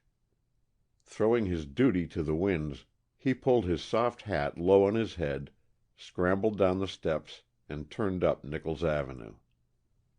Dick picked his way carefully along the frozen and slippery sidewalk, keeping Clark in view, but not getting close enough to let him suspect that he was being shadowed. On and on they went, past the entrance and the extensive grounds of St. Elizabeth, past the few straggling houses marking the outskirts of the little village, and into the more desolate country beyond. After about 20 minutes walking, Clark turned into a lane on his right, and going some distance in the direction of the Potomac River, he suddenly leaped a fence and struck off across country. It was not very easy to follow him in the more open fields, and Dick, fearful of being discovered, dropped far behind. On reaching the top of a slight rise in ground, he was dismayed to find that Clark had disappeared. He glanced about him in every direction, but, save for himself, the field was deserted. Cursing himself for going on so wild a goose chase, he started forward in the direction he judged Clark might have gone. But his hopes fell when, after trudging along for 10 minutes, he found no trace of his quarry. Thoroughly discouraged, he rested for a moment against a rail fence before retracing his way to Anacostia. As his eyes traveled over the low, rolling country, he noticed 3 trees forming a triangle standing in a field a quarter of a mile away. His heart gave a bound. At last he knew where he was. He could not be mistaken. He hurried over to the trees. Yes, he was right. They were the tall poplars which he himself had named the 3 Sisters. He was on land belonging to Allen Dorsey. While he had accompanied Allen there in the summer, he had never been there in winter or at night. Allen Dorsey, whose paintings were known the world over, had purchased the deserted farm because of the magnificent views which stirred his artist's soul. He would work for days at a time in solitude, and only Dick was privileged to come and see him on rare occasions. "Lord, I wish Allen were there instead of in Paris," thought Dick. "He'd give me a highball for the inner man and a dry suit for the outer one." He shivered in his damp clothes. "May the foul fiend seize that Clark! I wonder where in thunder he went to?" As if in answer to his unspoken question, an idea flashed into his head. The studio! By Jove, that was it! And yet, what in the name of heaven was Clark doing in so deserted and forsaken a place? There was but one way to find out, and suiting the action to his thought, Dick walked in the direction of the old barn, which had been converted into a roomy and up-to-date studio. It stood some distance from the Three Sisters, hidden from view by a grove of trees. Dick cautiously approached the building. There was no sign of life or human habitation. The heavy, old-fashioned wooden shutters were tightly closed, but as Dick bent and placed his ear against the wide door, he distinctly heard the sound of several voices. Certain now that he was on the right track, and his curiosity at fever heat, he paused to think over the situation. The rain and sleet had stopped some time before, and the wind was dying down. Suddenly he thought of the skylight Allen had built into the roof of the barn to obtain a better light. If he could climb up there, he could see all that was going on inside the studio. To think was to act with Dick. His blood was up, and he was determined to see the adventure through, whatever the consequences. Taking off his coat and shoes, and hiding them behind a large boulder, he proceeded to climb a tree, whose limbs stretched out close to the roof of the barn. He hated to trust his weight to the slender limb, but there was no other way to accomplish his object. So, putting his trust in Providence, he crept along until just parallel with the chimney, then dropped lightly as a cat to the shingled roof. Very gingerly and softly he crawled forward on hands and knees to the skylight. Gently he ran his hand over the portion of the glass frame nearest him. Joy of joys! One of the panes of glass was out, and his hand passed through the opening and touched the large Holland shade, which was drawn over the inside of the skylight. Light was visible around the edges of the shade. That was all he could discover.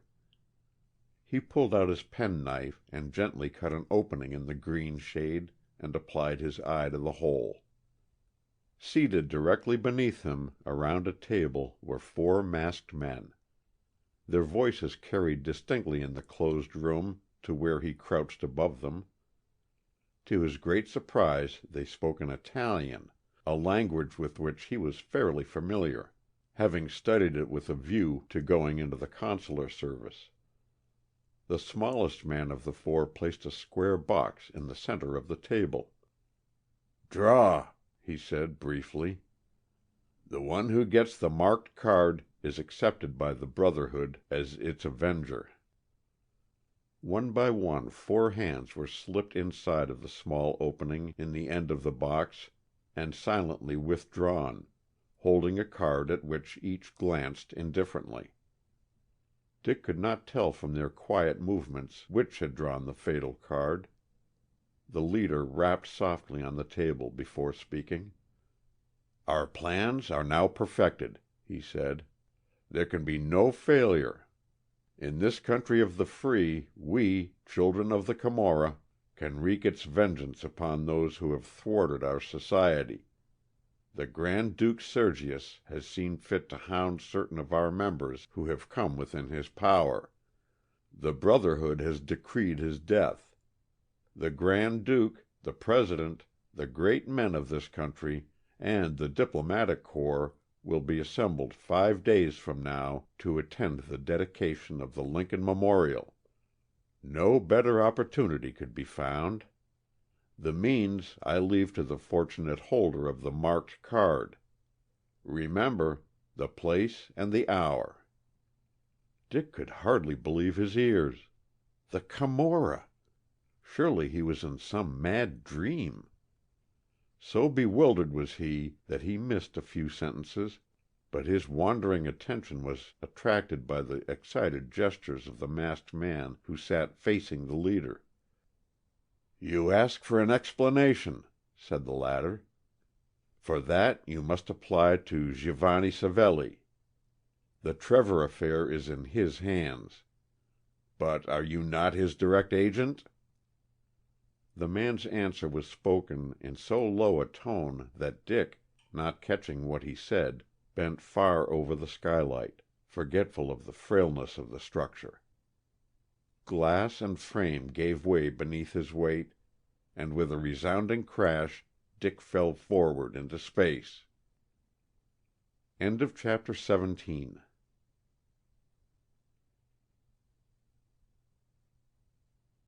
Chapter 18. Nip and Tuck. Before Dick, half stunned by his fall, could get upon his feet, the four masked men threw themselves upon him, and, despite his struggles, bound him hand and foot. They cleared away the debris made by him in his unlucky fall, and placed him in the cleared space. "Do you speak Italian?" asked the leader in fairly good English, as the men, after reconnoitering outside, returned and grouped themselves about their prisoner. "No," lied Dick, calmly. "That is not so," spoke up one of the men next the leader. "He is a good linguist and speaks our language fluently." Dick recognized the voice despite the mask. "Clark, you renegade!" he shouted with sudden fury. Clark made a hasty move in his direction, but the leader checked him. "What matter?" he said indifferently. "It will not be long in his power to injure us by any information he may have picked up tonight." The finality of his tone sent a cold shiver up and down Dick's spine. Apparently his doom was sealed. Only a game of bluff might pull him out of his ghastly predicament. "Don't be too certain of that," he said coolly. "Clark there can add to the information he has already given you of me by saying that I am a representative of the Washington Star, one of the most influential newspapers in the country. You know the power of the press in America." His words made a visible impression on the three men. They glanced uneasily at each other. The leader spoke hastily and sternly. "It does not matter who is at your back. You are in our power and cannot escape the fate of a spy." Dick's heart sank, but he refused to give up. He was fighting for time. Something must intervene. "I was sent over to follow that man," pointing to Clark. "Do you think my disappearance will not be noticed if I don't turn up safe and sound? Well, you are wrong. By noon tomorrow you will all be in custody. Your precious plans for murdering the Grand Duke will then be nipped in the bud. Thus, instead of carrying out the orders of the Camorra, you will be preparing to swing for my death." "Your arguments are all very fine, my friend," returned the leader composedly, "provided everything happens as you say, but no one will know of your disappearance. It is an easy matter to secure a specimen of your handwriting, forge a letter from New York to your employers saying you were called there suddenly. One of the Brotherhood will impersonate you on a voyage to Europe. We never fail in our plans. Months will elapse before your disappearance will be noticed. You will never be traced." "Sounds well," commented Dick. "You forget I have a very substantial body which is apt to betray your best laid schemes." "It will not be found." "Pooh! Murder will out." "Not in this instance." The leader rose and stepped over into a corner and picked up a satchel, which he opened. He took out a hypodermic syringe and a small black leather box, such as surgeons carry. "We have plenty of disguises with us," he continued. "You will be dressed in one of them. Your body will be found, but it will never be recognized as yours. In this little vial," taking it out of the leather case, "there is a deadly poison. Under its influence your body becomes bloated and your features unrecognizable. It will be necessary to bury you at once, as decomposition follows fast. Therefore, no lengthy examination can be made." A terrible fear was upon Dick, brave fellow that he was. He could have faced death by dagger or revolver without flinching, but this creeping horror shook his nerve. Despairingly he glanced about the room. There was no help there. His eyes traveled back to the leader, and, fascinated, he watched him fit on the hypodermic needle and fill the syringe. His back and forehead were bathed in a cold perspiration, and his throat was parched and dry. He thought of Peggy, his dear, dear love, and involuntarily a groan escaped him. "Tut," said the Italian, "just a pin-prick. A few twists of your limbs, and all will be over." At his signal, two of the men tore off Dick's left cuff and bared his arm. As the hand holding the needle hovered above Dick's wrist, a shot rang out, and the leader crumpled up and fell forward over him, the syringe flying across the room. "Throw up your hands," commanded a stern voice from the broken skylight.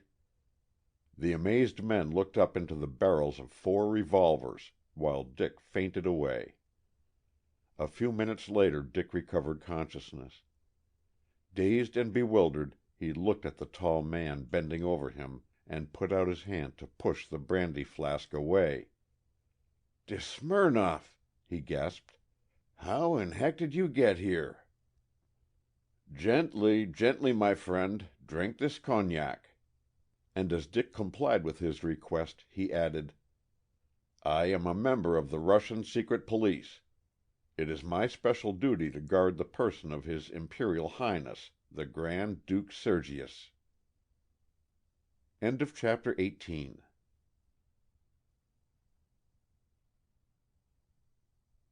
Chapter 19. The Conference. "How my head aches," groaned Dick, "and every part of my body." He touched himself tenderly as he changed his position on the lounge. "It's not surprising," said Long, dryly, "after the experience you went through last night, or rather early this morning. How I wish I had been with you, instead of sitting up and chatting small talk with a stuffy dowager. Just my beastly luck." "You are a nice one to begrudge me such an adventure, after all the fighting you have seen," retorted Dick. "I wish you had been with me, though. Just thinking of that fearful needle hovering over me sends my heart into my mouth." He shuddered. "I never was so glad to see anyone in my life as de Smirnoff." "It was a close shave. Have you had a chance to ask the Russian how he came to be there?" "No, I was in pretty bad shape, so de Smirnoff sent me back to town with one of his assistants. We came directly here. It was good of you to square me with my chief, Chester," looking gratefully at Long. "How did you do it?" "After hearing your story I went to see Colonel Byrd and told him you had stumbled into affair of state over in Anacostia, which couldn't be divulged at present. The old boy was very decent, took my word for it, and said you were not to return to work until fit to be up and doing. Then I returned here, and Mrs. Brisbane gave me a capital midday dinner. She told me you did full justice to the share she sent up to you." "Bless her heart! She is the salt of the earth. As poor as she is always doing something for her fellow man. Only last week she sent $5 to an indigent Southern friend, who is frightfully hard up, thinking she would buy some much-needed underclothing. She received a note yesterday from the Southerner, saying that she and her daughter were so obliged for her kind assistance. It had enabled them to buy a canvas-back duck, which they had wanted for a long time." De Smirnoff said he would drop in this afternoon," continued Dick. "He ought to be here at any moment now," glancing at his watch. "I asked Mrs. Brisbane to have him shown right up." "Then I'll be going." Long started to rise. "No, no, Chester, sit down. I particularly want you to know each other." A quick rap interrupted him, and Long hastened to open the door. "Here is Count de Smirnoff," said Mrs. Brisbane's cheery voice from the hall. As the Russian, with innate courtesy, stood aside to follow her to enter first, Dick rose and went into the hall. "How are you, Count?" he said cordially, and their hands met in a strong, firm clasp. "Thanks so much, Mrs. Brisbane, for taking all this trouble. Won't you both come in?" But Mrs. Brisbane shook her head and disappeared down the corridor. Dick ushered the Russian into his room and closed the door. "Count de Smirnoff, my friend General Long," he said quickly. "General Long is well known to me by reputation," exclaimed de Smirnoff. "It is a great pleasure to meet so distinguished an American." "I am glad of this opportunity of thanking you for what you did for my friend Tillinghast last night, Count," answered Long, shaking hands warmly, while Dick busied himself putting cigars and cigarettes on the table alongside a siphon of Vichy and its accompanying bottle of Scotch. "I am a poor hand at expressing my feelings, Count," said the latter gravely. "I owe you a debt I can never repay." "If I have won your friendship, I am repaid," replied de Smirnoff, looking with admiration at Dick's fine, determined face. The Slav and the Anglo-Saxon have one trait in common. Neither is demonstrative. Long, seeing that both men were much embarrassed, broke the awkward pause. "Suppose, Count, you tell us how you came to arrive at the studio at so opportune a moment for Dick." "May I speak of confidential matters?" asked the Russian, glancing hastily about the room. "Yes, indeed. There is no danger of our being overheard. Some months ago our Secret Service Bureau, which is probably the finest in the world, received information that the Camorra were plotting against the Grand Duke's life," began de Smirnoff. "I thought it was usually the Nihilists who do that," interposed Long. "The hands of the Nihilists, Anarchists, the Mafia, and the Camorra are all raised against law and order, General. Call them what you will. At present, the Camorra desire to punish the Grand Duke because he was instrumental in having certain information against their leaders given to the Italian government. Russia wishes to honor the memory of that great American, Lincoln, whose friend she was. Therefore, it was decided that the Grand Duke should come to this country to attend the ceremonies of the dedication of his memorial. The moment they heard this, the Camorra leaders laid their plans to assassinate His Imperial Highness. I was put on the case, and my researches brought me here. When I reached Washington, I communicated with the chief of your Secret Service, and he immediately cooperated with me to safeguard the Grand Duke. My agents brought me word that several Italians, disguised as fruit vendors, were spending much time in Anacostia with a certain Tommaso Velati. I had my agent point out the latter to me. Despite his disguise, I recognized him as a man long suspected of having secret dealing with that society.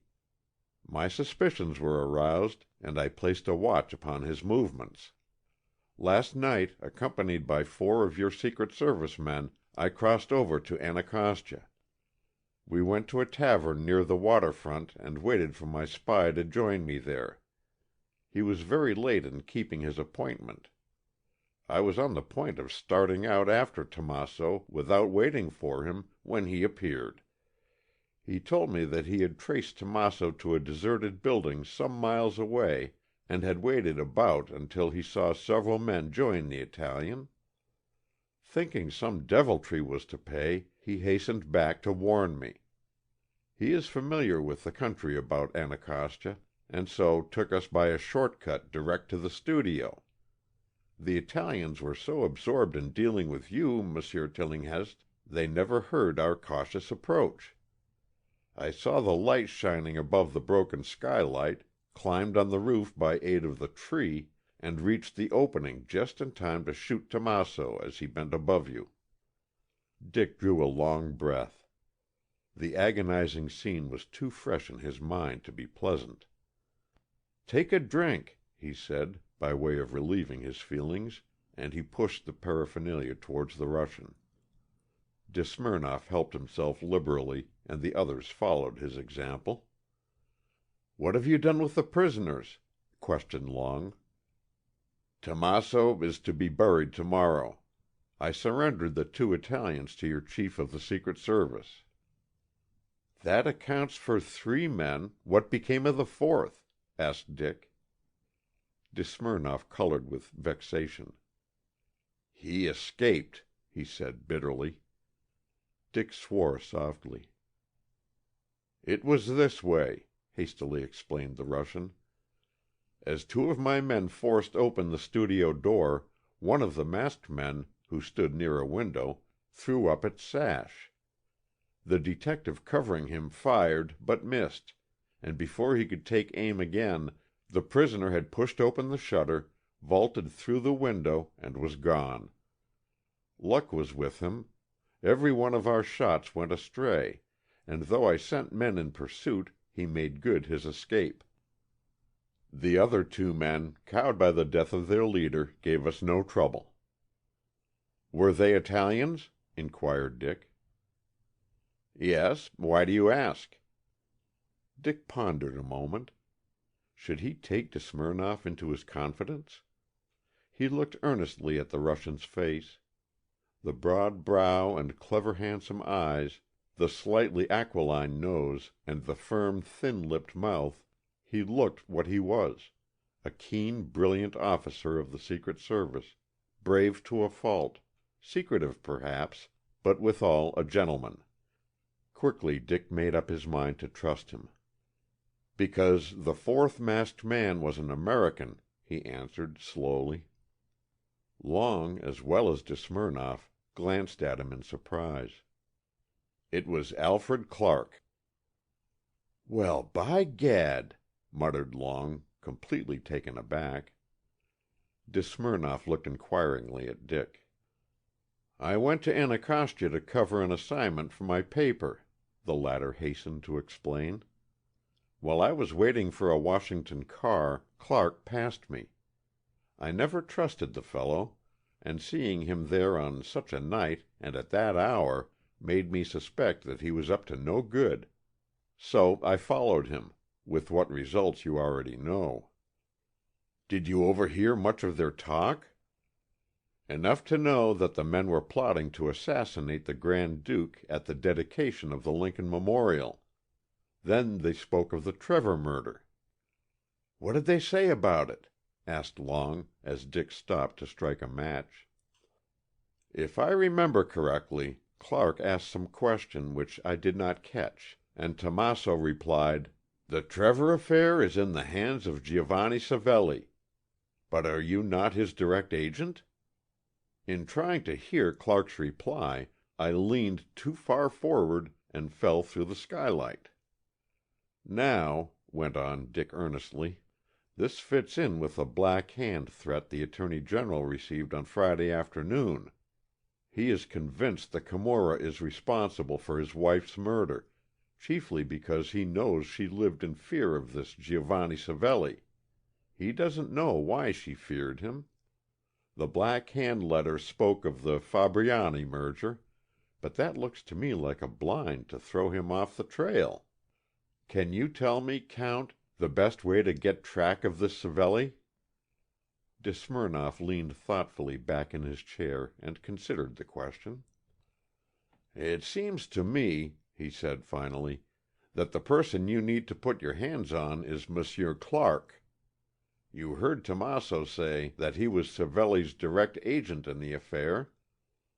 Dick sat up as straight as his sore body would permit, and swore fluently. "Of course, you are right. What a blundering fool I have been!" "You were in no condition to reason out clues last night, monsieur," smiled de Smirnoff consolingly.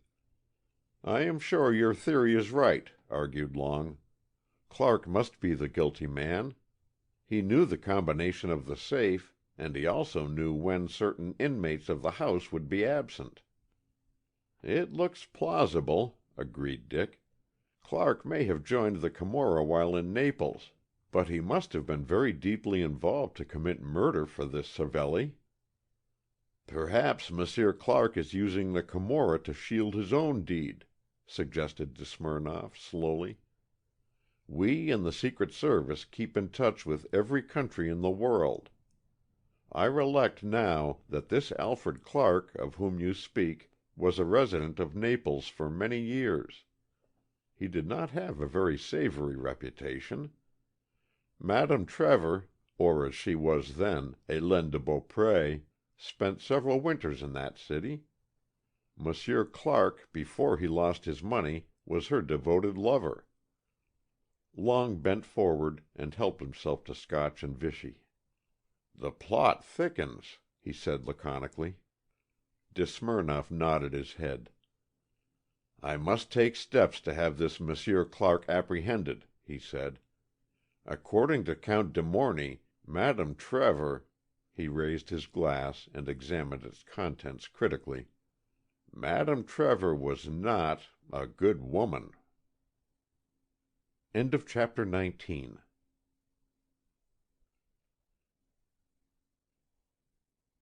Chapter 20. Casting of Nets.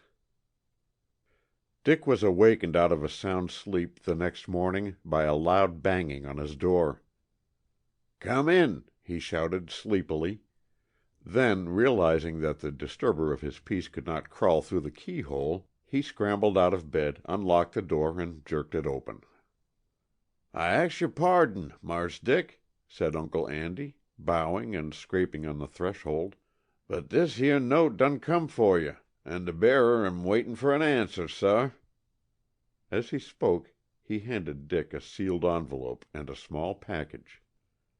"Wait a minute, Uncle, and I'll see what it's about." And Dick, going inside his room, plumped himself down on the edge of his bed and tore open the note. Not recognizing the bold, clear writing, he turned at once to read the signature on the last page. It was from Beatrice Trevor. With quickened interest he read the few lines. "Mr. Tillinghast, my father tells me that you are doing your best to clear up the terrible mystery which surrounds our house. I am in great trouble. I must see you. I am going to dine alone with Mrs. MacAllister tonight. Will you come there at 8 o'clock? I have told Wilkins to wait for your answer. Sincerely yours, Beatrice Trevor. P.S. Wilkins tells me the accompanying package belongs to you." "Thank the Lord!" ejaculated Dick aloud. "Your note's a direct answer to my unspoken wish. You want to see me, Miss Beatrice, but I bet not half so badly as I want to see you. But what does your postscript mean?" Taking up the small package, he looked doubtfully at it.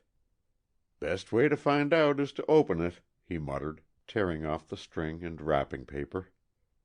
It proved to be a small pasteboard box, and on lifting the cover he saw his broken cuff link lying inside on some cotton. It was unmistakable. The round gold button with his interwoven initials R.T. stared him in the face. With a startled cry he sprang up and pulled out his white waistcoat from the half-opened bureau drawer. Quickly his fingers fumbled in the little pocket. Yes, there it was, just where he had put it 4 nights before. In growing excitement he jerked out his fingers and disclosed not his broken cuff button, but a round coin attached to a broken golden link. With open mouth and eyes fairly popping from his head, Dick contemplated the 2 links, while his bewildered mind gradually pieced together the scene in the hall. It was not surprising he had made such a mistake. The 2 were identical in size, and in the semi-darkness of the large hall and his hurry, He had never glanced at the recovered cuff button, but had taken it for granted it was the piece of jewelry he had dropped. As busy as he was, he had not troubled to get his broken set mended. He had used a second pair the next morning, and this was, therefore, the first time he had thought of the broken set since thrusting the button into his waistcoat pocket. Taking up the coin, he examined it closely. It was apparently very old. The edges were worn thin, and the hieroglyphics on the two sides were so defaced he could make nothing of them. It was attached by a swivel to the heavy red gold link. The link itself was worn at the rough ends, but still it must have been a powerful wrench which had caused it to break off. To Dick it looked like a link torn from a watch chain, and an unusual one at that, for the outer side was delicately etched in some intricate design. Pshaw, what was the use of puzzling his brains? Wilkins could tell him all about it, and with the thought, Dick walked over to the closed door, and opening it, looked into the corridor. But Uncle Andy, tired of waiting, had gone about his work. There was nothing for it but to go to the back stairs and fetch a yell for the old darky, as the ancient house boasted of no bell except the one to the front door. Mrs. Brisbane answered Dick's stentorian shout from the kitchen, where she had gone to superintend the cooking of the Maryland beaten biscuits for the morning meal. "What is it, Dick?" she called. "Oh, good morning, Mrs. Brisbane. Will you please ask Uncle Andy to show the messenger up to my room? Thanks ever so much." And Dick retreated hastily, conscious of his pajamas as a female boarder thrust her head out of the door to find out what the noise was about. He was busy writing at his desk when Wilkins's discreet tap sounded on his door, and at his bidding the butler entered and closed the door behind him. "Good morning, Wilkins. Sorry to keep you waiting, but I was delayed." "Morning, sir. That's all right, sir. Miss Beatrice wanted me to be sure and see you received her note, and told me to come over here before you left for your office. I was to be particular and get an answer." "I am writing it now. I'm much obliged to you for returning my cuff link. By the way, where did you find it?" "I didn't find it, sir. The second man took up the large rug near the fireplace to shake it in the yard yesterday morning, and saw the bit of jewelry lying under one corner. He brought it to me, and as I knew you had broken off your cuff button, sir, I was pretty sure it was yours." "Quite right, Wilkins, and here's a small token of my thanks," handing the butler some change. And as the man thanked him profusely, Dick held up the coin and asked, "Where does this belong to?" Wilkins stared at it in astonishment. "I don't know, sir." "Oh, come, Wilkins. I picked it up in the hall under the armor the other night, thinking it was my cuff link. Surely you know who owns it." Wilkins turned it over curiously in his hand, then shook his head. "I have never seen it before, sir," he said positively. Dick sat for a few moments thoughtfully nibbling his pen. He recollected that the Attorney General's watch chain was a plain gold affair, very different from the link in his hand. "Did Mrs. Trevor, or perhaps Miss Beatrice, have a chain like it?" he asked. "Women wear such peculiar gewgaws nowadays." But Wilkins stuck to his guns. "No, sir, they didn't. It's an uncommon thing, and I'm sure I'd 'a' remembered it if I had ever seen either of them wear such a thing," he stubbornly declared. "Some guest must have dropped it, though I don't know how it stayed so long unnoticed." Dick looked at Wilkins queerly. A sudden thought had entered his active brain. By heaven, suppose— "Has the front hall been swept since the murder of Mrs. Trevor?" he asked. Wilkins looked bewildered. "We don't sweep it, sir," he answered. "It's a hard wood floor, sir. The different rugs in the hall are shaken and gone over by a vacuum cleaner every day. We oiled the entire floor, sir, the morning after the supper for Madame Bernhardt. If the gold link had been there then, sir, we would have found it." "The morning after? Why, that was the 3rd. Mrs. Trevor was murdered that same night." "Yes, sir," stolidly. "Does Mr. Clark, the secretary, own such a chain?" "No, sir. He always wears a fob." "At what hour did Mr. Clark leave the house the day Mrs. Trevor was killed?" "Why, I suppose about the usual time, sir, 5 o'clock." Wilkins hesitated. "I really don't know the exact time, because I didn't see him go, sir." "Well, ask the other servants if they know, and then send me word. But don't rouse comment by too many questions, Wilkins. I'll make it worth your while if you get that information on the quiet." Wilkins hesitated a perceptible moment. "It wouldn't be much use asking them, sir. Mr. Clark can run in and out of the house at any time," he volunteered, finally. "He has a front door key. Mrs. Trevor said she couldn't have the front bell rung so often, and asked the Attorney General to give him an extra key." Dick looked thoughtfully at Wilkins, but the butler's expressionless face told him nothing. "Was Mr. Clark with the Attorney General yesterday?" "No, sir. I don't think he has been to the house since Friday afternoon. I heard Mr. Trevor tell Miss Beatrice he had been called away on business." He paused and looked suggestively at the clock. Dick signed his note and hastily sealed the envelope, and he was on the point of handing it to the butler when Secretary Bauer's advice about the missing memorandum book occurred to him. "Can you tell me, Wilkins, how Mrs. Trevor and Miss Beatrice spent the afternoon of the 3rd? "Yes, sir. Mrs. Trevor was at home receiving callers, for Wednesday is Cabinet Day, you know, sir. Mrs. Trevor never served refreshments except at private teas, so I spent the afternoon in the hall with the footman helping her guests with their coats and wraps. Miss Beatrice went out directly after luncheon and didn't return until about 5 o'clock, sir." "Did she join her stepmother?" "Not at once, sir. She first went into the private office and took off her wraps. After that she went into the drawing room." "Was anyone else in the office at that time?" "No, sir." "How long did she stay there?" "About 15 minutes, sir.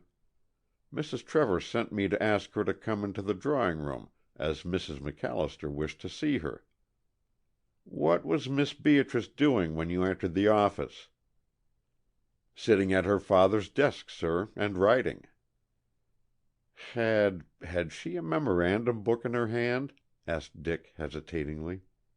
So much depended on the answer. "I didn't see any such book, sir," answered Wilkins, surprised. "After I gave her Mrs. Trevor's message, Miss Beatrice picked up her hat and fur coat and went immediately out of the room." "What did she do with the papers on which she was writing?" "She stuffed them inside the pocket of her fur coat, sir." "Could you see what she had been writing?" "No, sir, I couldn't." "Well, I won't detain you any longer, Wilkins. Here's the note from Miss Beatrice. By the way, were Mrs. Trevor and Mr. Clark good friends?" "Not always, sir." Then, seeing Dick's surprise, Wilkins hastened to add, "Mrs. Trevor had a very quick temper. Many's the time I've nearly given notice on account of her hasty way of finding fault.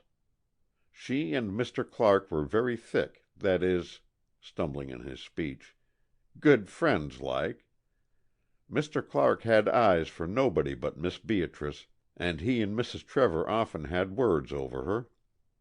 They had several nasty quarrels last month, sir. Is that all, sir?" "Yes, I'm very much obliged to you, Wilkins," replied Dick heartily. "Good day." "Good day, sir," answered Wilkins. He stopped for a moment on the other side of the door to scratch his head in perplexity. "He's a rum cove. Wonder what he's up to?" Dick wondered very much himself. It was a case of the blind leading the blind. If Clark was guilty, and certainly suspicion pointed his way, why should Beatrice hide the hatpin? Above all, who had dropped the broken gold link in the Trevors' front hall? More and more puzzled by the facts which he had elicited from the communicative Wilkins, he dressed with what speed he could, and, not waiting for breakfast, ran across to the corner drug store and rang up a taxicab. While waiting, he telephoned to Peggy and then to Mrs. Curtis. Both of them told him they had never owned a chain of any description with such a coin attached to it. The taxicab was not long in coming, and he was whirled away to the Treasury Department as rapidly as the speed laws of the district allowed. On his arrival there, he went direct to the Secret Service Division, and on mentioning his name and errand, he was at once taken to Chief Connor. "I won't take up a moment of your time, Chief," explained Dick as the two men sat down. "Count de Smirnoff told me of your share in the capture of the 3 Italians on Saturday," said the famous Secret Service man. "What can I do for you?" "Did the Count tell you the identity of the 4th man?" "Yes. Apparently Clark realized the game was up. For an inquiry at the Buckingham, we learned that he hasn't been to his room since Saturday afternoon. I have sent a description of him to every Secret Service man in the country, and have also had the transatlantic steamship lines watched. We shall catch him, never fear, but I am afraid he will get off afterwards. Conspiracy is a mighty hard thing to prove." "I am convinced you can hold Clark for another crime," said Dick slowly. Chief Connor looked at him in surprise. "As for instance?" he asked. "Mrs. Trevor's murder." "Indeed!" The chief sat back and pulled his mustache thoughtfully. "And your grounds for such a charge?" "Clark is the one person beside the Attorney General who can open the safe. Mrs. Trevor's body, you may remember, was found locked inside it. The burglar, Nelson, declares on oath that she was there when he opened the safe. According to the butler, who has lived with the Trevors for over 20 years, Clark and Mrs. Trevor quarreled often. He had a key to the Trevors' front door so that he could enter without anyone in the house being the wiser. And," added Dick, "he knew where every member of the household would be on that night. Then the Camorra had evidently declared her death. Clark was said to be their direct agent in the affair." "And his motive for killing Mrs. Trevor?" "Count de Smirnoff informed me Clark was an old lover of hers in Naples. I know that he has been paying great attention to Miss Trevor. Possibly he did not take the precaution of being off with the old love before being on with the new." Chief Connor followed Dick's arguments closely. "Circumstantial evidence does point toward him," he admitted. "There is no doubt that Clark is a pretty thorough-going rascal. Have you tried to find out where he was on the night of the 3rd? "Not yet. I came to find out if Clark had been arrested, tell you of my suspicions, and to ask your advice in the matter." "My men are busy now tracing Clark's career. If they discover any facts which point to the murder, I will send for you. In the meantime, haven't you a mutual friend who would know something of Clark's life here?" Dick's face brightened. "Of course, there's Charlie Archibald. He knows Clark pretty well. Charlie works in the Department of Justice. I'll go right over there." He rose as he spoke. "Let me know the result," said Chief Connor. "All right, sir. Many thanks for your suggestion. Good by." And he hastened out of the building. The chase is getting warm, thought Dick, as the taxi turned and started up 15th Street. If only Peggy meant what she said. Well, here's for another try. And he opened the door just as the car drew up in front of the Department of Justice. Dick hastily threaded his way through the busy room searching for his friend. "Hello, Charlie. You're a sight for Sareen," he hailed. "Where have you been keeping yourself?" "Oh, boning for an exam," said Archibald, his tired face lighting up with a smile. "You look as if the world were treating you pretty well, Dick." "Nothing to boast of. Say, Charlie," drawing him to one side and speaking in a low tone, "can you tell me anything about Alfred Clark?" "Tell you anything about him?" echoed Archibald, surprised. "Well, no, not much. He's a quiet sort of chap, keeps himself pretty much to himself, not a good mixer with the boys. I've seen more of him than the others because he's lending me a hand in my studies for the district bar examination." "Perhaps you can tell me where he was on the night of the 3rd. "The 3rd," repeated Archibald. "What the deuce was I doing that night? Wait a moment." He took out a memorandum book and turned the leaves rapidly. 22nd January, 1st of February. Ah, here we are. Study with Clark. Of course, I remember now. That night I went over to his rooms at the Buckingham to go over some papers with him. He has often told me to go up to his room and wait if he wasn't there, and so I sat waiting and waiting until after midnight, but he never showed up. Then I cleared out." "Did he ever tell you what detained him?" "Nope, just said he forgot the engagement." "Do you know where Clark generally spends his time when not working?" "He used to be with the Trevors all the time. He is quite a lady killer, you know." Dick shivered involuntarily, while his unconscious friend went on.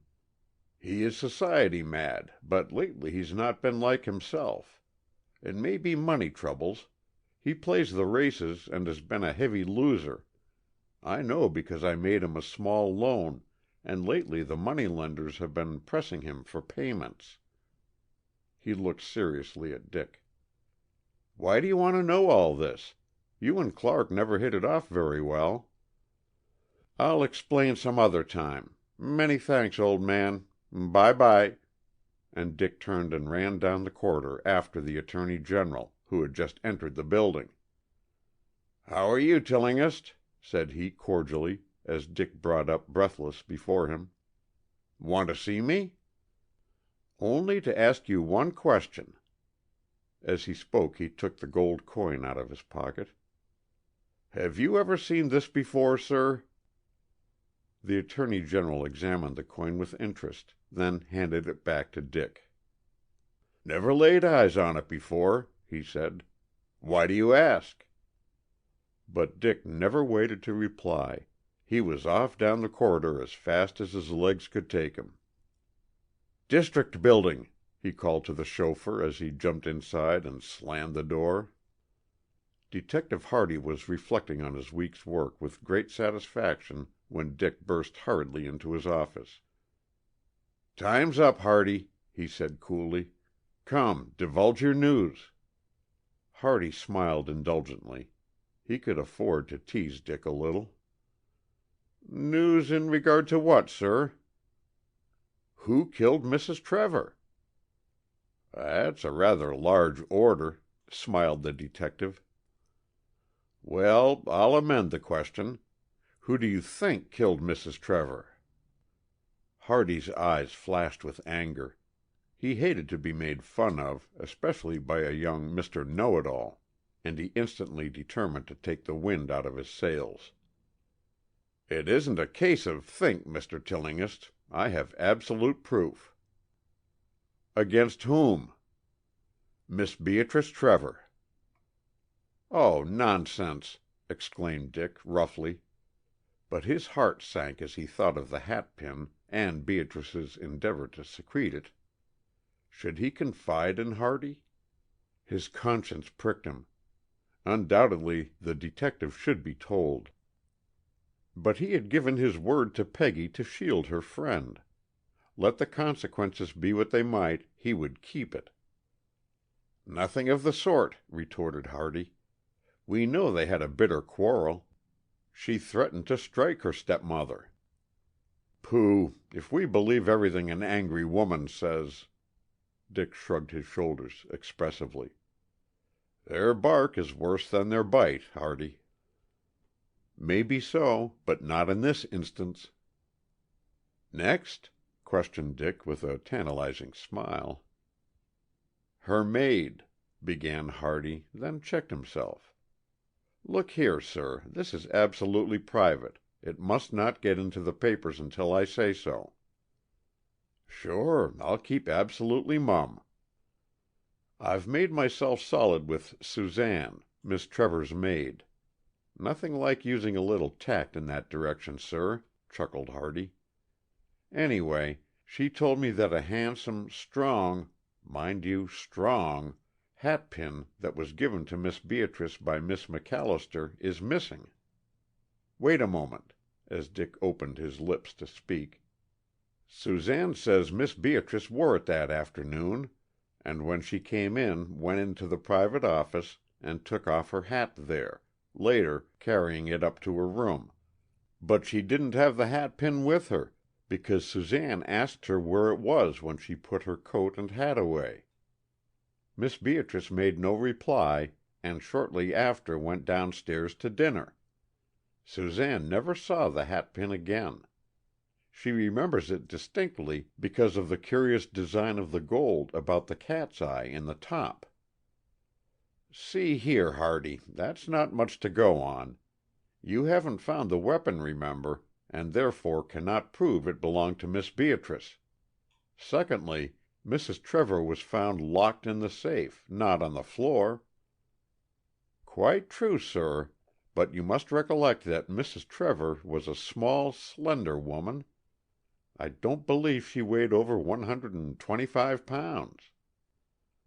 "I know, but a relaxed body is a mighty heavy, unwieldy thing to lift." "Miss Trevor is tall and strong," said Hardy dryly. "She is a fine tennis player, a good fencer, and is also a magnificent cross-country rider. It wouldn't be much exertion for her to get Mrs. Trevor into the safe, which was a short distance away." Dick shook his head. "I can't agree with you, Hardy." The detective leaned toward Dick and raised his hand impressively. "Listen to me, sir. Her initialed handkerchief with bloodstains upon it was found in the safe near the body." Dick stared with unbelieving eyes at the triumphant detective. "You are crazy," he said tersely. "In the first place, Dr. Davis said no blood was visible on Mrs. Trevor's outer garments. Then all the witnesses, including yourself, testified at the inquest that nothing had been found either in the safe or in the room." "I have just seen Dr. Davis," explained Hardy patiently. "He said that undoubtedly some blood must have spurted out on the murderer's hand when the foul blow was struck. Secondly, we didn't find the handkerchief. It was brought to me by a person who said his conscience would no longer permit him to keep the matter secret. He had held back the information to protect Miss Trevor, but now, convinced of her guilt, he could no longer shield her." "And may I ask the name of this shrimp?" asked Dick, boiling with rage. "Certainly. Alfred Clark, the secretary."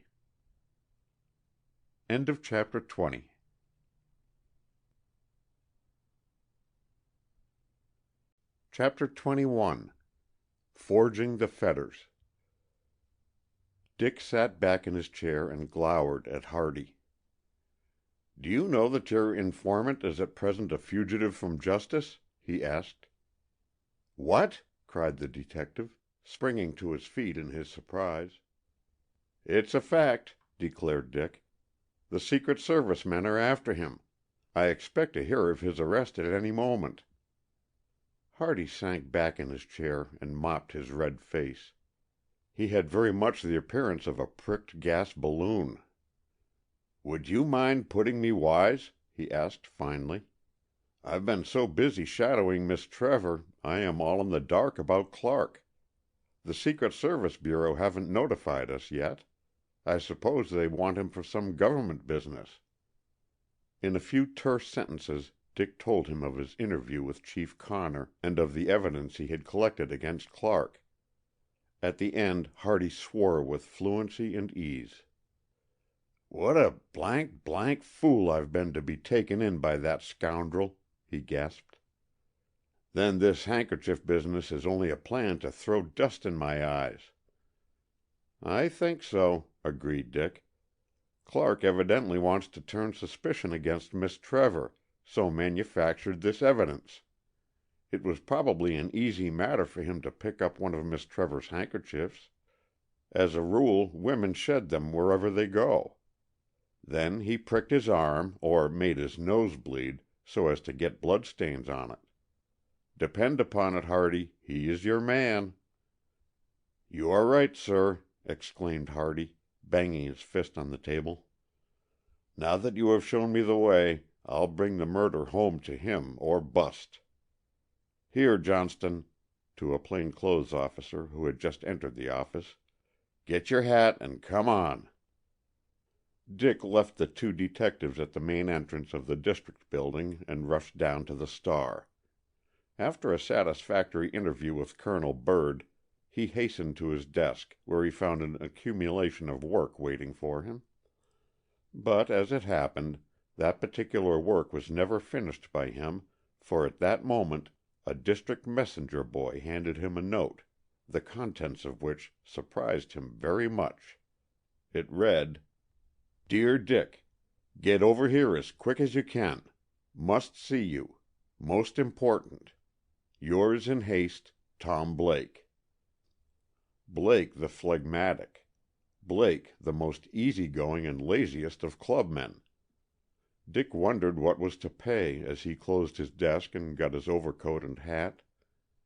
After a few words of explanation to Colonel Byrd, he left the office and hastened up to Stoneleigh Court. Blake's apartment on the 6th floor faced on Connecticut Avenue, but from the side windows there was a magnificent view of the White House grounds and the Washington Monument, whose wonderful white shaft seemed to float aloft, detached from the solid earth, a part of the fleecy clouds themselves, while still farther to the south a glimpse of the Potomac River could be caught now and then as it twisted and turned along the Virginia and Maryland shores. Dick had plenty of time to admire the view before Tom made his appearance, dressed immaculately. "Sorry to keep you waiting, old man, but I had to shift after traveling all night, first getting some sleep. Never closed my eyes all night in a beastly upper berth. Lunch ready, Lambert?" as his man came to the door. "All right, come along, Dick." Dick sighed with satisfaction as he helped himself to a juicy piece of beefsteak and some French fried potatoes. He was almost famished, and Tom was in like condition. For a short time conversation languished while they both attended to the wants of the inner man. "Where have you been, Tom?" Dick finally asked, helping himself to a hot muffin. "Philadelphia," answered Tom, his speech somewhat impeded by a large mouthful, which he, with difficulty, swallowed in a hurry. "I had to go over there to see about the strike in the Warren textile mills. I'm a big stockholder in the concern, so had to take an interest in the blooming business. Can't say I was much help. Couldn't seem to understand the rights of the row. Far as I could make out, the workers wanted more wages."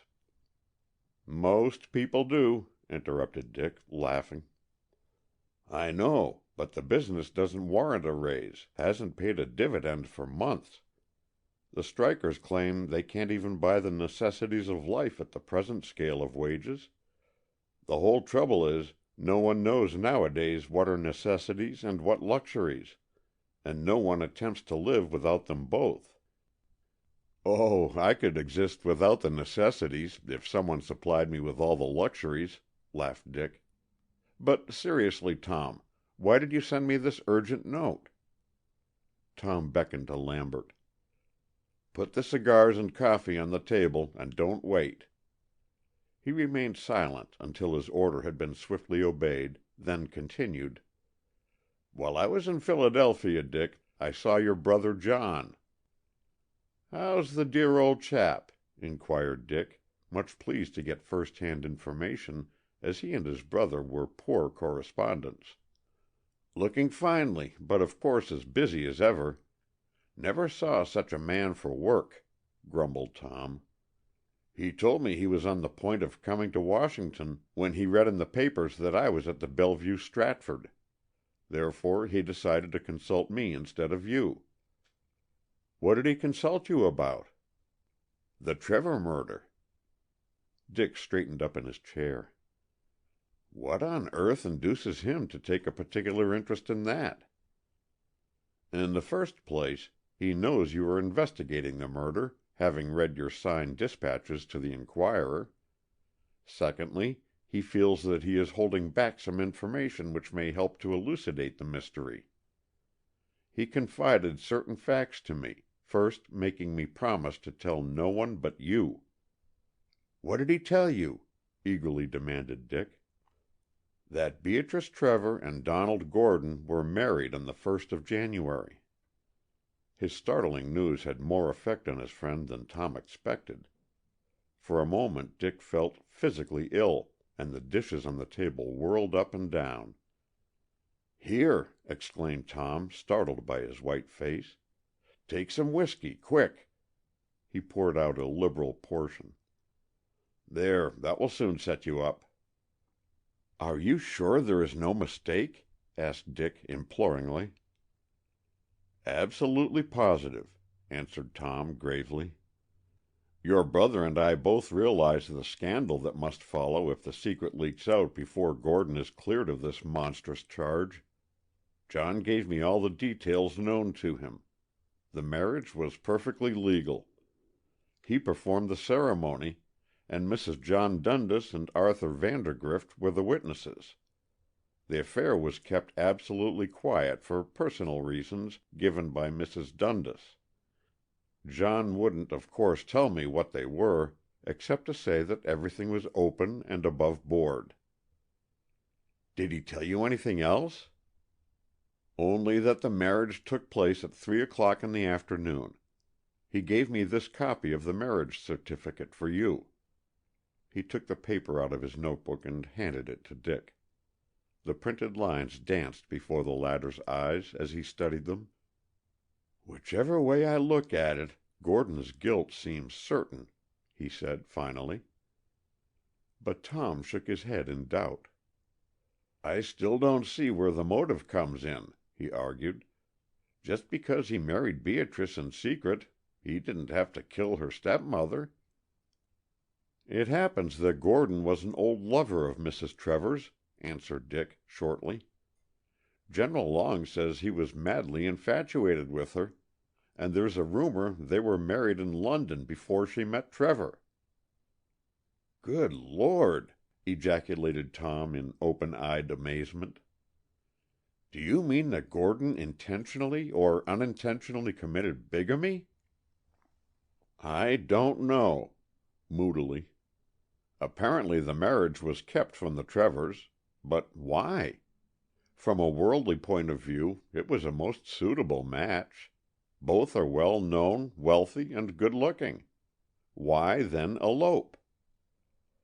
"Blest if I know."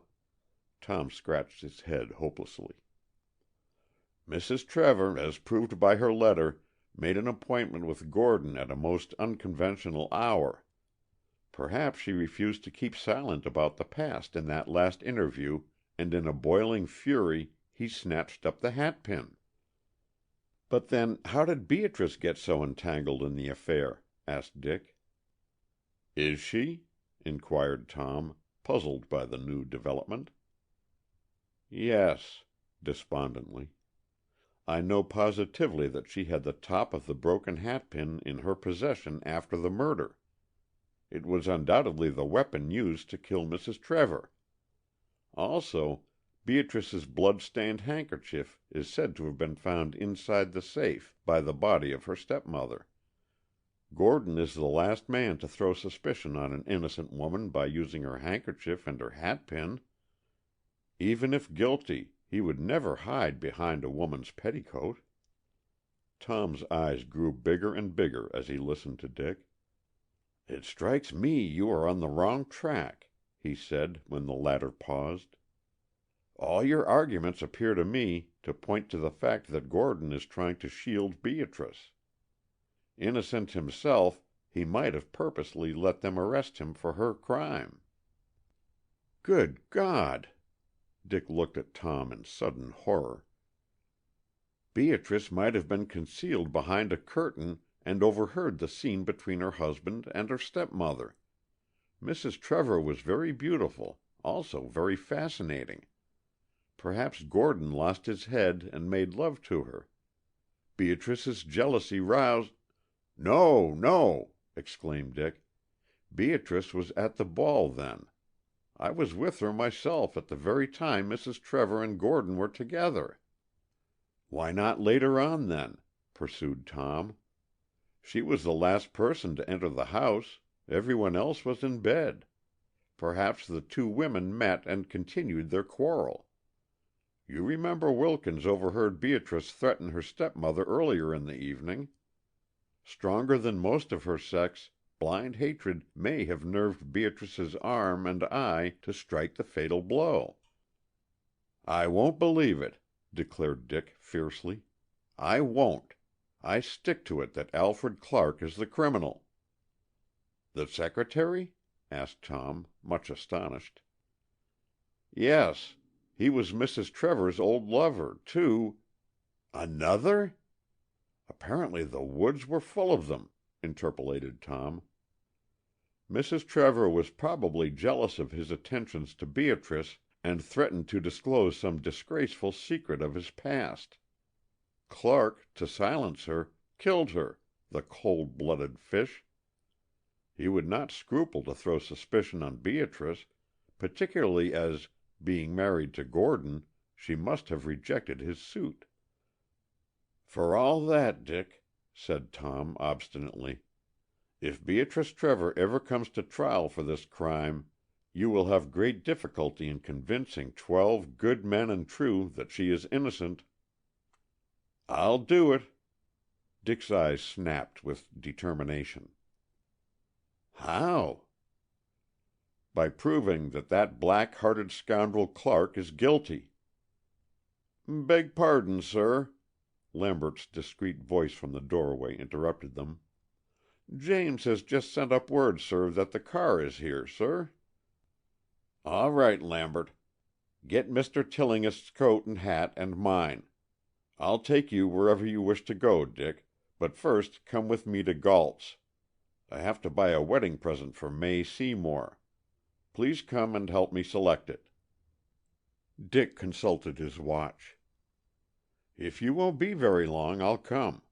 I have an appointment with General Long at 4:00. Lambert helped them into their overcoats, and a few minutes later they were whirled away in the big Pierce Arrow car, which was Tom's latest addition to his overstocked garage. "I had a great mind to turn detective and use the knowledge of Beatrice's secret marriage to find the murderer of her stepmother," said Tom, as the big car slowed up at a street crossing. "You remember, Dick, that Peggy MacAllister challenged us all. But don't worry, old man," seeing the telltale color rise in Dick's face. "I know when I am out of the running. But what struck me as being extremely ludicrous was her including Count de Morny in the wager. I was the only one to appreciate the humor of it." "I fail to see any particular humor in the situation," retorted Dick warmly. "De Morny has as great a right to win Peggy as any man, far more than I, in fact." And he sighed as he bitterly thought of his small bank account. Tut, I wasn't thinking of your rivalry, but of De Morney's putting himself out to revenge Mrs. Trevor's death. Why, man alive, they hated each other like poison." Dick looked curiously at Tom. "What makes you think so?" "I don't think, I know. De Morney told me so himself. He said she affected him as a cat does some people, simply couldn't stand being in the same room with her, and yet they were constantly thrown together at bridge parties. I thought it simply one of his overcharged Latin speeches, but one day at the MacAllisters I inadvertently overheard them talking. They were in a bay window concealed by the curtain, and I stood with my back to them, waiting for the crowd to thin so I could go and speak to Mrs. MacAllister." "And what did you overhear?" asked Dick with growing interest. "At first I paid no attention to the few words I caught, but finally I heard a woman's voice say, 'Indeed, Count, I will not agree—'" "You must. If you do not, disaster will overtake you. Be warned in time." His voice was so threatening that I involuntarily turned to interrupt them, just as Mrs. Trevor parted the curtains and walked out. Until then, I had not known for certain who they were. They spoke in French. From that moment Mrs. Trevor won my admiration. There was no trace of excitement or embarrassment in her manner. Jove, she carried off the situation with a high hand, and De Morney followed her lead. "Probably they didn't know they had been overheard," suggested Dick. "That must have been it," answered Tom. "Come to think of it, the last time I saw Mrs. Trevor was on Wednesday, about noon. She was sitting in her limousine in front of De Morney's small house on K Street. Considering their dislike was mutual, it's strange she should drive up to his door. Was the Attorney General with her?" "No, she was alone. Probably she stopped to leave a note. They played auction a great deal. De Morney told me the other day, though, that he would have to give up playing, as his losses had been very heavy this winter. Here's Galt's. Come on in." It did not take Tom long to select a present. He picked out an after-dinner coffee service, and gave directions as to its marking and delivery. Dick glanced impatiently at the clock. He had barely time to keep his appointment if he left at once. As he turned to speak to Tom, he heard a man standing next to him say, "My master wishes it repaired and returned at once, monsieur." Dick's eyes traveled over the speaker, obviously by the cut of his clothes a foreigner, then onto the piece of jewelry which the man laid on the counter as he spoke. It was a long, heavily linked, red gold watch chain. Dick waited for the valet to go before addressing the clerk, who had often waited on him. "May I look at this chain?" "Why, yes, Mr. Tillinghast." Dick took it up in his left hand. The outer sides of the links were covered with intricate scroll work. One link was missing. With trembling fingers he took the coin out of his pocket and placed the link in the broken chain. It fitted exactly. Dick's heart was beating nearly to suffocation as he asked, in little more than a whisper, "Can you tell me to whom this chain belongs?" "Certainly, sir. Count De Morney." End of chapter 21.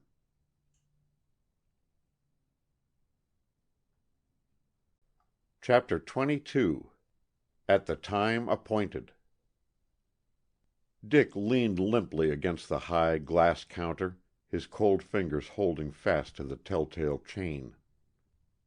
"Mr. Tillinghast!" He whirled around and found Hardy standing by his side.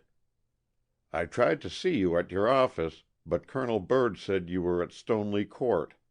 On going there, Mr. Blake's servant told me I might catch you here.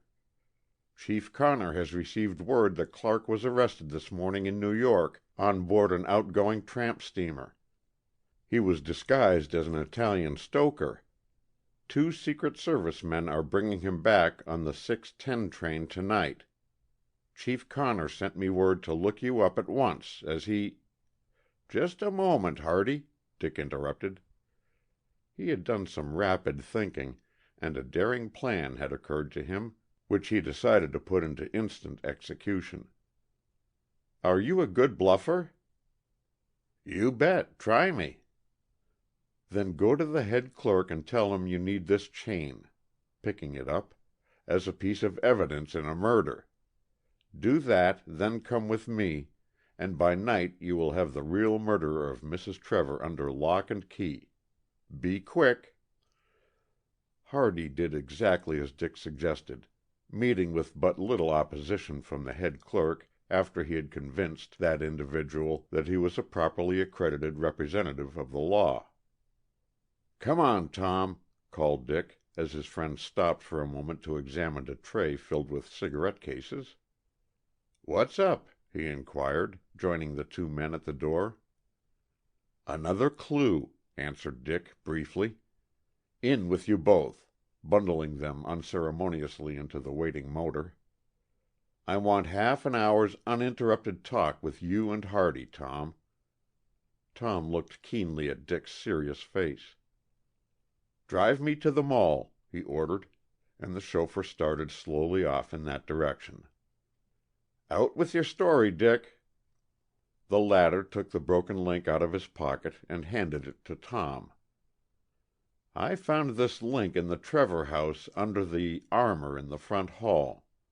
No member of that household can identify it. Wilkins, their butler, declares it was not there on the morning of the murder, as he and the footman oiled the floor then. Clark, according to the butler, wears a fob. Swarms of people called and left cards at the Trevors, but they go no further than the front door. I am telling you all this to prove that the broken link was not where I found it before the murder, nor could it have been dropped there after the finding of the body. Now, that broken link is exactly the same design and fits in this chain which Hardy has just received from the clerk at Galt's." "Well, what then?" demanded Hardy, eagerly. "Just this." Dick spoke slowly and distinctly so as to be heard by the deeply interested men. "This chain belongs to Count de Morny." "Hold on," exclaimed Tom, recovering from his surprise. "Perhaps some person attending the inquest dropped it. That part of the house was roped off and guarded by policemen." "You are right," agreed Hardy.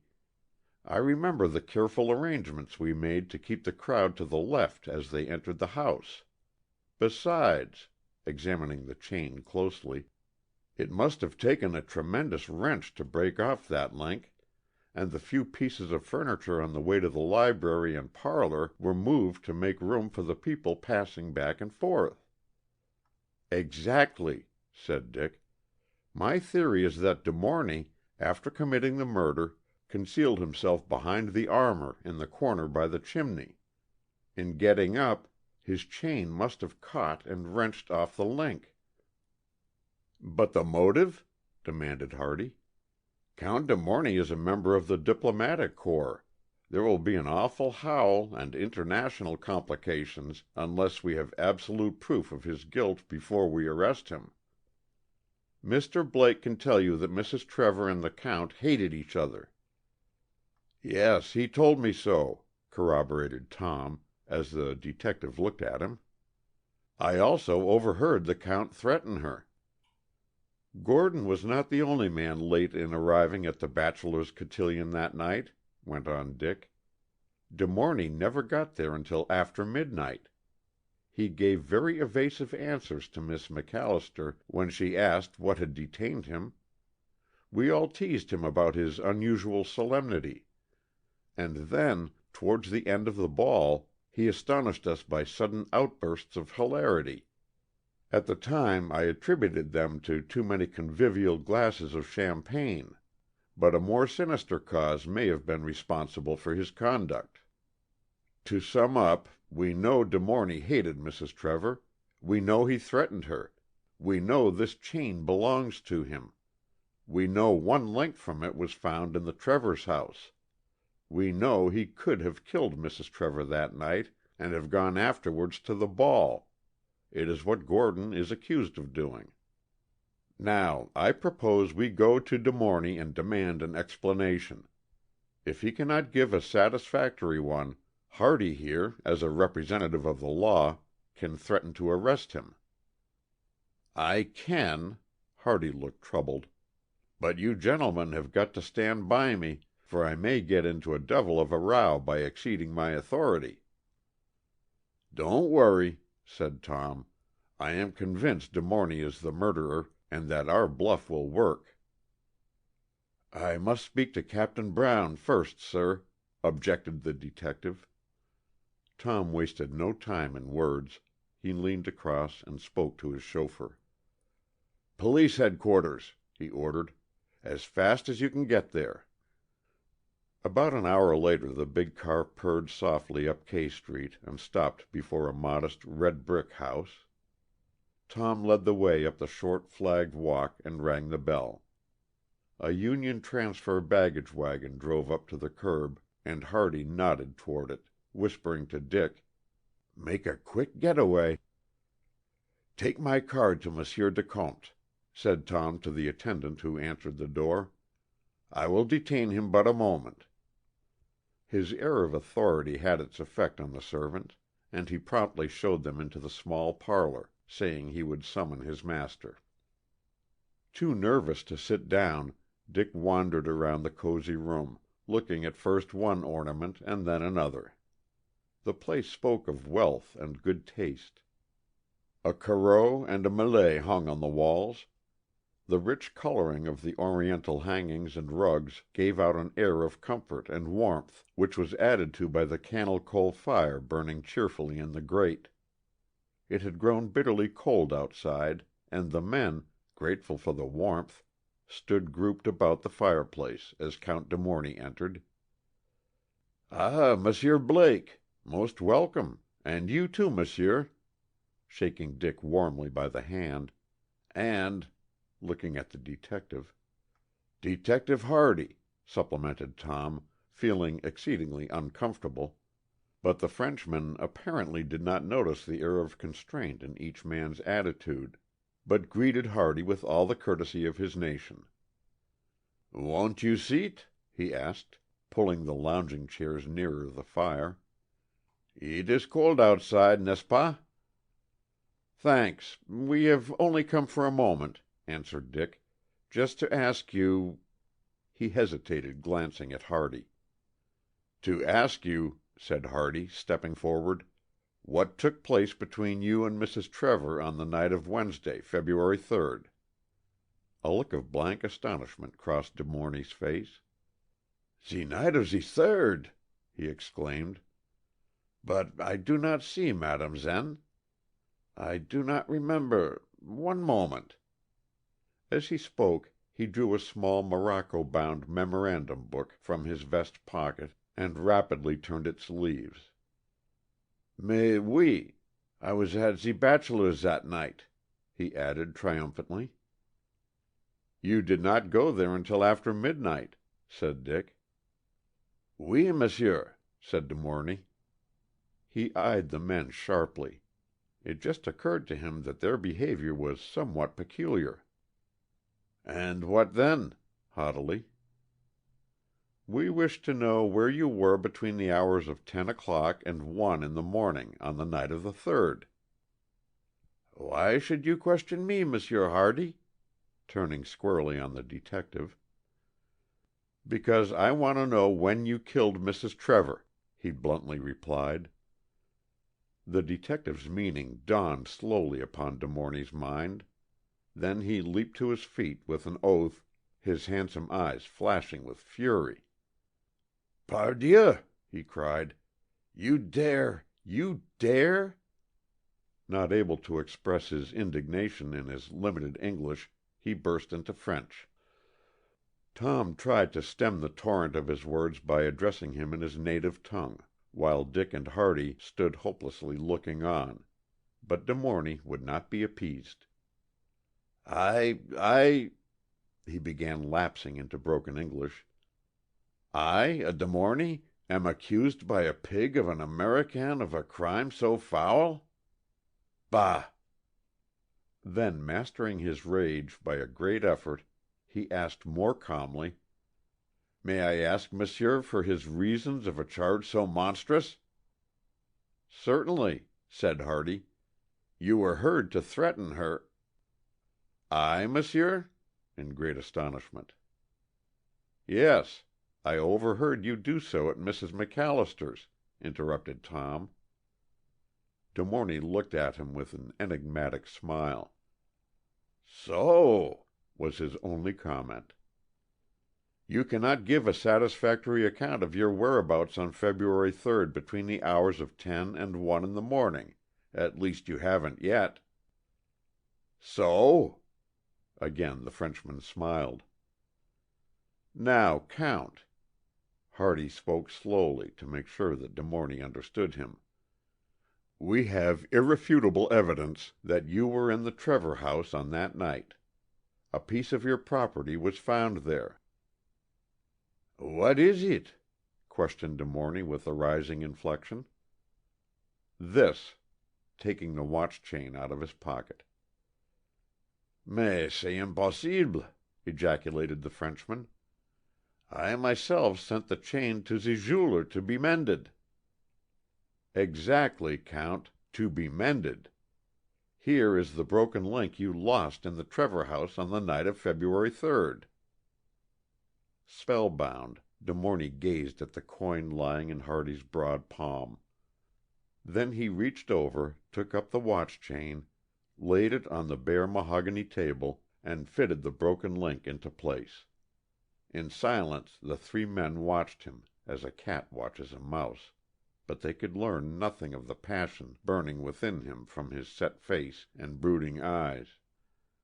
Finally he broke the long pause to ask, "And you think—" "That the owner of that chain is the murderer of Mrs. Trevor."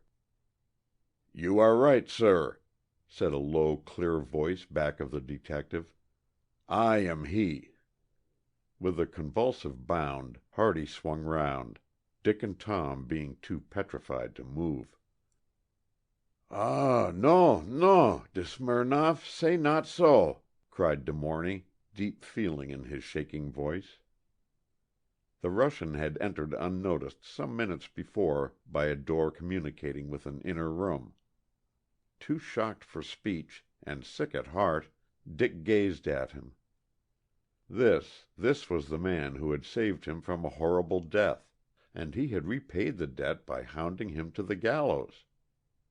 But for his intervention the criminal would have gone undetected. "And why not, Henri?" asked de Smirnoff quietly. "I cannot have you, mon ami, arrested for my crime. And so, monsieur," to Hardy, "you found my lucky piece and traced it here. I do not know how you did it, but it was clever work. I thought I had covered my tracks." "Hold, sir," said Hardy, his sense of fair play causing him to interrupt. "I must warn you that everything you say will be used against you." De Smirnoff shrugged his shoulders. "It can make no difference." Then, as Hardy pulled out a pair of handcuffs, his face flushed hotly. "Not that! My God, not that! I will come quietly with you." At a sign from Dick, Hardy reluctantly put them back in his pocket. "My warm thanks, monsieur," said de Smirnoff slowly, "for the great kindness. And I have another favor to ask of you. My host, Count De Morney, knows nothing of this affair. I would like, if possible, to explain my share in it to him and to you. It was so sordid murder. Will you not sit a moment?" Dick held a whispered conversation with Tom and Hardy, and then turned to De Smirnoff. "We agree to listen, Count." De Smirnoff bowed his head in grave acknowledgment, and then signed to the men to draw up their chairs. It was a scene Dick never forgot. The room, lighted only by the winter twilight, and the bright blaze of the cannel coal, the 5 men seated in a circle around the hearth, the firelight flickering on their excited faces. To Smirnoff was by far the calmest of them all.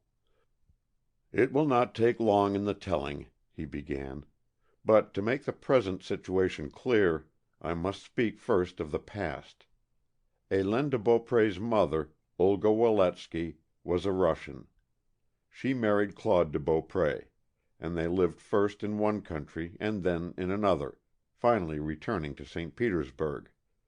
There they lived in comparative poverty and obscurity, having spent most of their patrimony in their wanderings about the world. About 5 years later they both died within a very short time of each other, leaving their only child, a girl of 23, in the care of an uncle, Colonel Woletsky. I saw her often before the death of her parents. She was very beautiful then, the beauty of the devil, the beauty that destroys men's souls. My only son, Sasha de Smirnoff, met her frequently at a friend's house, and fell madly in love with her. She returned his passion, but she would not consent to a marriage ceremony being performed, as she said she did not believe in the solemn rites of the Church. I think she simply did not wish to bind herself legally to one man. They lived together for 2 years. He paused, then resumed his story. "While this was going on, I was in Persia looking after some mining interests, which I inherited from an uncle. News travels but slowly in that country of no telegraphs, telephones, or railroads, and during those 2 years and more I heard but seldom from Sasha. Therefore you can understand my horror and my agony when, on my return to St. Petersburg, I found that my son had been arrested as a nihilist, secretly tried, and sent God knows where." His voice shook with feeling. "Hélène had also vanished. I joined the secret police as a political spy. For nearly 4 despairing years I searched Siberia for my boy, visiting every penal settlement in that vast land. There is no need of recounting the humiliation and suffering I endured during that time, the worst agony being my anxiety for my son. Finally, I found him in the worst settlement of all, broken in health and in spirit, a physical and almost mental wreck. Remembering him as I did in the glory of his young manhood, tall, handsome, brave, it was a fearful shock to me to find him crippled, scarred, and cringing. Shortly after my arrival, Sasha fell ill with brain fever, and for days I nursed him, fearing he would never recover. He rallied finally, and slowly, day by day, regained his strength. I did everything I could to lighten his confinement, while all the time planning his escape. One day a fresh batch of political prisoners arrived, among them an old friend of Sasha's. When he found who I was, he told me that he himself after Sasha's arrest had gone to Hélène and given her proofs of Sasha's innocence of the crime he was charged with, thinking that of course she would use the papers to clear him. But the vampire was already tired of Sasha. She disappeared with the papers, believing that safe in the wilds of Siberia Sasha would never trouble her again, and she could live her own life untroubled by the past. Boris advised me to recover those papers, give them to the proper authorities, and secure my son's release. It seemed the only thing to do, as Sasha's health was such that to try and escape in the rigors of that climate was courting certain death. Therefore I left Siberia, first arranging with one of the Cossack officials at the settlement to send me word every month of my son's physical condition, care of my Paris bankers. He stopped and sighed deeply, then drew out his cigar case. "Will you not join me? I speak more calmly when I smoke." "I will not weary you with a detailed account of my search for Hélène. My connection with the secret police helped me, and I was of great use to the Bureau, as few suspected that I belonged to the force. Finally, I traced Helene to Italy, Paris, England, and then here. I knew of the Grand Duke's proposed visit, and asked permission to accompany him, and I was sent on as special agent to guard him against the Camorra, as you already know," to Dick. "I came on to Washington before the Grand Duke, however, and meeting Henri," placing his hand affectionately on De Morney's shoulder, "an old friend of Sasha's, accepted his invitation to visit him during my stay here. That was on the 2nd of February. On Wednesday morning, as I was going out of the front door, I was astounded to see Helene sitting in her automobile by the curb. I believe her chauffeur was in the vestibule waiting to deliver a note. I paid no attention to him, but went straight to the limousine and opened the door. I have altered little, and Helene knew me at once. She shrank back in her seat. "You have nothing to fear," I said quickly. "I simply want those papers which will clear Sasha. Have you kept them?" My one terror had been that she might have destroyed them, and my heart leaped with joy when she told me she had the papers, but she also said she had no intention of giving them up. "I am not here to haggle with you," I answered. "What is your price?" "20,000. "Rubles?" "No, dollars." Her ruling passion was gambling. It was an inherited vice. She would sell her soul for money to lose over the gaming tables. "It is so," interrupted De Morney. "I was warning her, Monsieur Blake, when you overheard me. She was my cousin, but yes, and I did not want her name disgraced. I hated and despised her for her treatment of my friend, Sasha, and it was I, messieurs, who first notified Count de Smirnoff that she was in Washington." The Frenchman's eyes sparkled vindictively. "Helene leaned back in her car, thinking, continued De Smirnoff. "Finally she said, speaking low that the chauffeur should not hear, 'Come to my house tonight at 1 o'clock. I can see you alone then. The others will be at the ball. Knock very softly on the front door.' I nodded understandingly, saying, 'I will bring the money. Do not fail me,' and closed the door of the car as the chauffeur cranked the engine. The rest of the day was taken up with arranging my affairs. I produced my letters of credit, and drew out the money without difficulty from different banks until I had the requisite amount. It was a quarter of my fortune, but no sum was too great to spend in rescuing my son from his living death. After helping me, Henri went to Baltimore on business connected with his embassy—" "Oui, I did," again interrupted De Morney, "and I only return by ze midnight train."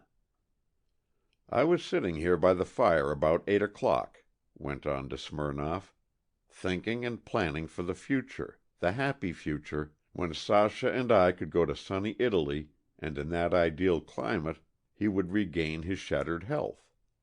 We would take a villa on Lake Como. Just then the housekeeper brought in a cablegram. I tore it open. My son was dead. In letters of fire, the message burned into my brain. How long I sat there I do not know, but when I rose my soul was frozen, my mind made up. She who was blood guilty should answer for her crime. I would keep my appointment, get the letters, and forward them to Russia, thus making certain that Sasha should sleep in no unhallowed grave, but he brought to the old vault in St. Petersburg to rest at last with honor, unblemished by the side of his illustrious ancestors. At the time appointed I was in the Trevors' vestibule, and I tapped softly on the door. In a few minutes Helene admitted me, and we tiptoed softly into what was apparently a private office. The light was on, and I glanced about the room to see if we were alone. The open safe attracted my attention. Helene noticed my glance in that direction. "My papers are there with my jewelry. I had to get the combination before I could see you. Have the money?" I nodded. She went to the safe and picked up a small bundle. As I watched her, my hand closed over a hatpin lying on the top of the desk I was standing by. I glanced down at it. The long, sharp-pointed steel caught my attention. It was an ideal weapon for my purpose, far better than a revolver shot which might arouse the household. As it happened, the pin broke in the wound. There was not a trace of feeling in his voice. Hélène returned, and in silence I handed the money to her and watched her count it. Beautiful as ever, living in the lap of luxury, while he, Sasha, her devoted lover always, had experienced the drags of life in that hell upon earth. Merciful God, could such things be? In silence she handed me the papers. In silence I took them. She was about to speak when her eye caught the glitter of a ring on the floor. She dropped on one knee to pick it up, resting her left hand against my thigh to balance herself. Quickly I seized my chance, and with one strong, straight stroke drove the hatpin into her heart, putting out my left hand to catch and steady her body. And I held her until her head fell back and I saw her eyes glazing. Thus died Hélène, the vampire. No one spoke. In the terrible silence the ticking of the small clock sounded clear and distinct. De Smirnoff roused himself. "My tale is soon finished. I carried the body to the safe and fastened the door. But first I put the $20,000 gold certificates, wrapped in her handkerchief, by her side. She had paid the price. I had no further use for the money." A gasp came from Hardy. "Good God! Clark must have stolen the money," he cried. "He found the handkerchief." "What matter?" said De Smirnoff indifferently. "It is blood money, ill-gotten gains. To continue, I put out the lights in the room and went into the hall, but just as I started for the door I heard someone coming downstairs, so I hid behind a suit of old armor. The man, whom I judged to be Mr. Trevor, went straight to the front door and admitted a woman. They went immediately into the room I had just left. Just as I started to go, Mr. Trevor returned into the hall and went upstairs. He came down at once, and in a few seconds I heard him talking on the telephone. This was my opportunity. I rose up hurriedly, but in my haste I caught my watch chain in some sharp part of the iron stand which supported the armor. I heard something snap, but dared not stop to investigate. I slipped out of the front door and down the front steps as noiselessly as I could, but dropped the head of the hatpin in opening the door. With a supreme effort I took up my everyday life the next morning, attending to my duties in safeguarding the person of the Grand Duke, and accepting the invitations I received as Henri's guest. It has given me infinite satisfaction to see Hélène's wicked past revealed gradually to the world she had fooled so long. Monsieur Tillinghast," he turned directly to Dick, "I am glad I was of service to you the other night, for you remind me of Sasha." His voice quivered on his son's name. Count, what can I say?" faltered Dick. "Say nothing. It is kismet. In my grief for my son I have never given the loss of my lucky coin another thought. But I hated to be without my chain, a present from Sasha, when a lad. So I asked Henri to send it to a jeweler to be mended. That is all, I think, messieurs."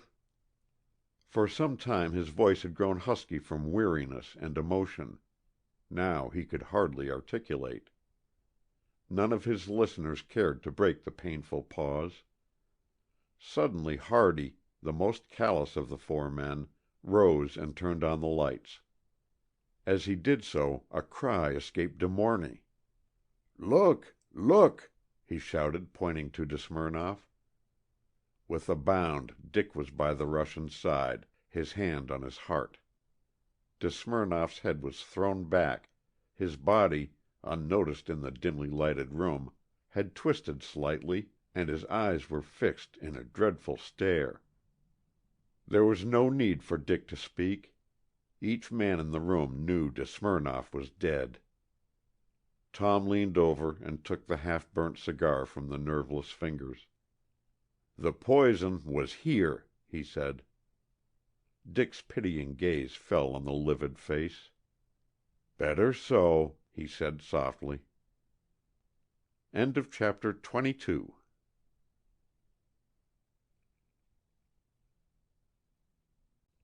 23. The Lifting of the Cloud.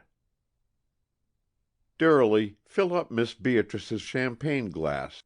I insist, my dear," as Beatrice protested. "Your health needs such a tonic, and it can do you no harm. I promised your father that I would take good care of you, so you must prepare to do exactly as I say," and as Mrs. MacAllister shook a warning finger at her guest. Peggy had called for Beatrice that afternoon and carried her home in the MacAllisters' landaulet, and already their tender but unobtrusive sympathy and the cheery atmosphere of the house had had a beneficial effect on her overwrought nerves. Intuitively, Mrs. MacAllister knew that Beatrice was silently grieving her heart out, too proud to complain even to those dear friends, as each day added its burden to those which her sensitive woman's soul was bearing so bravely. As her handsome dark eyes, filled with unshed tears, encountered Mrs. MacAllister's piercing ones, that astute dame, deeply touched by their wistful appeal, then and there registered a vow to do everything within her power to help her. "There's some man in the case," thought she, watching Beatrice covertly. "And what on earth ails Peggy? She hasn't been herself since the night I found her in a dead faint." All through dinner Peggy had been eating nothing. She sat, pale and preoccupied, making bread balls and leaving her grandmother to entertain Beatrice. The hatpin was weighing heavily on Peggy's mind, taking away both appetite and sleep. She was trying to screw up her courage to ask Beatrice to explain its presence in her box, but each time she looked at her friend's sad face, her heart misgave her. What if she couldn't explain? Peggy sighed drearily. "For goodness' sake, Peggy," exclaimed Mrs. MacAllister, thoroughly exasperated. "You are very depressing tonight. What is the matter?" Nothing," she hastily declared, suddenly waking up to the fact that she had not taken any part in the conversation for some time. "I was thinking of a story Mr. Sinclair told me this morning when I was in the bank about Mrs. Wheeler. He said his bookkeeper sent word to Mrs. Wheeler that she had overdrawn her bank account. She promptly wrote a note to him saying she was so sorry the mistake had happened, and she enclosed her check on them to cover the overdraw." "Poor Mrs. Wheeler," said Beatrice, as they rose from the table and strolled into the library. "I wonder what Washington would do without her. Her blunders are so numerous." "Their name is legion," agreed Mrs. MacAllister, helping herself to coffee. "Is that the doorbell, Hurley?" "Yes, ma'am."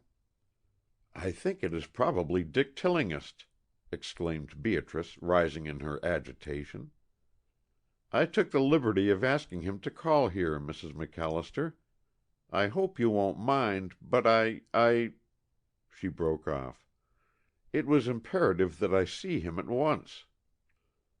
"My dear, of course not. I am always glad to see Dick," answered Mrs. MacAllister, concealing her surprise. Could it be that he was the man in the case? Why, good gracious! She had other plans for him. "Ask Mr. Tillinghast to come in here, Hurley." Her usually tranquil tones were so emphatic that the well-trained servant positively jumped as he hastened out of the room. Mrs. MacAllister looked at the two girls very sharply. Surely she had not been mistaken. Dick had seemed to have only ears and eyes for Peggy, and yet Beatrice's very evident excitement, Peggy's open-eyed wonder. "Oh, these men," thought Mrs. MacAllister disgustedly. "You can't tell by the looks of a toad how far he'll jump. If that young man has played fast and loose with my Peggy, I'll—" And in growing anger she waited. The silence was unbroken by the two girls. They could hear the front door opened, and Hurley's raised voice. Then steps sounded down the hall and stopped when they reached the library. Hurley threw open the door and announced, "Mr. Gordon." Too astounded to move, Peggy and her grandmother sat gazing at the young officer, thinking they saw an apparition. As he crossed the threshold, one wild scream of agony burst from Beatrice, and she swayed forward a dead weight into his arms. "Beatrice, Beatrice, my darling, my dear, dear wife!" he cried, distractedly. Then, seeing no answering gleam of recognition in her dazed eyes, he turned appealingly to Mrs. MacAllister. "Merciful God! Have I killed her?" "Nonsense!" cried Mrs. MacAllister, her active mind instantly grasping the significance of the situation. "Joy never kills. Quick, Hurley!" to the butler, who was standing by with mouth agape. "Some champagne!" And as he darted out of the room, to obey her order, she bade Gordon lift the limp form onto the wide lounge. With Peggy's assistance, he chafed her cold hands and watched with anxious eyes while Mrs. MacAllister forced Beatrice to swallow some foaming champagne. The stimulant had instant effect.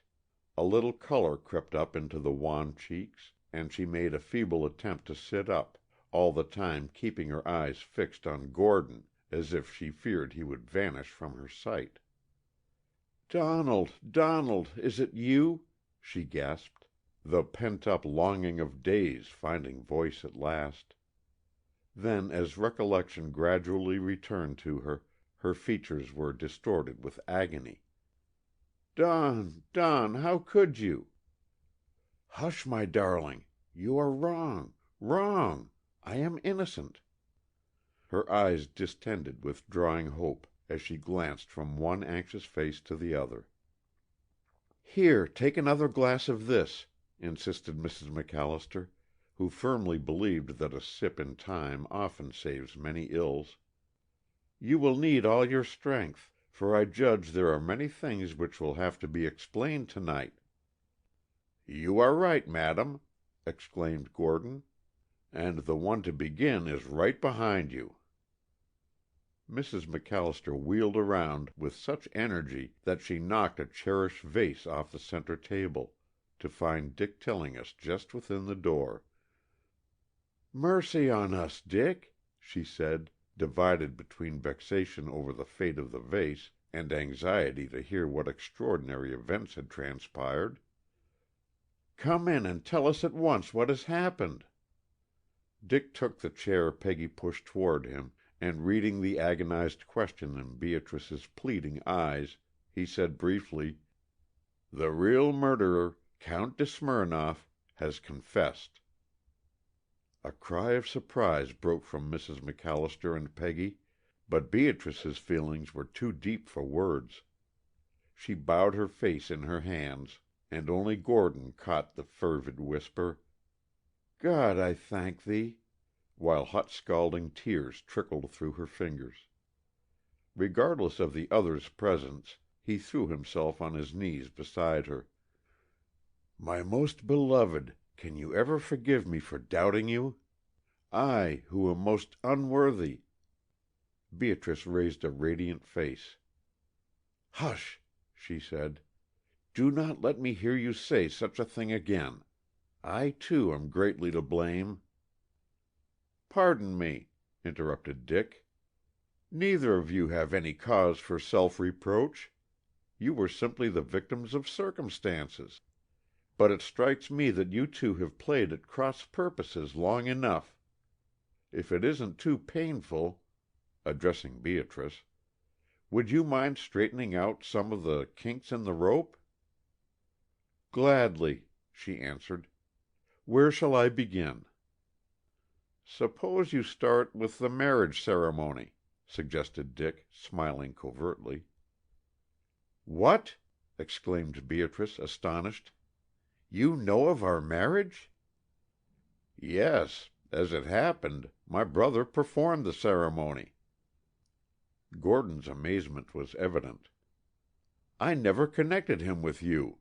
But go on, dearest," and he touched her hand lovingly. "Last November I went to visit my aunt, Mrs. John Dundas, my mother's sister, in Philadelphia. At that time I was very unhappy at home. Alfred Clark wanted me to marry him, and Mrs. Trevor encouraged his suit. Mr. Clark," coloring vividly, "did not behave well. If I wanted to live in peace and tranquillity, I had to be nice to him. Every time he thought I slighted or neglected him, he would complain to her, and between them they would hatch up all sorts of stories to tell Father. He believed my stepmother's lies, and often bitterly reproached me for making disagreeable scenes. If Mrs. Trevor stopped tormenting me, Mr. Clark always egged her on to more deviltry. They were not always good friends, though, and I hoped one of their numerous quarrels would lead to his dismissal. But I think he must have had some hold over her, for she apparently feared to break with him altogether." "He had," interrupted Dick. "I have just seen Clark. Under Chief Connor's severe examination he has made a complete confession. It seems—" Dick hesitated for words. It was not a pleasant tale he had to tell. He would have to expurgate it as best he could. "It seems that Mrs. Trevor, while living in Naples, had a desperate affair with Giovanni Savelli. In about a year he found she was unfaithful to him. I suspect Clark was the other man in question, but he wouldn't admit it. Anyway, Giovanni threatened to kill her when he turned her out in the streets. He was so violent in his anger that, in desperate fear, she fled the city at night. Some time after her marriage to your father, Clark came to Washington, and through her influence secured his secretaryship.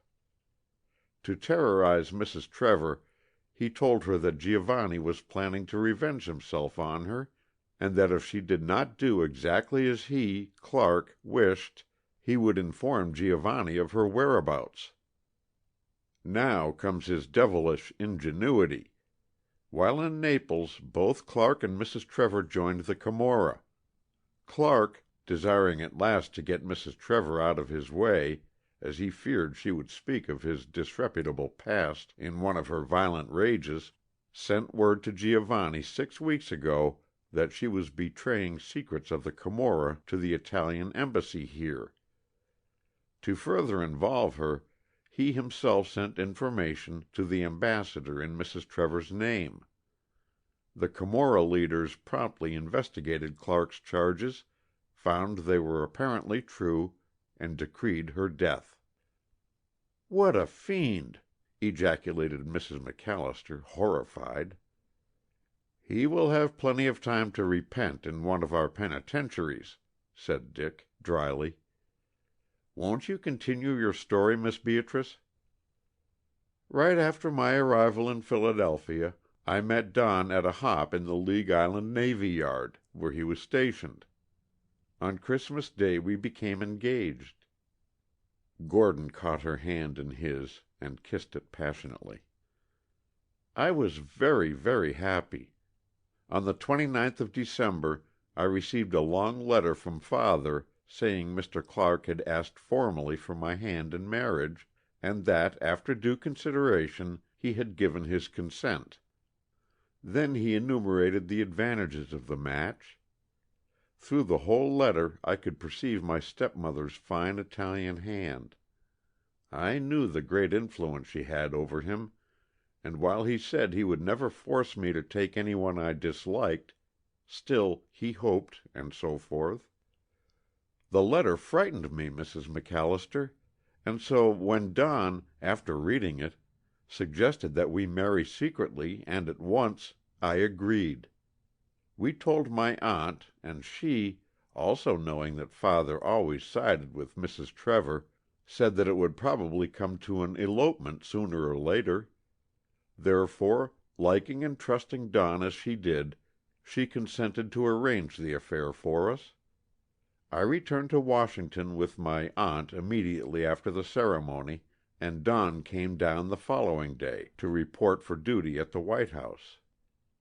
Ah, Don," she broke off, turning towards him, "you should not have asked me to postpone the announcement of our marriage on the flimsy excuse that you found on your arrival only unmarried officers were to be the President's aides. You should have given me your full confidence then." "I was wrong," admitted Gordon gravely, "but you do not know the tangle I found myself in. Go on, dearest." "I was cruelly hurt," said Beatrice slowly, "though I tried to convince myself that everything you did was for the best, and so things drifted until the evening of the 3rd. She stopped and drew a long breath.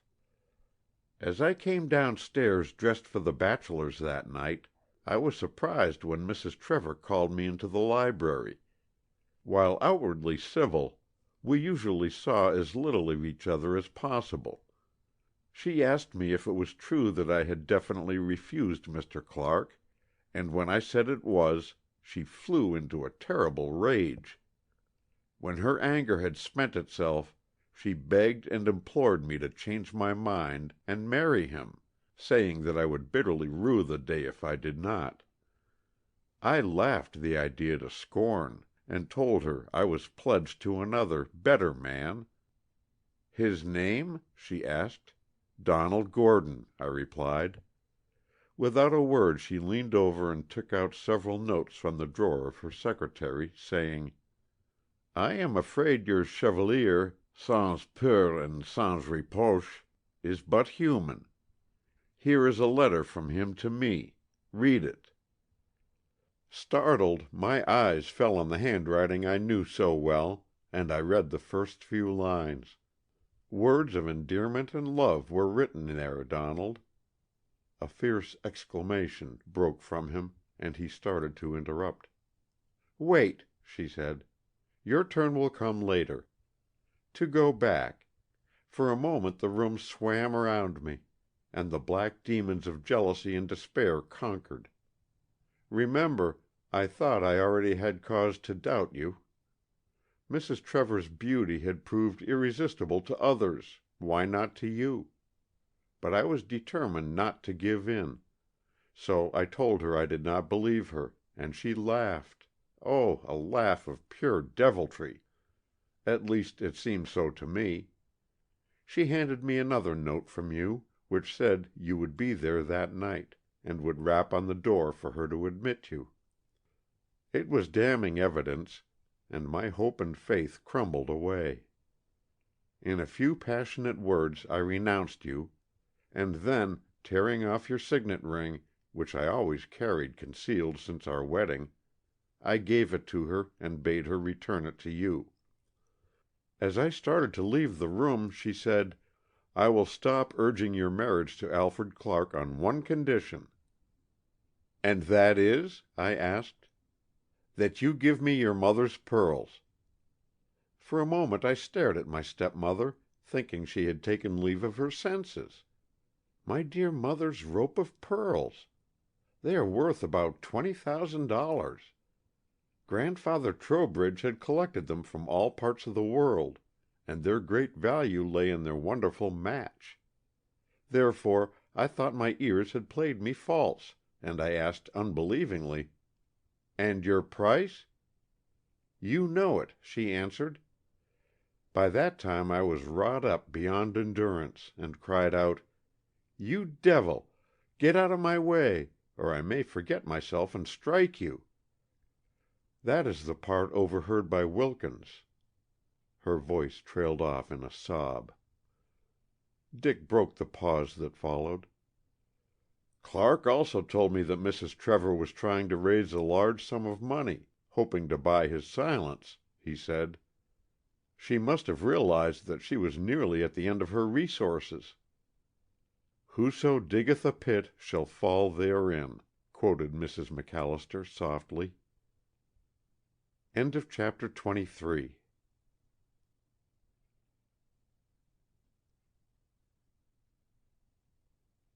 Chapter 24.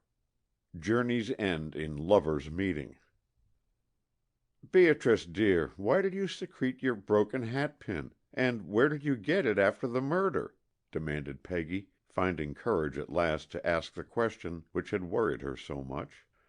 Then, seeing Beatrice's opened eyes' surprise, she added, "Your box caught it when I opened my secret drawer on Friday night, and your cat's eye fell out. I instantly recognized it. But believe me, dear, I never for one moment thought you were connected with Mrs. Trevor's death." "She never did," affirmed Dick. "In fact, it was Peggy's desire to clear you from suspicion which urged me on in my efforts to find the real murderer." "Peggy, dear Peggy, you best of friends!" Beatrice leaned forward and kissed her warmly. "Did you open the box?" "No, indeed," indignantly.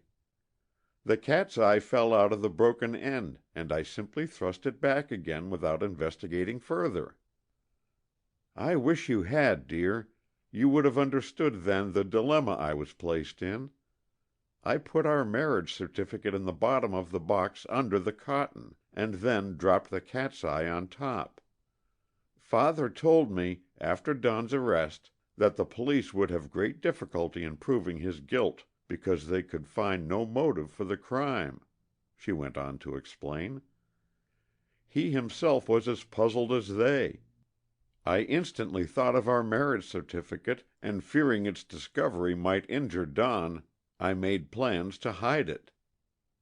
As to the broken pin, I never found it until after Mrs. Trevor's funeral. When I put on black, I decided to send all my dresses to a dear friend in New York.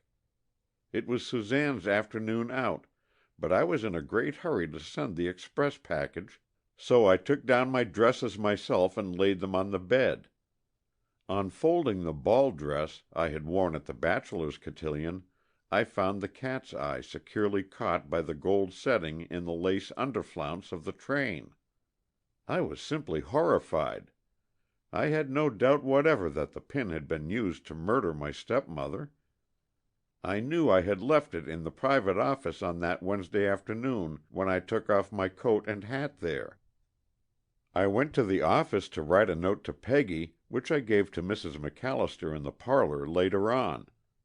I thought," she glanced appealingly at Gordon, "that the guilty man had dropped the pin in the vestibule, for it must have caught in my dress when I let go of my train to insert my latchkey and open the front door. I reasoned that the police would never believe my explanation if they found the pin in my possession unless I told them the story of my quarrel with Mrs. Trevor and of our marriage, Don. I knew Peggy was coming to see me and made up my mind to ask her to keep the pasteboard box for me. You already know what took place on my return from the ball by my testimony at the inquest," continued Beatrice. "When I heard Mrs. Trevor had been murdered, I thought Don had come to the house that night and had killed her in a moment of ungovernable rage. Can you ever forgive me, dear?" clasping his hand in both of hers. "There can be no question of that," said Gordon passionately. "You had every cause to doubt me. Mine was the fault. I have acted like a blind, crazy idiot. Listen. When in London some 4 years ago, I met Hélène de Beaupré and became very much infatuated with her. Well, she made a fool of me, as she did of others. One day, tired of having me around, she dismissed me. That ended the affair as far as I was concerned." "Just a moment. interrupted Dick. "Did Alfred Clark see you and Helene at the Home Office applying for a special license?" If he had exploded a bomb under their noses, he could not have created a greater disturbance. Gordon sat up as if he had been shot, gazing incredulously at Dick. "Great heavens!" he ejaculated. "What an accomplished liar Clark is! And yet this fabrication has a foundation of truth. He did see us in the Home Office talking to the clerk in charge of special licenses. We were waiting there for Sam Peters. You remember him, don't you?" Dick nodded. "Sam was to be married at noon. He knew no one in London, nor did his American bride-elect, except Helene and myself. He asked me to be his best man, and Helene to act as a witness. He had to procure his special license, so we agreed to meet him at the Home Office and go with him to the church. Sam will verify what I am telling you, if you care to ask him." "No, no, Don, I'll take your word for it," said Dick hastily. "Beatrice has just told you of our marriage," continued Gordon. "I never knew until your theater party, Dick, which you gave on the night of my arrival here, that Beatrice's stepmother and Helene de Beaupré were one and the same person. Beatrice always spoke of her as Mrs. Trevor. Mrs. Trevor greeted me that night as a stranger, and of course I took my cue from her. In the days that followed she must have seen how deeply and passionately I loved Beatrice, for she hinted as much to me. Then she told me that she had a package of my foolish, extravagant letters written years ago. I never throw anything away that might be of possible use," she went on. "Do you think the Attorney General would look with favor on your suit for his daughter's hand if he saw those letters?" I stared at her aghast, as the whole horrible situation flashed over me. What in heaven's name was I to do? I should have confided everything to you then, my darling, but no man likes to speak of past love affairs, no matter how innocent, to his bride. For days Helene played with me as a cat does with a mouse, keeping me on tenterhooks. But on the morning of the 3rd I received a note from her, asking me to go and see her that night about 11:30, and saying that she had decided to return my letters. Overjoyed, I gladly kept the appointment, and she admitted me after I had given the signal agreed on. We went at once to the private office. "Here are the letters," she said, speaking in a low voice. "I return them to you freely. But first you must pledge me your word as an officer and a gentleman never to mention them to either my husband or Beatrice." Of course I willingly promised, and after a few words of thanks I left the house as silently as I had entered. I went directly to the Benedict, destroyed the letters, then on to the ball. "Good heavens! Did she not give you my message, my ring?" gasped Beatrice. "No, neither of them." "Clever woman," commented Mrs. MacAllister. "She arranged it so you were in honor bound never to speak of the letters to Beatrice, and the latter, believing you false, would never refer to them either. Of course, she reckoned without the knowledge of your secret marriage. Mrs. Trevor was a shrewd judge of human nature. It was a pretty scheme she hatched to separate you two and not get caught herself." "You have summed it up exactly, Mrs. MacAllister," agreed Gordon. "The first letter she showed Beatrice was probably one written years ago. I was bitterly hurt and angry, Beatrice, when you refused to speak to me at the hall. Then you returned my letter, unopened, which I wrote as soon as I heard of Mrs. Trevor's death. I was much surprised at being summoned as a witness at the inquest. But when the coroner showed me my signet ring, which you, my dearest, had said you would never part with, and told me it had been found in the dead woman's hand, I was bewildered, horrified. I jumped to the conclusion that you two had met, quarreled, and, God forgive me." Gordon could not continue, and Beatrice, with shining eyes, bent toward him. "And so," she said, "you took the crime upon yourself that I might be spared. It was noble of you, dear heart." And before them all she kissed him passionately. Mrs. MacAllister swallowed a suspicious lump in her throat, while Peggy buried her nose in a convenient pillow. "Tell us, Dick, how the real criminal came to confess," she said as soon as she could speak clearly. With bated breath they listened to his thrilling account of de Smirnoff's vengeance. "Some of the unfortunate story has to come out in the papers," ended Dick. "It cannot be hushed up altogether, as justice has to be done the living." "My poor father!" cried Beatrice. "Where is he?" "At his house, completely prostrated by the news." "I must go to him at once."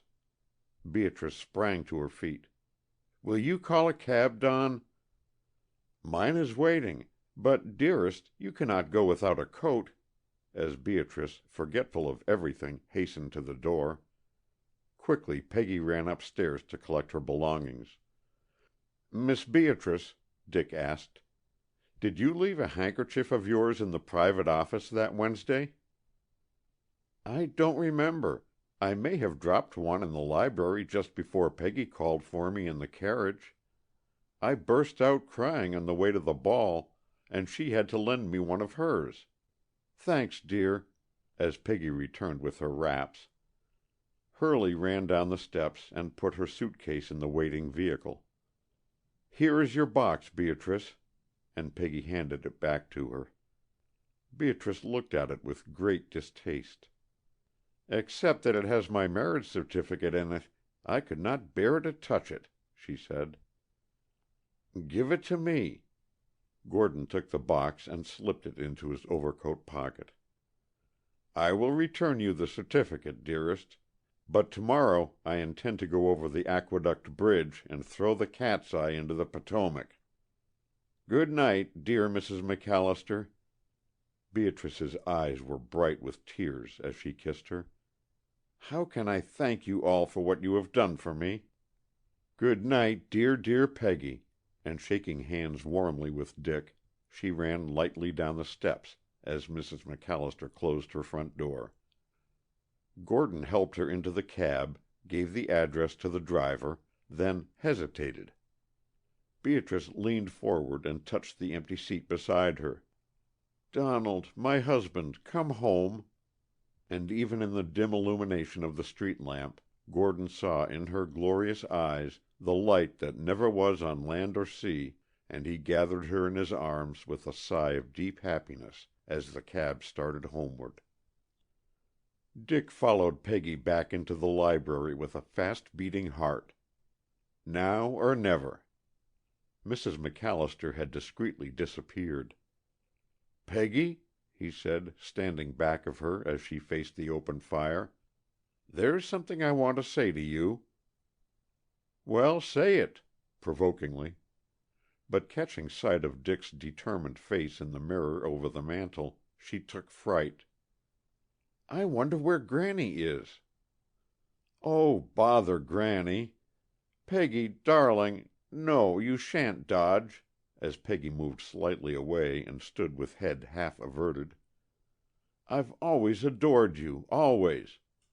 The very first encouragement you ever gave me was that challenge.